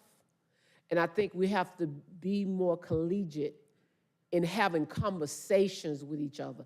I don't have to like you to have a conversation with you. I have to respect you. I don't have to like you. You don't pay my bills, I don't pay yours. You know, my name's not on your check, your name's not on mine. But I think we need to have conversations. And we need to use the resources that we have at our disposal, whether it's the county attorney, whether it's the county manager, whether it's the CFO, whoever it is. Use the resources, because I'm gonna be honest with you, Commissioner Thorne, I'm a little uncomfortable with what I just saw and the message that I think it sent from my perspective, could have been totally different, versus the message that I think that you were trying to send. Okay, Commissioner Thorne. Thank you, Vice Chair. Dr. Rochelle, didn't I have multiple conversations with you over this clinic? Yes, ma'am, we did meet. And Sujo, didn't I have multiple conversations with you over the clinic? Yes, we did have several discussions. The problem is I couldn't discuss it with my own staff. That's the problem, because it was discussed in executive session and none of the material was made available. Sujo, can you tell me, is this a typical way that contracts are normally done in the county? I would not say it's typical, but it's not unprecedented, but not typical. So for me, being a new commissioner, I need to be informed when we make decisions. I don't care if it's a 0.2% of our budget. I'm accountable for every dollar we spend. And I believe in basic economics, opportunity cost. If we spend money one place, we're not going to have money to spend in another place. And right now, we have got to tighten our belts and spend the most efficient way we can. And I felt like the way this was handled was not transparent. Nobody knew. Nobody could speak on it. My staff didn't know. And I was limited in who I could talk to.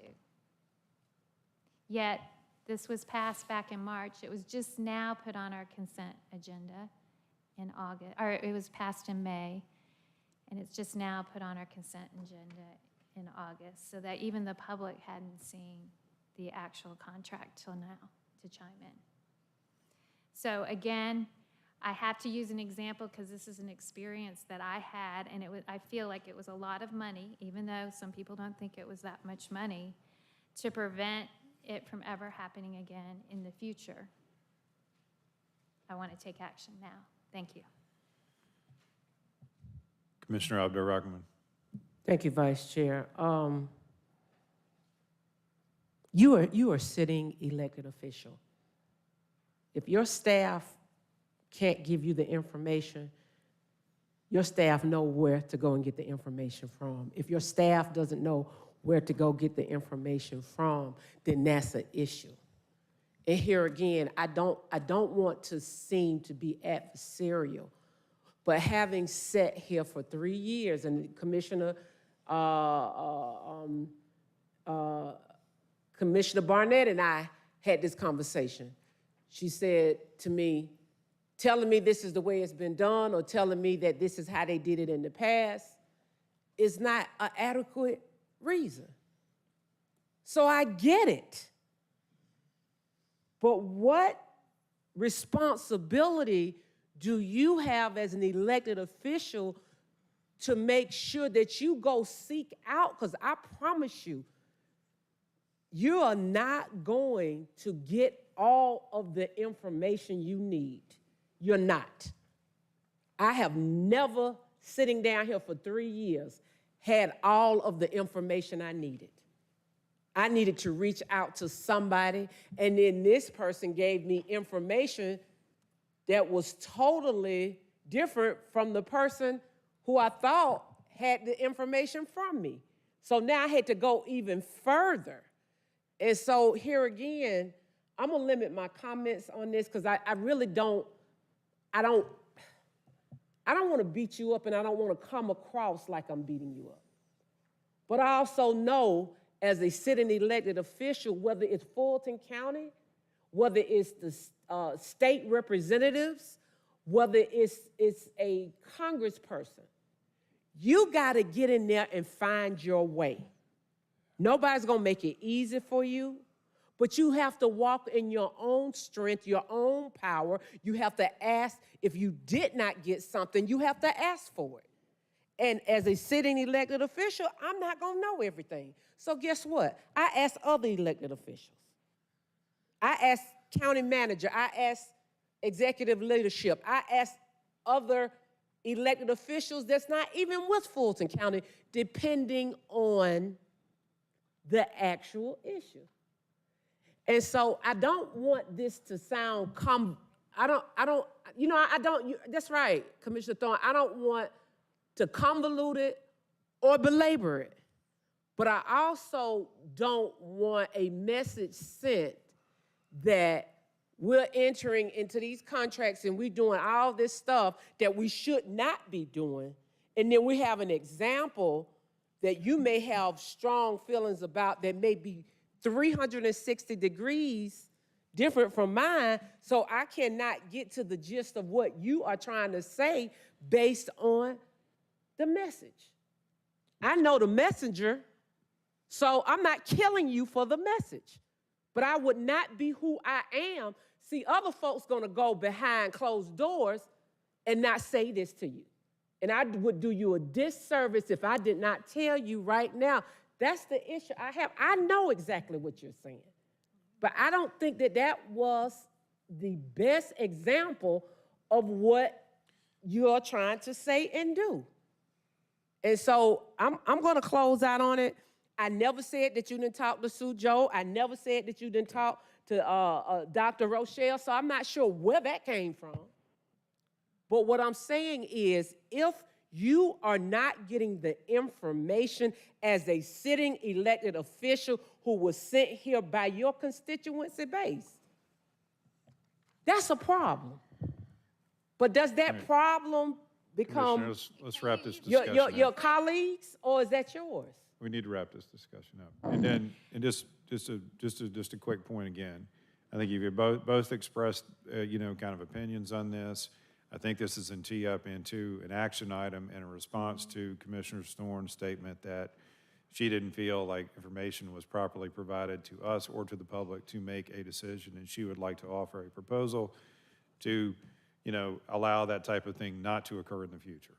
Yes, that and what we're I moving need to towards? defend my staff because my staff was criticized in the previous comment. You have to understand we have rules when we're in executive session. We are not allowed to discuss anything that was discussed in executive session, even with our staff. So yeah, I could say, you know, hey, can you look up this clinic in this location? I might be leaking information. It's a $1,000 fine if I leak information outside of executive session to anybody except those that were in executive session. So that left me Sujo, Dr. Rochelle, and Dick Anderson, and Tanya, you too, I guess, if you wanted to get involved. But that is why, as an elected official, I tried my best to learn what I could, given the constraints I had on me that this was discussed in executive session, and no material was really provided to us before the agenda item came out. So that would lead me into the next item. Thank you. Okay, let's on the next item. 230512, request approval of resolution requiring contracts or written agreements to accompany agenda items appearing on the meeting agenda of the Board of Commissioners to uphold transparency in governance, providing exceptions for those contracts or agreements processed by the Department of Purchasing and Contract Compliance, and for those excluded under the Georgia Open Meetings Act or for emergency situations and for other purposes. Commissioner Barrett, go ahead, Commissioner Barrett. This is sort of two conversations lumped into one since it's sort of a continuation, but I want to say that Commissioner Thorne, I fully appreciate your intent with this resolution and your discussion item. I think, unfortunately, the presentation of including the details of a specific issue did sort of turn the conversation upside down a little bit, which I think was not your intention.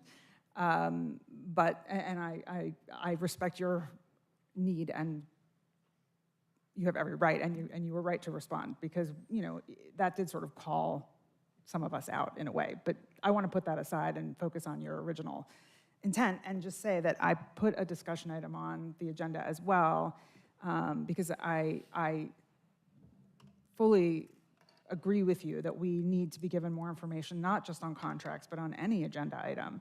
And I think, you and I, Commissioner Thorne, have talked about this offline. I think it's been one of the most surprising things about coming into this world and sort of getting these agendas with sometimes just a headline and no details, or getting last-minute changes to details or contracts or whatever and trying to vote on them in that way. I wish Commissioner Arrington was still here, because he and I have had conversations about, and he has had agenda items on for the last several meetings that have been held regarding changing some rules around procedure and how things are done. The chairman has expressed some issues around procedure. Vice Chair Ellis and I have had some conversations around the procedures having to do with budget. So I think I've had conversations with almost everybody about some policy or procedure.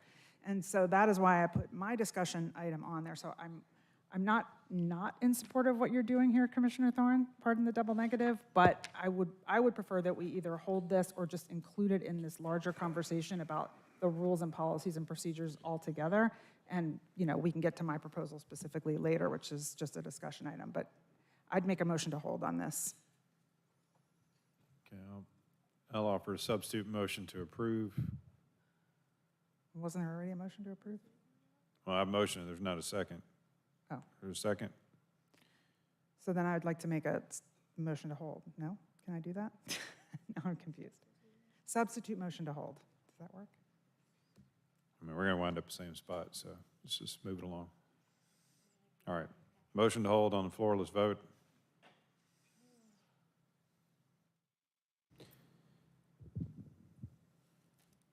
And the vote is open on the motion to hold.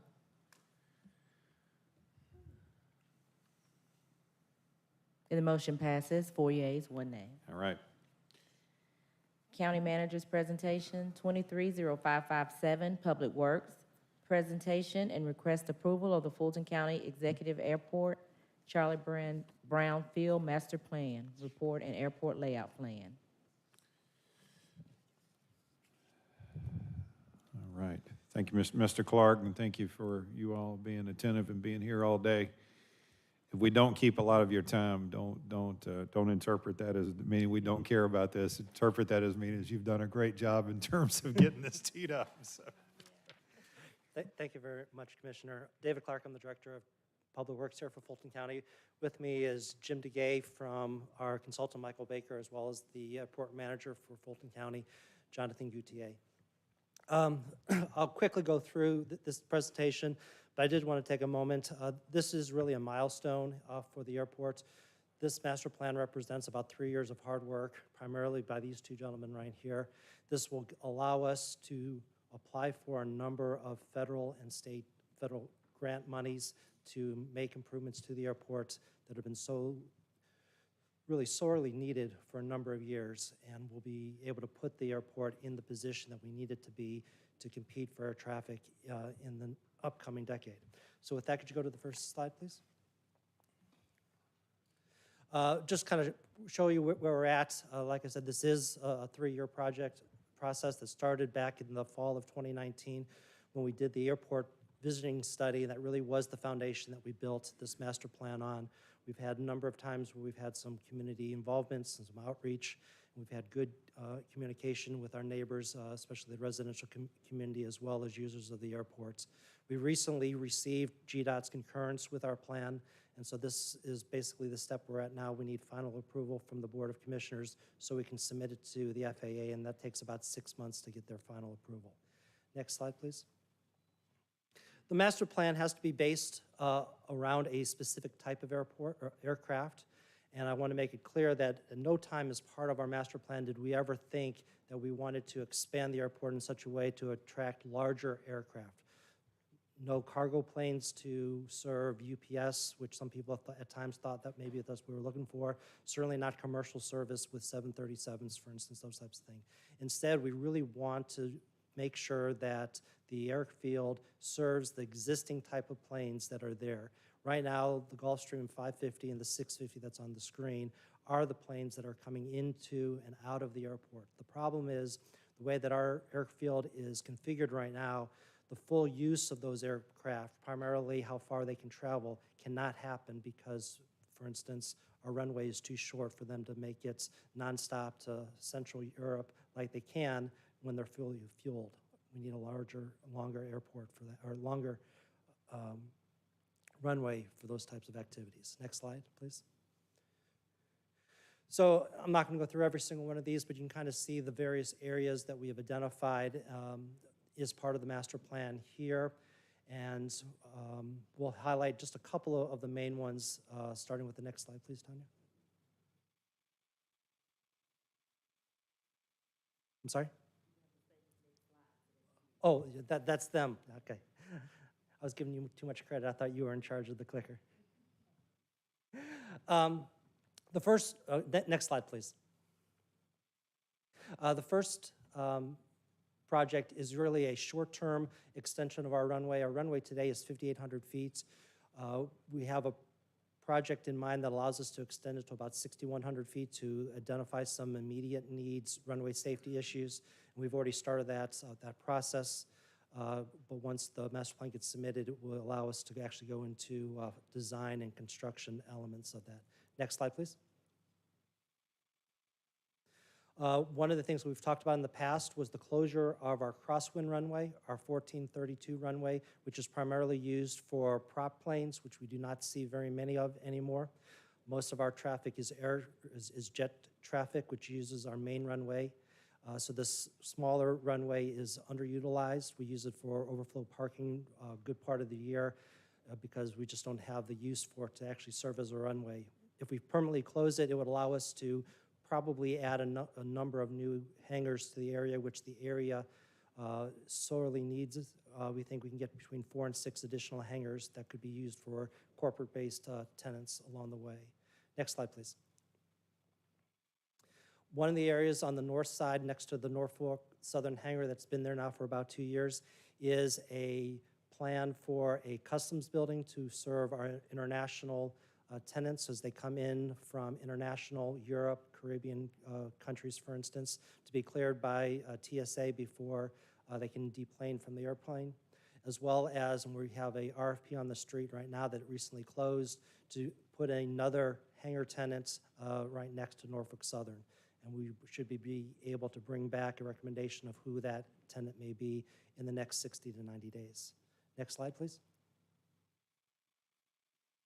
Once we close the main, or the crosswind runway, 1432, it does open up some additional land for development on the the east side of Fulton Industrial Boulevard, shown there in blue, as well as the area in green is what we've talked about in the past as part of the visioning plan, a proposed business park. That elevation is too tall, too high up to actually serve any aircraft purposes, but it would allow us an opportunity to redevelop that into some sort of park. And this is what we're working with Select Fulton on for both these areas if, in fact, the master plan gets implemented.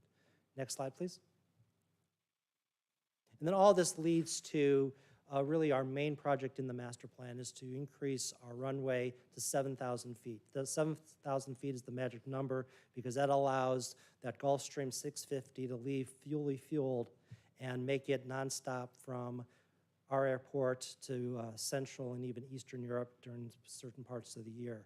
Right now, when they have, for instance, when Coca-Cola leaves our airport to go over to Europe, what they have to do is they leave here partially fueled, fly over to Hartsfield, gets in the Hartsfield airspace pattern, land at Hartsfield, go over to a fuel facility there, fully fuel the plane there, and then get back into the rotation to leave from Hartsfield to fly to Europe. If we went to 7,000 feet, it would allow us to be able to have that exact same plane leave here fully fueled, not have to disrupt the Hartsfield traffic, and be able to serve Coca-Cola, as an example, much more easier. As part of this project, it would require an extension of the runway over Fulton Industrial Boulevard, very similar to the way that the 5th runway at Hartsfield went over 285. Obviously on a much smaller scale, but the same engineering principles are at play. So there's the highlights of the master plan, and with that, I will certainly open up to any questions of the commissioners. Mr. Clark, Commissioner Abdul-Rahman.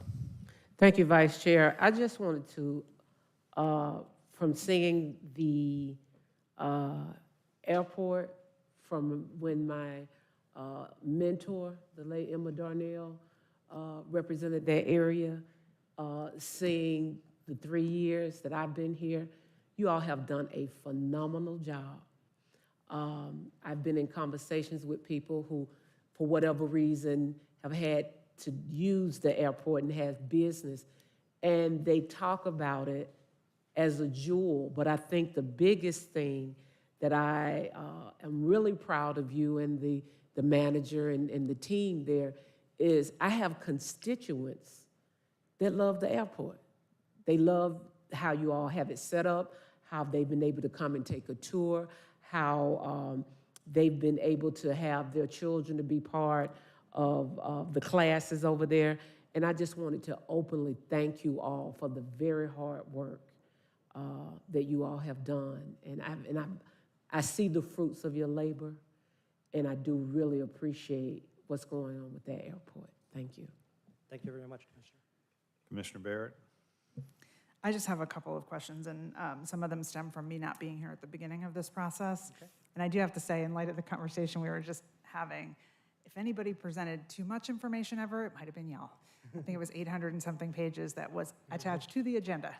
So thank you for presenting that, actually, but I was reading through it, just a little light reading, and I noticed the discussion about the grants for the federal, or applying for the federal funds, rather, and some local funds as well. So I just had a question sort of about percentage-wise, how much of this is coming from federal funds, how much from local, and what's going to be the budget impact of those local funds in 2024 and beyond, I guess. Most of the projects that we get that are qualified for federal funds are funded 90% by the FAA, 5% from GDOT, and 5% from the locals. And so on average, we've been estimating between $2 and $4 million a year that would be our local match, depending on the project. Obviously, the runway over Fulton Industrial Boulevard is going to be a much more expensive project than some of the smaller projects around the taxiways and the runways. So that is the overall kind of budgeting that we've looked at in the past. That all leads up to about $100 million overall local project over the 20-year project. 100 million total from what? For the 20 years of the master plan. Okay, so then next year, the budget amount, we don't know? Nothing? Well, we do know, it's, and Sharon can correct me, but this is more or less self-contained. So the good news is they generate revenues exceeding expenses. Right. And we have a reserve still left for that area. So we do not anticipate any impact on the general fund. So the other question I had just was ROI, all these upgrades and changes, what is that, how does that impact traffic and dollars coming in the future? What's the sort of long-term ROI? Sure, and as the manager was saying, we do not receive any general fund at all. All of the money that we generate at the airport stays at the airport, and we primarily generate revenue at the airport three main ways. The first and most highest use is the leases that we give to the various tenants out there. We own ground leases, they own the buildings, and so we bring in all of our lease money from that, and part of that includes the UPS rental, because we still own the property where UPS is. We have a ground lease with them as well. The second area is the fuel that is sold there. We receive a cut from that. And then the last area is, it is a area that has a lot of filming happening at there, and we receive daily expenses associated with that. So all that brings together, on average, around a $4 million or so annual revenue stream. And that's going to increase because of all? That would increase over that, because we'll be able to have more area to lease when we close the crosswind runway. We'll be able to have more planes and be able to sell more fuel. Got it. Commissioner Hall? Thank you, Mr. Vice Chair. I just want to say congratulations on a job well done. It has been a long journey from back when Anna Roach was here and the former airport manager, and the presentations and the walkthroughs and the tours of the new hangar and those proposals that were being put forward. So you guys have done some really awesome work, and just thank you for what you presented to us today. It's a long time coming. Thank you, Commissioner. All right. I believe we have any other comments, so thank you all. We do need a motion. Oh, motion to adopt this plan. Yes, thank you very much. So, all right. Presentation request approval. Say that now. All right. Should have had you up earlier. And the vote is open. And the motion passes, 5 yeas, 0 nays. Thank you. 23-0558, discussion, proposal for review and update of Board of Commissioners rules and procedures, sponsored by Commissioner Barrett. Commissioner Barrett, how do you want to proceed with this, given we don't have a full board here for discussion? Well, I'm not asking for a vote, so I'll just introduce it to you all and get your feedback, and we'll make it real quick, because I know everybody wants to go. I did include a memo that is in the agenda with sort of what I was proposing. But to shortcut that, essentially, it sort of talks about why, which we've already talked about a little bit today. I'll just sort of shortcut all of that, but I think what I would like to see happen is a retreat meeting, a special call retreat meeting for the full board, with the intent of reviewing and updating all of our rules and procedures. Some of this probably can be done ahead of the meeting by the county attorney's office and the county clerk's office to try to get us some ideas of what's outdated and that kind of thing. But the idea would be for us to have a retreat meeting, agree on the updates, and then also discuss things like what Commissioner Thorne brought up today and what Commissioner Arrington has brought up and I have brought up and the rest of us regard some of the rules and how we would like to see things change so that we can work more collaboratively and have more time for research, study, conversation, et cetera. And of course, just to note that none of this would be, the intent here, I think for all of us with these rules changes is not to slow down the business of the county, but rather just to make sure as a board we're operating in the best possible way for our citizens. Again, the proposal would just be to have an offsite with an agenda, ideally designed by a qualified third party such as ACCG or the Carl Vinson Institute of Government, that it would include all of us, all 7 of us, ideally, the county attorney and the clerk, along with that facilitator from that third party to sort of keep the discussion flowing and get us to the goals of sort of having this new updated rules and procedures. So I just wanted to bring this to you all today as sort of a discussion item, and if everybody is sort of straw poll okay with it, I don't even know that we need a vote really for this, but if we could direct the county clerk to start organizing it is kind of where I'm at. Okay. And I mean, you did all hear the chairman say earlier that he was in support, so. I'm Commissioner all in Thorne. support of, sorry, went ahead. I'm all in support of, discussion. I think the intent of this is really good.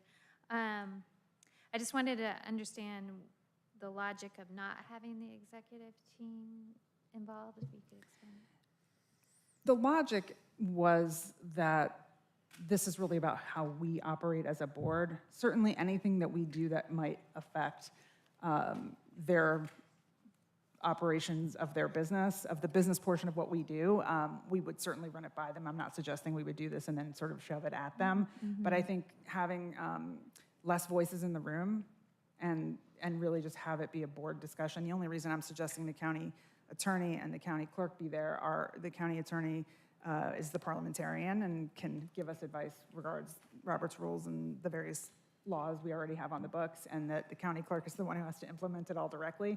So I felt like she needed to be there as well and be able to give her input in terms of how things have gone in the past and that sort of thing. But that was the idea behind that. Okay, just as long as we're not, because I learned from my resolution that I ended up holding last meeting was because purchasing, Felicia brought to my attention some concerns she had about a resolution I was about to pass and how it was going to impact her department. So I made sure, that I had her look it over, and she was just a very valuable resource and something I didn't know. I didn't see her perspective. So I feel like their perspective is much needed in the conversation, but as long as we're running things by them first. Yeah, and that's why I brought it up as a discussion item today. Commissioner Thorne, I think you make a really good point, and I think I like still the idea of a smaller group of us, but I think you're right that we certainly wouldn't come out of that meeting with like, okay, here's the rules, take this, county manager, and sorry, too bad, so sad. Like, I don't think that's the intent at all. So certainly we could have a process in which we come up with our proposed set of rules, and then we kind of run it by the executive team for feedback. Any further discussion, anyone? No, I would just ask from a straw poll perspective, are we okay with moving forward generally? Do you want to take a vote? Do we want to? Does anybody have any thoughts about that? Commissioner Abdul-Rahman, what's your view? Out of respect for Commissioner Arrington and the chairman, I know they probably, well, I wouldn't know about Commissioner Arrington, but I know that Commissioner Chairman Pitts did say he would support it. I don't know if we need a straw poll, but I do think we're moving in the right direction. And I think I do have some questions, but it's not questions that would keep me to not support it. I guess that's what I'm saying. So however way we need to move forward, I would want to make sure that they are included because we're talking about really changing how we do things here and how we've done it in the past. And in the past, if you had your 4 votes, it didn't matter if you had somebody, whether they were for or against it, it didn't matter. And so I think that moving forward, and that's not saying that you don't have yours, but what I'm saying, just moving forward, if we can make sure having one person absent, that's kind of okay, but when you got two commissioners absent, I just think that we just need a little bit more discussion or a little bit more time with it. That would be my only concern. So how about this? How about if we move forward on just getting some dates and some preliminary thoughts from them, but we don't actually make a move forward until the next Do we have meeting? to do that right now?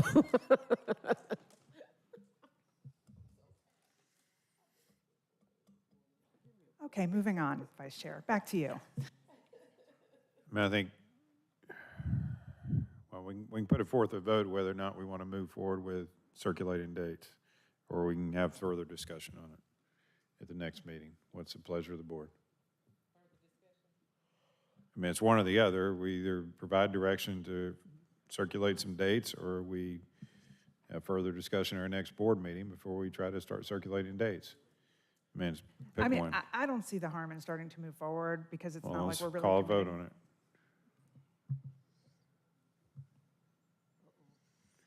on it. I mean, we speak with one voice or not. I mean, let's just ratify it up or down. We want further discussion, or we want to like start circulating dates. I would be comfortable with further discussion if that's not, if you're not, if you're open to that, Commissioner Barrett. I go back to the thing that I said. We not only have one, we have two commissioners that are absent, and they probably do support this, but just in a spirit of moving forward, I would like for us to have further discussion on this. Like I said, I don't have a problem with it, but if we can have further discussion, I would appreciate it. Okay, well, since the idea of the agenda item was for discussion, then let's just leave it as a discussion and we'll consider the rest later. Okay. All right. Well, if anybody, I think, in between has feedback for Commissioner Barrett on the concept, I think it would be useful to sit down and have that conversation with her. All right. Any other items come before us? All right. With that, meeting's adjourned.